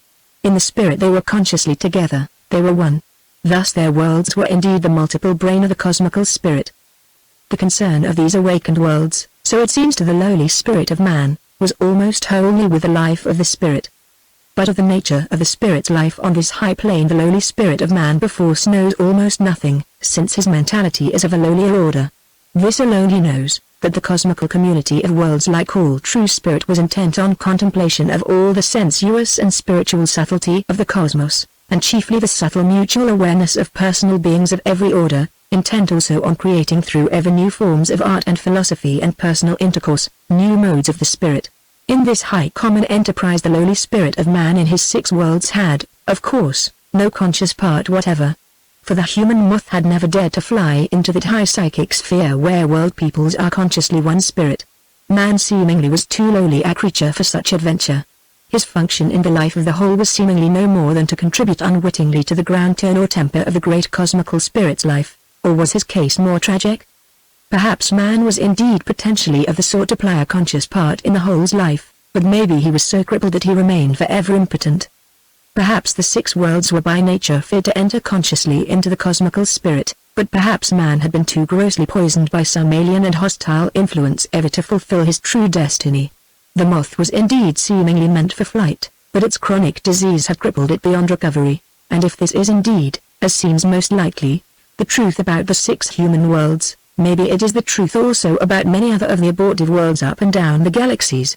So at least it appears to the spirit of man, searching his future memory. For seemingly even the great singular spirit of the cosmical community of worlds was himself not wholly fulfilled. Seemingly he too was frustrated, crippled by the widespread disease that frustrated so many of his members. The spirit of man obscurely remembers futurely the great diversity of the many worlds and races of the cosmical community. Most were in a way man-like, but some were of strange inhuman physique and a mentality, inhuman too in their modes of sensing and in their ways of life. Some indeed were so alien that the spirit of man, now sunk back to his terrestrial status, recovers only an inarticulate feeling of them as beings incomprehensible to man, as when, on waking, we try to recapture a strange dream or nightmare, and can say of it only that no words can describe it, no human thought conceive it. But some worlds, glimpsed by the spirit of man in a spate of shifting, fleeting, dreamlike vision, he can at least in outline seize. Of these, some were strange spheres inhabited not by races of separate individuals at all but by a continuous vital tissue spread over the whole world's surface. Of the races of individuals, many were very alien to man. Some few there were whose native element was ocean, some were winged creatures of the air who, by a strange tilt of fortune, had reached and surpassed the human range of insight. It seems to the spirit of man, however, that most worlds of the cosmical community were peopled by creatures man-like in general form. Planets of the terrestrial type were the most kindly homes for life.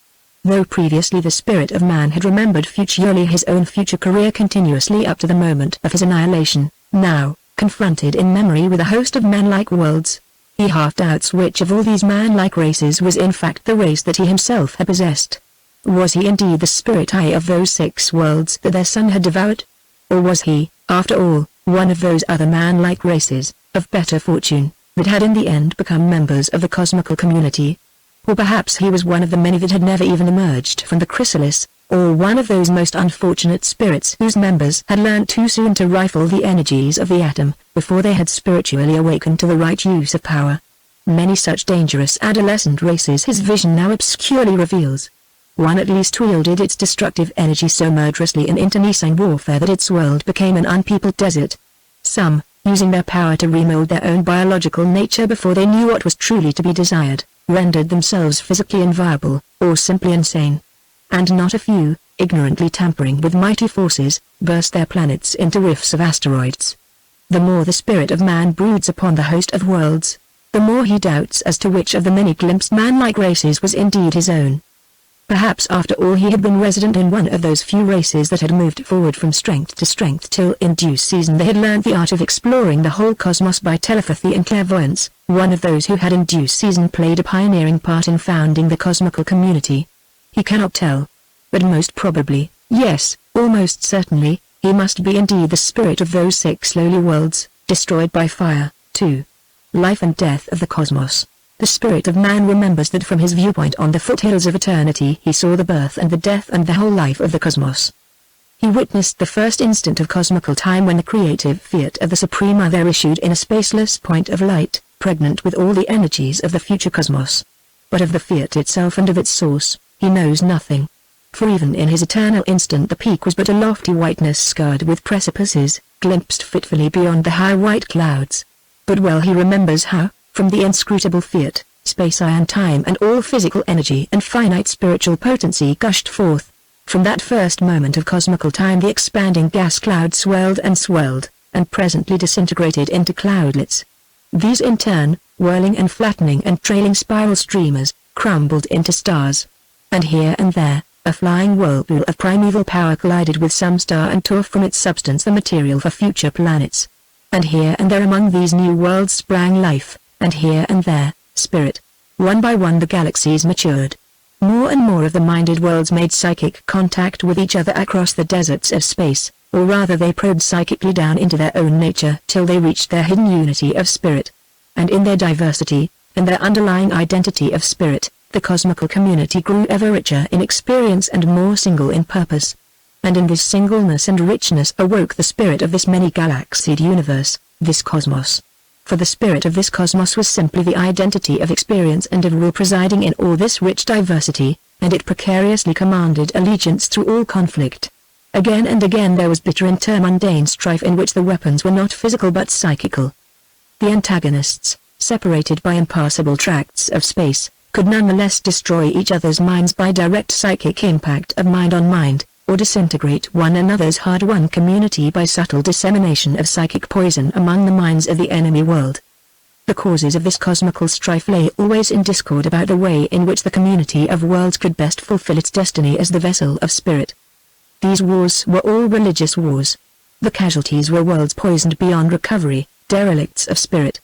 It seems to the lowly spirit of man, recalling his high vision, that although again and again such conflicts tortured the cosmical community, and though many a noble world was lost by sheer misadventure, yet as the eons passed the cosmical community gained concord and strength.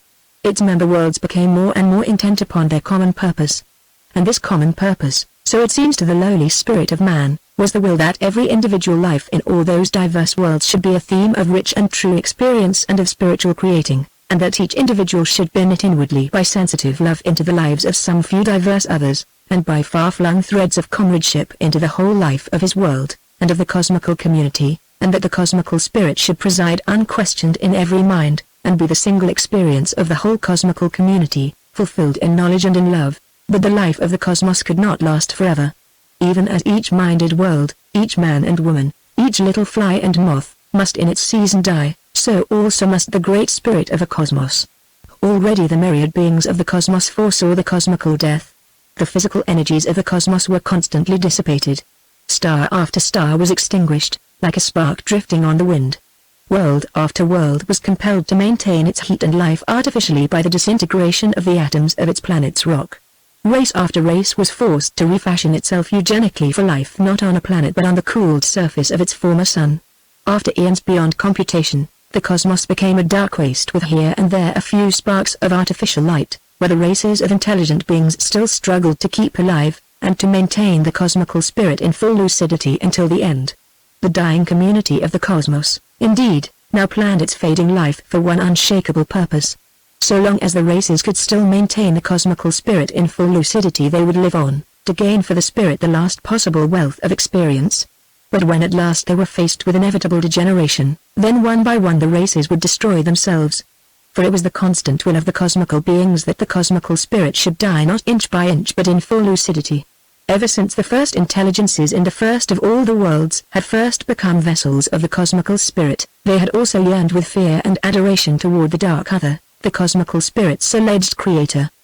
But not till the cosmical spirit should be fully grown in beauty and in wisdom and in the power to love, could he, or she, for all spirits of composite growth must needs be hermaphrodite, be ripe to know the other.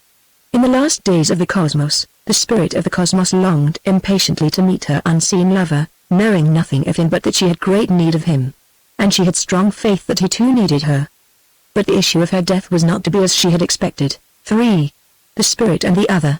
To the spirit of man upon the foothills of eternity it seemed that, long before this physical cosmos had sunk into the death of ultimate darkness and cold and stillness, the cosmical spirit died utterly, but that in her annihilation the essence in her, which was indeed the single and essential and universal spirit, survived, and that the spirit disentangled itself, or himself or herself, from the dying idiosyncrasy of this cosmos, and came into her own as indeed the very spirit, identical in all the innumerable spheres of created being, of which our cosmos is but one. Of those alien spheres of created being the spirit of man, searching his brief vision of eternity, recovers nothing but the vague conviction that such alien spheres did indeed exist, and that to beings nurtured in this cosmos they must be forever inconceivable. He knows merely that they are wholly disconnected with this cosmos, save in the experience of the spirit which is identical in them all, and that in each one of them, as in this cosmos, the spirit strives constantly to wake into wisdom and love and universal community and further creating. Obscurely it appears to the lowly spirit of man, recalling his vision of eternity, that the spirit of each cosmos, at some moment of its cosmical time, dies, and that the single and universal spirit, disentangling herself from all these deaths, preserves in her own singular awareness the whole treasure of experience conceived in each cosmos. Obscurely it appears to him that the universal spirit, beautiful with all the beauty of every cosmos, yearns for communion with the dark other, her creator. For in this union of the creature and the creator love surely is fulfilled. But the lowly spirit of man, peering from eternity's foothills, sees only that the universal spirit, fulfilled with the beauty of all spheres of created being, dies, and, whether in that ultimate death she, like all lesser spirits, is annihilated so that a loftier spirit may strike free, or whether, dying, she swoons into blissful union with her creator, or whether, even for her, the dark other remains utterly inscrutable and inaccessible, the lowly spirit of man cannot know. 4. 6th Interlude, The Broken Toy. When the dearest, friendliest toy was broken, and the desperate child ran to you weeping, your whole will was to console. Let the world wait. The telephone ring unanswered, the train be missed.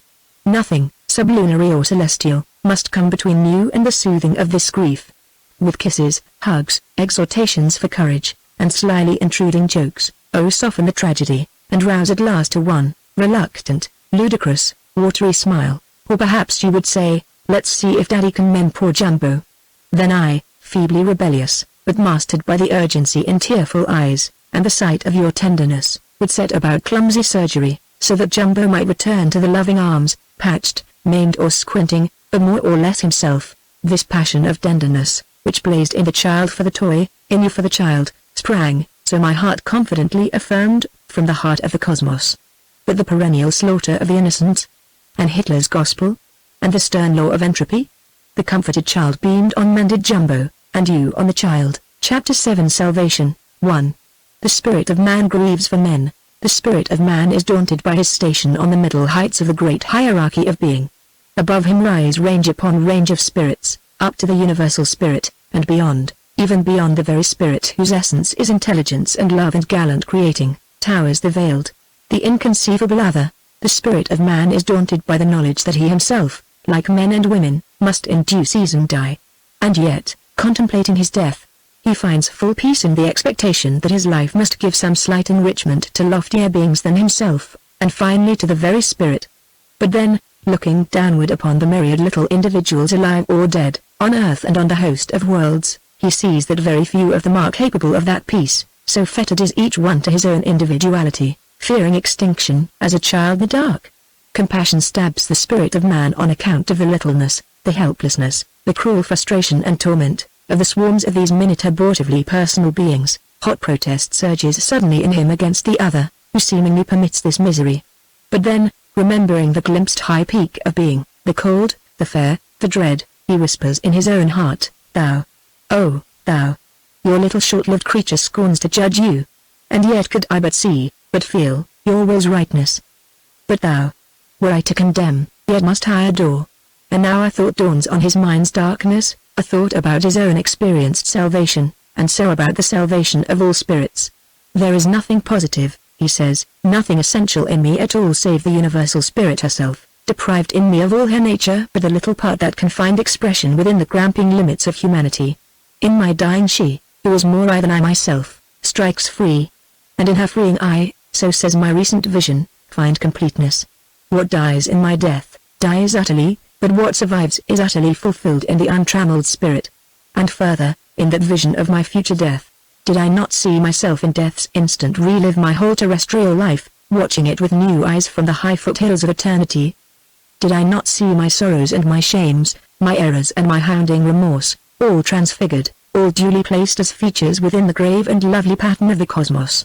And if this is so for me, is it not so also for all the lesser spirits, even to men and women, even to dogs and lizards, trees and molds and the disease bacteria, even to the ultimate sparks of spirit within each atom?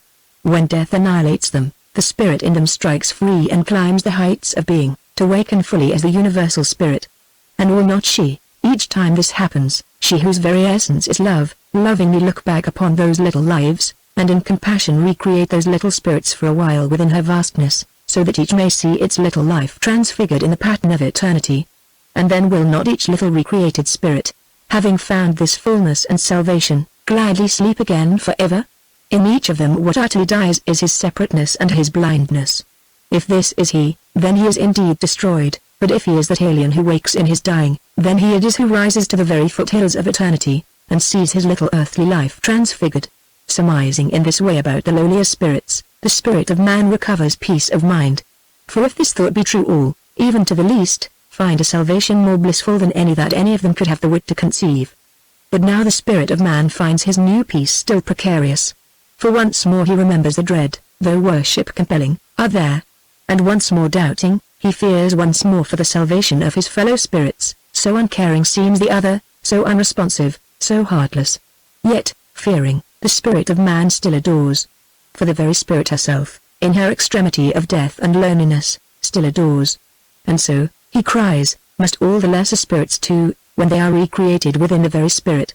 Their salvation is assured. The spirit of man's mood changes.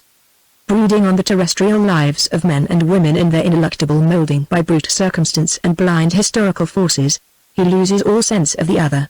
The strange intoxication leaves him. And at last he complains, the other? What other is there but the blind idiot, fate, or the quite unworshipful outer darkness, the thoughtless void? His fog-bound mind stands paralyzed, but once more his mood changes. At least, he cries, if the other is a mere projection of my own desire and fear, still there is the spirit, the indubitable spirit, in me, and men, and all the worlds. And to the spirit I shall be loyal without reserve. The spirit of man prays to the very spirit, possess me wholly. Let me be the filled vessel, the perfected instrument. Give me the heart, the wit, the imagination, to serve effectively in your cosmical war against the darkness, and the void, and idiot fate. But no sooner has he prayed, than, seemingly in unlooked-for answer to his prayer, he is seized again by the irresistible presence of the other, so that he can only whisper, thou. Oh, thou, too. The rear gunner, and others. The spirit of man, brooding still on his vision, conceives how each of the lowly spirits might be recreated in the vastness of the spirit, for it still seems to him that the infinite tenderness of the universal spirit toward every kind of personal being must impel her to this high act of love, this reawakening of all lesser finite spirits to receive salvation and then the ultimate bliss of sleep. The rear gunner of that aircraft in which a moth had fluttered, must surely have found salvation. He who had been destroyed with all that crew, he who had died and wakened to be the crew's spirit, and then the spirit of the killed in a certain battle, and then the spirit of man, and then of this whole cosmos, and then at last the very spirit herself, yearning toward the other, even he found salvation. And the salvation that he found was not merely the vicarious salvation of dying that nobler spirit might in his death strike free. for out of the charity of the universal spirit the minute annihilated spirit of the rear gunner was reformed for a while within the vastness of the universal spirit. The rear gunner reverted to his little earthly life and death, but with confused knowledge of the past and future of mankind, and of a host of worlds, and of eternity's foothills, and of the glimpsed high peak of being. When I was imprisoned, he mused, in that aircraft, and in the somnolent nature of that boy, how dark and cheerless was my prison. Peering through the bars, I saw nothing but man's harshness and the indifferent stars. How forlornly, over the narrow sea, I strained for courage. When the moth touched me to longing and self-pity, how near I was to breaking. And how fantastic, ludicrous, and how phantasmal, was that whole little universe that I had spun round myself, cocoon-wise, conceiving it to be no fiction but a huge and harsh reality. Yes, and my poor muddled, self-bound attempt at loving, so blind, so desperately astray from love's true course. But now at last I have lived, and truly loved. I have loved beauty in a host of worlds. Even on little earth I have loved so much, and in 1,000 veins. I have loved Helen and Cleopatra, and others as lovely and more lovable. I have praised with Dante his Beatrice. And I have fully known what in my lifetime was denied me utterly, the marriage of true minds, and a lifetime's deepening harmony. Yes, and I have listened to Socrates in Athens, and comprehended fully the wisdom of Gautama. I have walked with Jesus in the cornfields. And though now, once more limited by my human littleness, I can but vaguely conceive the glories that I have experienced, yet I know that I have indeed delighted in all terrestrial and all cosmical beauty, all human and all cosmical goodness. I have weighed all such thought as lies within the range of any finite spirit. Wakened far beyond the dim lucidity of man, I have admired the high social beauty of the cosmical republic, and served it in the gallant lives of its many citizens. And in the death of the cosmos I have wakened as the universal spirit. And then I, the very spirit, looking back with compassion at me, the martyred boy, have recreated him that he may find salvation. And I, the boy, have seen my little irksome and meaningless earthly life woven into the glorious pattern of cosmical being, and there transfigured. But also, as the universal spirit, I have fluttered papery wings against the shut window of the ultimate prison, vainly yearning toward the other. I have participated in the spirit's death. Beyond that, all is darkness, not of desolation, surely, but of mystery. And now I, who was a boy killed in battle, am reconciled to that frustration of my earthly self, and even to the spirit's ultimate death. Little I, dying into the greatest I, have found salvation. And now I, that boy, desire for my little self nothing but sleep, dissolution in the vastness of the spirit. And I, the very spirit, though I too must die, and shall not within the whole span of time find union with the other, have found salvation. For my beauty will be perfected for him, to take or to destroy. Thus the rear gunner, who was killed in company with his 6 companions and with a moth, found his salvation. And then in peace he sank into eternal sleep. The revolutionary engineer of that aircraft crew also had his reawakening. When I was imprisoned, he said, in that eager boy, I really believed that the millennium was at hand, and that it would be won by such as I, and that it would be simply a worldwide terrestrial Soviet republic. But now, after how many stages of my post-mortal growth and grim remaking, I know better. How often have I been forced to watch the revolution thwarted, even on the earth. And in the end I have seen its long-belated triumph on that planet turn stale and lethal through sheer stagnation. I have seen the same in world after world. But also I have watched the founding of the great cosmical republic, and its glory, and its final death. On earth and in a swarm of worlds I have entered into the many ways of life which that boy could not conceive, or which he noted only to condemn them as irrelevant to the revolution. I have gauged all the subtle flavors of personality, human and non-human. I have been remade by the great arts, and by careful philosophy. I who was that boy was very ruthless, very blind, but I did, according to my dim light, see and serve mankind's immediate need. And now, I who was so restless have found peace. I who was so hot a champion of man's fulfillment, and even, all unwittingly, of the spirit's triumph, I, who was so fierce a rebel against the power of tyrants, have accepted man's frustration and the spirit's ultimate death at the hands seemingly of the tyrant other. Strange that I, who so cherished man and scorned religion, should now worship not only the universal spirit but the tyrant other, who, if he exists, is seemingly indifferent to our prayers and to our worship.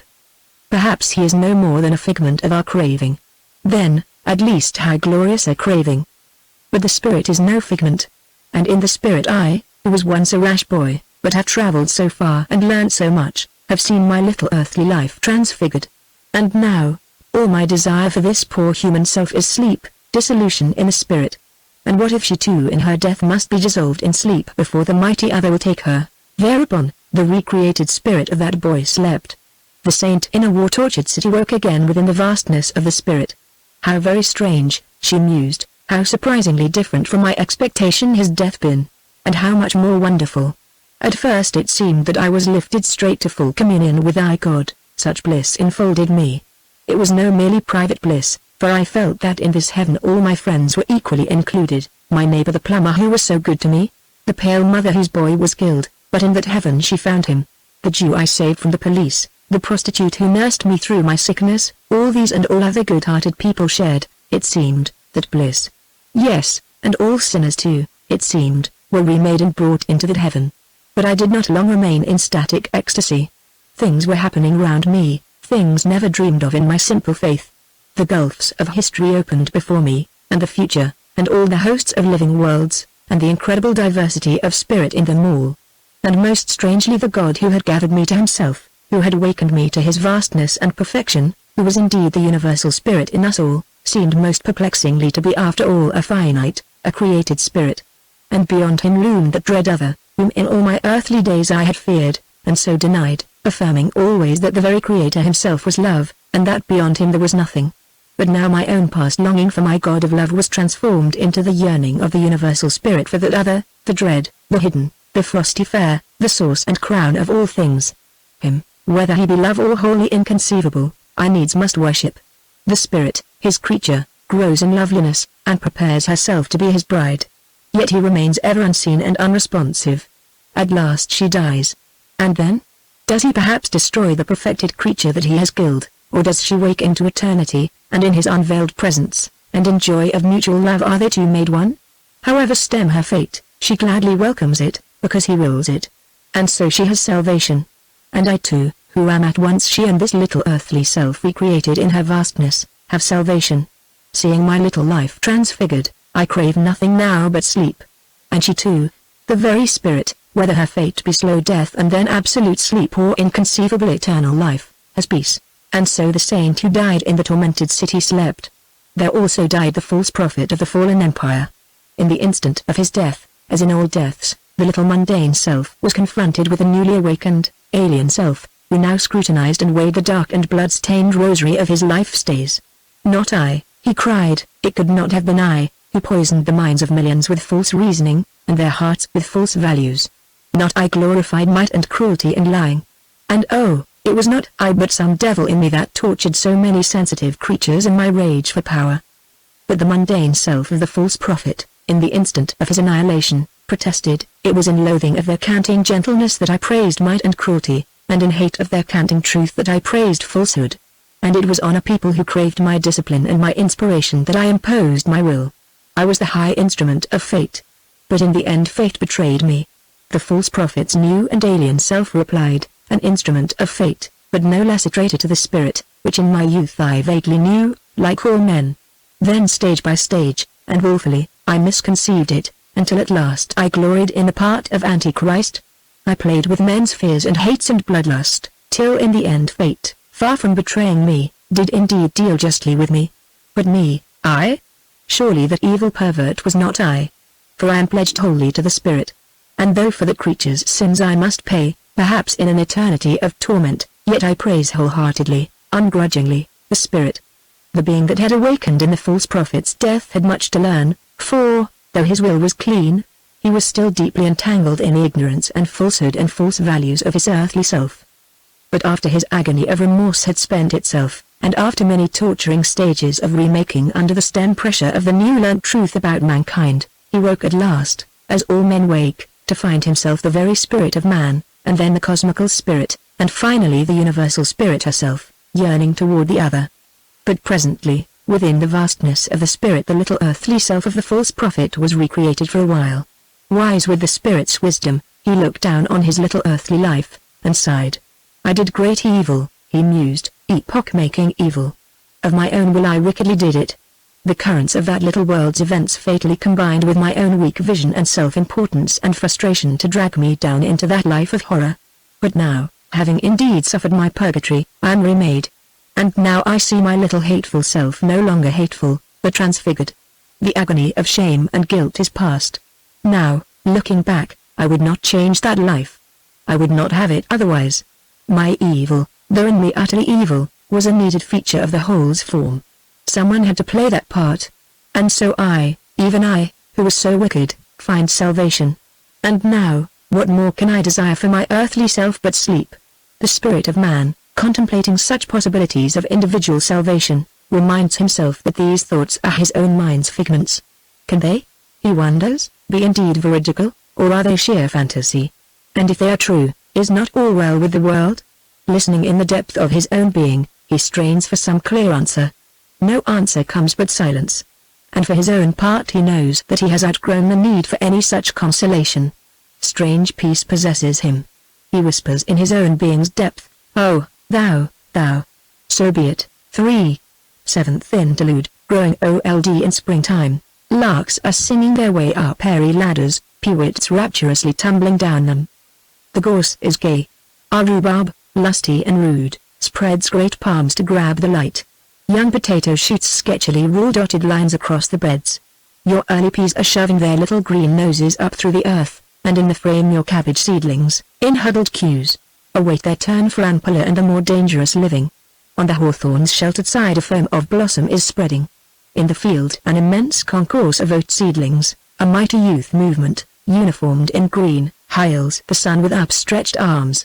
Spring is painting the earth's old face young again, is actually rejuvenating her. Even we, the aging gardeners, are sun-warmed with an illusion of youthfulness.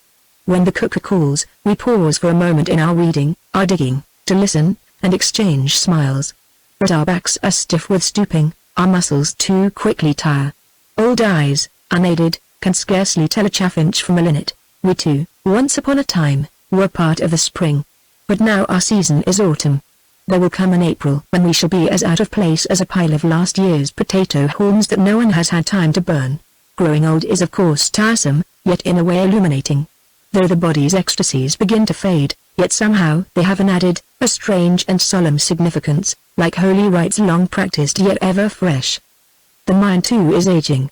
Already, though as yet almost imperceptibly, it begins to lose its grip. Memories will not promptly come when called. Or they crowd in unwanted, confusing thought. Exasperation is too easily roused. Danger, pain, and all harsh change of circumstance become more daunting, because the strength to cope with them is hard to summon. Youth's gift of sudden and reshaping insight comes no more. And the future, unless by accident or design my life is cut short, will bring sheer dotage. Strange, how little it disturbs me that I, who am interested most in man and the cosmos, shall fall away from the adult mentality and lapse into the second childhood. The high themes will be too much for me. I shall finger my memories in public and repeat my anecdotes. And you, who are the younger, with what patience and gentleness you will correct me, a little late to my feeble craving will be only for warmth and sleep and such food as I can digest. And then I shall be a burden, to myself, to you, and to the young. It is no sunny prospect. Yet, seen in its whole setting, it becomes an acceptable though a somber detail. And short of dotage, life's autumn has its own glory, unconceived in youth. Young, I was a mere bubble of ego, and the universe was no more than a close filmy skin containing me. Old, I am reduced almost to a point, but a sentient point, upon which a vast reality, depth beyond depth, is focused. In a way I am at once dimensionless yet also infinite. I am almost nothing, yet I include a panoramic aspect of the infinity beyond me. The view is, of course, fragmentary, and must be largely false, but it presents itself to me as a subtle, a far-flung, a dread but lovely universe. The dying fires of my body, and the cravings of this withering ego, seem now so unimportant, so dwarfed by the urgent needs of a whole tumultuous human world, and by the imagined potentiality of the myriad stars, and the unseen yet ever darkly present majesty beyond the heavens. The failing body still clings to life, still clamors for such delights as it can still achieve. And all too often I still succumb to its unruly greeds or fears, false to the outer reality and the central spirit that possesses me. The withering self still craves security, immortality, and even the trappings of dignity, but shamefacedly, with self-ridicule. Though all too often I conduct myself slavishly, I am no longer enslaved. Increasingly I identify myself not with those cravings but with the great outer reality and the central spirit. When the body dies, and I myself, may be, sink into eternal sleep, I shall have lost so little. For the cosmos will go on, and the spirit, in innumerable other centers, will go on.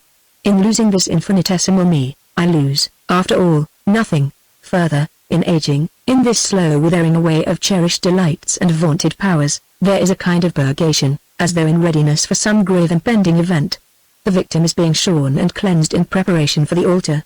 But the universal spirit that inwardly possessed him is now slowly discarding the idiosyncrasies of this outworn individual, is now stretching long cramped wings, impatient for flight. Those dear delights, those modest powers, all that is the cherished me, I willingly let go. Others will repeat them, and some more splendidly. For me, when this tiresome aging is fulfilled, the welcome end is sleep. But you? But we? The fair thing that has awakened in us, must that too sleep forever? Or does it, since its essence is of the spirit, strike free? Chapter 8 Here and Now.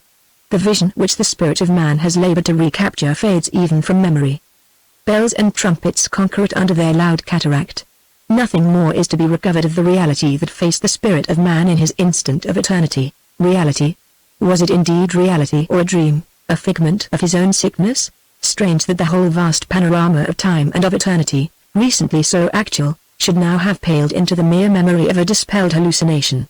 Like a snowflake dropped in water, it has melted, vanished. The warm present has dissolved it. Vainly now the spirit of man thrusts his sight against the fog wall. He cannot pierce it. Eternity is once more infinitely remote, and inconceivable, just an empty word. The vista of the Futurians is mere fantasy. Even tomorrow, lying one little pace ahead, lies hidden. Yielding to the present's insistent clamor, the spirit of man observes today's mankind. Can men, he wonders, rise beyond themselves in this great moment? Oh, that they may falsify the recent tragic vision, and at one bound cross the Rubicon that has so long restrained them. But are they the stuff for such a venture? Has their recent worldwide agony strengthened or weakened them? Has suffering purged or broken them? Will the moth now burst its chrysalis bonds, or is it poisoned at last fatally? The spirit of man perceives that the swarms of men are in unison at least in their will for peace, for a long respite from war's strain and horror, but lust for vengeance and fear of retribution force them into sharp discordancy, and equally the will for power and glory opposes itself to the passion to end all tyranny. And if men crave peace, it is less for love's sake than for fear's. Over the prostrate enemy the victors grasp comradely hands, but gauge each other with a wary eye. In all the celebrant cities the crowds are drunk with music and with impatient hope, but here and there a sober and a silent watcher is chilled with doubt. Recently the conquered peoples, freed one by one, had blessed their liberators with flowers and wine and kisses, then, one by one disillusioned, they had cooled, or even turned futile arms against their new conquerors. For these victors, intent on order, on repairing the world's crushed tissues, had not been tender to the unruly germs of the new world creature, whose strange, unlovely, fetal shape repels all those who cannot read its promise. Order, the victors conceived too simply, in an outworn pattern. Their touch, blindly healing, had favored not the moth's unfinished shaping but the dissolute organs of the grub, not the new, the wakening man, but the old sleepwalker. So it seems to the anxious spirit of man, watching through his many eyes his own tortured flesh. Wherever war has passed, and where the tyrant armies have withdrawn from their untenable conquests, and ebbed back towards their central strong home, desolation lies in the wake of the retreating flood. Fields are barren, for the young men were taken away to be work slaves in the enemy lands. Villages, if not wrecked and burned for vengeance, are starving, their food stores rifled. Cities are crippled or utterly destroyed, their machinery smashed or stolen. And everywhere the human creatures, harshly molded by years of warfare or years of oppression or years of vain though supremely brave secret resistance to the foreign tyrant, are now too familiar with harshness, are unseen, are tinder to every spark. Marred by hunger, by uncared for sickness, by respiteless fear or sudden terror, by impotent hate or outraged love, they are gaunt and deadly tired, are listless, and yet quick to puerile or senile passion, whether of friendliness or loathing, impulsive gratitude or spite. Too long one sole crude need has grimly ruled these conquered, ruled all of them save the heroic resistors, the need not for God, or the soul's salvation, nor for mankind's liberation, nor even for the rescue of their country, but just for food and clothing, a bare pittance, endlessly sought and never adequate. For this, and for avoidance of the conqueror's harshness, they have daily schemed and ventured. Strange that, in spite of all, some had found time and strength to work for a happier future, to fan courage and hope through secret newspapers and radio, and with the example of their own heroism. But later, when the foul tide had ebbed, and the first liberations had been celebrated, still the martyred and bewildered people starved. For the unfinished war still claimed the ships, the trains, the lorries. And because of their continued misery, and because the men of money were seen to be creeping back into power, some bitter voices affirmed that liberation had proved a mockery. And then, because these unhappy peoples were all overwrought with suffering, they snatched up once more guerrilla weapons, and so provoked their liberator-conquerors to harshness. What new mentality, the spirit of man wonders, what new temper, savage, and maddened by suffering, or perhaps by very suffering purged and kindled to ruthless, piercing insight, will presently blaze from this tormented continent. The plight of the liberated, though severe, is more easily to be borne than the ruin of the defeated enemy. For not only have they suffered war's extreme ravage but also the curse of all their victims is upon them. Yet, by nature not inhuman, they have bowels and brains as prone to gentleness as any other peoples, and no more prone to devilry. Untoward circumstance has savaged them, as a horse by brutal treatment is turned vicious. And so this proud perverted nation, too faithful to their false prophet, must now suffer for the evil that they did in the prophet's name. For now the newly liberated peoples are hot for vengeance. Hateful vengeance, masquerading as justice or security, demands its due. Kill. Kill the war criminals, who founded the concentration camps, who tore off fingernails, who beat sensitive flesh to pulp or slowly burned it, who cut off women's breasts and crushed men's testicles, who tortured children before the eyes of their parents, to force betrayal. At last they shall pay in their own suffering, even to the least of petty officials who carried out the commanded brutality. And for the masses, if it is not practicable or politic to slaughter all those millions, at least their war power must be utterly and forever destroyed.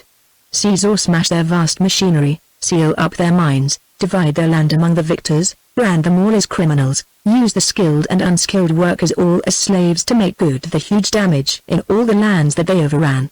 Twice in a generation their barbaric power lust brought the world to war. Now at last the penalty. Already the slow lava flood of conquest has seared their fields, trampled their villages and cities, devoured their young men and women. And now, from the east westwards, and from the west eastwards, fleeing populations have poured into the constricted heart of their country, like beasts before a forest fire. Their armies were pushed back until all resistance broke. Today the victors meet. Today, while in all other lands the bells rejoice, in one ruined metropolis they are silent. And silent crowds line the streets, watching the armed procession of invaders, and awaiting retribution.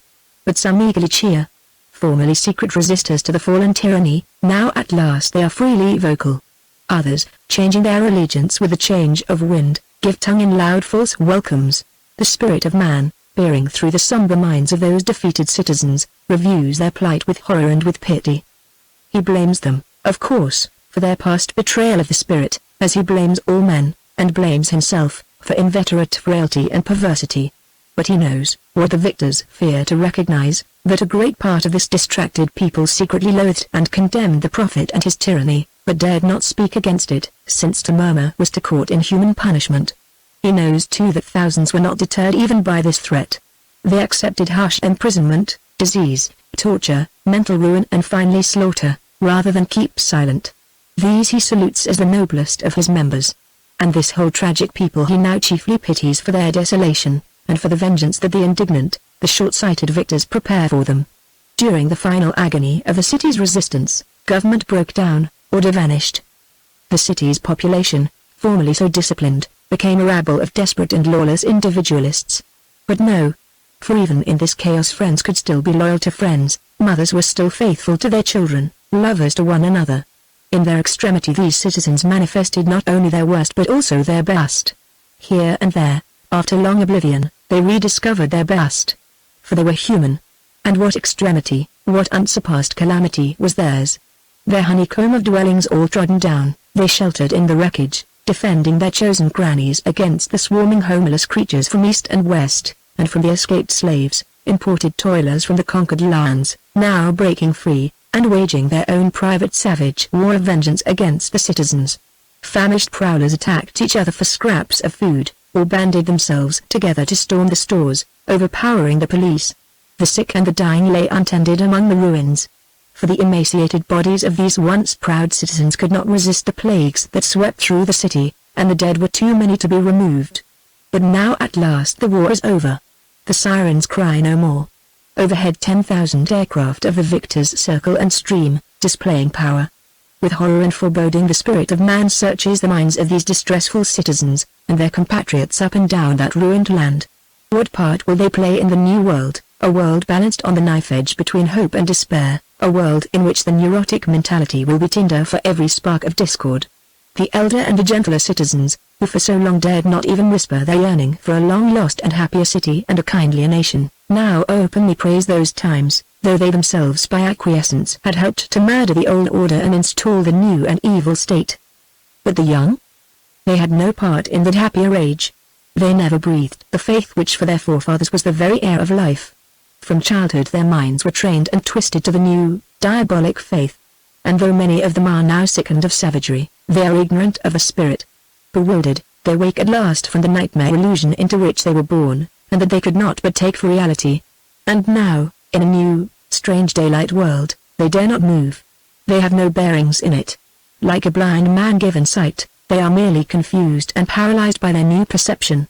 Some are enticed by it to grope furtively, uncomprehendingly and with many a tumble, along the way of gentleness that they have been so thoroughly schooled to scorn. For these there is hope. But others, too deeply addicted to the drugs of hate and violence, too jealously resentful towards all friendly, happier beings, too fiercely at war with their own gentler nature, remain incurably the crazy heroes or perverted saints or mere hooligans that harsh circumstance has made them. Bitter and incredulous at their leaders' fall and their fatherland's catastrophe, they swear vengeance, dedicating themselves to the next war, and to the enslavement of all mankind. Feeling inwardly the perverted heroism of these lost souls, the spirit of man shudders. Theirs are the same bowels and brains as other men's. Once they were little hopeful children, little straight green shoots of true humanity. But the poisoned blizzard seared and twisted them.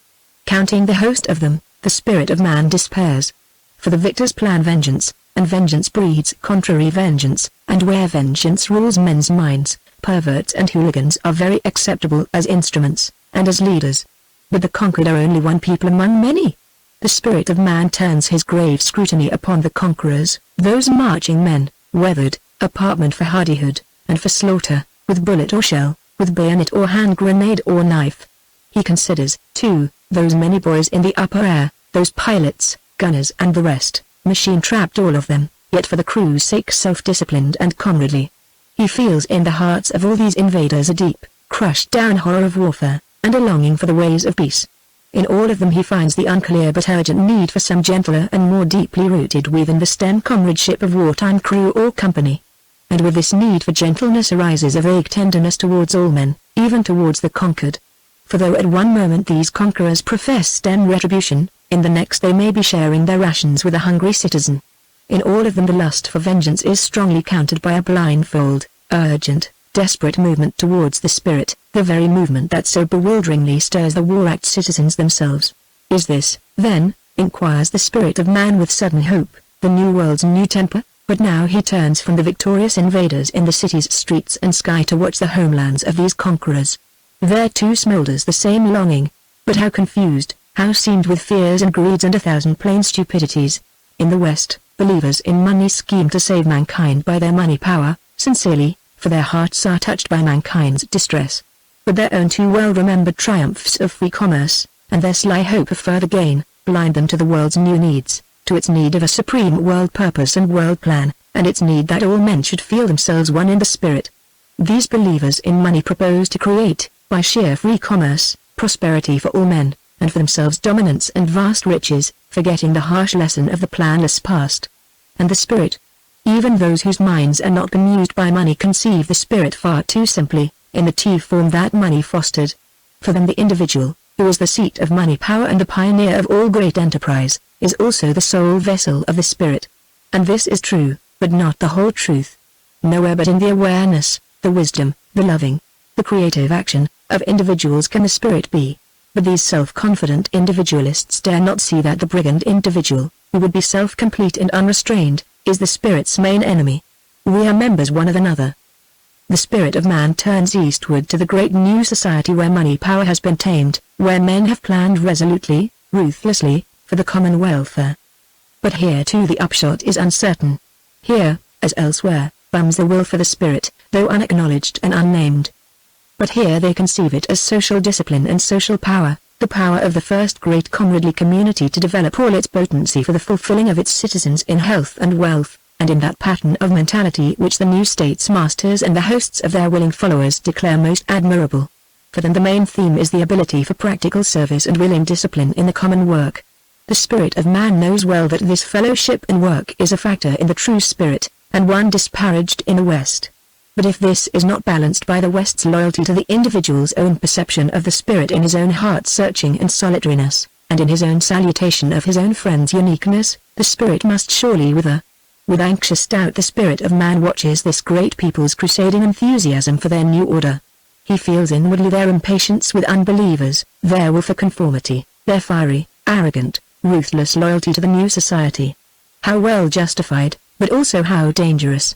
Are they, after all, heading for a new tyranny, and for the worldwide state? Or is their mass-mindedness a passing mood, caused by all their suffering and their common danger? And will this most socially conscious of all peoples become presently also the most spiritually aware? Will they, when the present stress is over, recover their heart-searching and their solitariness, to pursue with fresh earnestness and new penetration the questing, the mystical, vision of their own earlier sages? And what of those other Eastern peoples? What of those dark-skinned and still unfree dwellers in the great peninsula, whose sages were most mystical of all? And those more easterly, with faces of old ivory, whose way of life is the most ancient, but today in the hard school of war they work out together a way most new, though deeply founded on the past? And what of the darkest peoples, who now uneasily stir in their long servitude? With doubt but with hope the spirit of man surveys the condition of his multiple flesh. The ferment is worldwide and deep. Surely the world creature is straining to break the chrysalis bonds. The moth will soon be free, will spread wing and fly, will live its ardent life beyond the grub's farthest range of vision. But the spirit of man's own recent tragic vision of man's future still daunts him. But then, once more, beyond the stars and eons he darkly feels the other, and in mystery finds peace. 1. End peace, parenthood. When first you saw your daughter, you said, "It is all so strange. That new little thing seems quite unconnected with me." But at the breast she quickly bound you, and soon your whole life was centered on her. Parted from her, you relaxed into coma.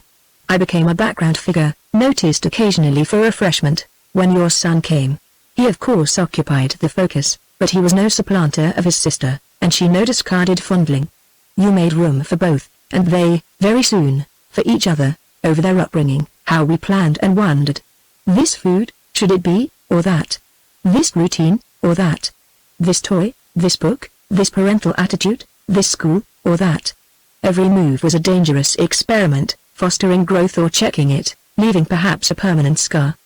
Dreadful the thought that we, through ignorance or unwitting failure of character, might be crippling those young spirits for a whole lifetime. Suddenly death threatened our daughter. 12 years she had grown from a microbe inside you, a mere parasite, to become a bright young human individual, hopefully learning with laughter and tears the high art of womanhood. But now, through sheer chance, death or madness might this very day destroy her. She suffered, we were helpless, the surgeon's knife alone could save her. We shall not forget that day. We shall not forget seeing her, when it was over, her head turbaned in bandages, so weak, so white, so unexpectedly beautiful, and still herself. Soon, bewilderingly soon, the two were in turn done with schooling, and freed at last from our close care. Each now must try for a foothold in a crumbling, a catastrophic world. But then the war claimed both, her, for the embattled metropolis, him, for the sea. We shall not forget his going. With untried strength he set out to face the horror that the elders had made. When his ship was sunk, and he, among the few survivors, was taken from the water, no mystic message told us. And when at last we learned of it, we went about our affairs unchanged, but when we thought of him in the water, it was with bated breath. We were awed, and vaguely shamed, by our continued good fortune in a tormented world. Where millions are struck down, those who are spared shudder. The two live on. They are no longer our children, but a young woman and a young man, formerly our children, now our junior fellow citizens, our loved and respected and perplexing friends. Much, of course, we have still in common with them, but the years prize us ever apart. In trivial ways, and perhaps sometimes more deeply, we may still and gladly help. We can write letters, send books and fruit in pipes. We keep at least a home, for their rest and healing. But in the more fateful ventures of the spirit the two are beyond range of our helping. Formed in part by us, they are yet creatures of a world strange to us. Throughout their minds, your mothering and my fathering are a deep written, an inerasable palimpsest, but over and over that archaic script, truths not of our teaching, values not of our preaching, and maybe errors not ours, are strongly superscribed. And so, though for us the two are forever our children, yet also they are strangers. We peer anxiously into their futures. They make their alien choices, and we dread the issue for them, as the hen for her swimming foster brood. Could we but teach them the skill for living as once we taught them skating, that they might as surely surpass us in life as on the ice. But for living in tomorrow's world, what law have we? Perhaps their alien choices are in fact sure and finished strokes in an art beyond us. So it is with the world. With bated breath each generation fears for its successor. Yet the world goes on, belying equally the forebodings of the old and the hopes of the young, flowering ever with unforeseen disaster and with strange glory.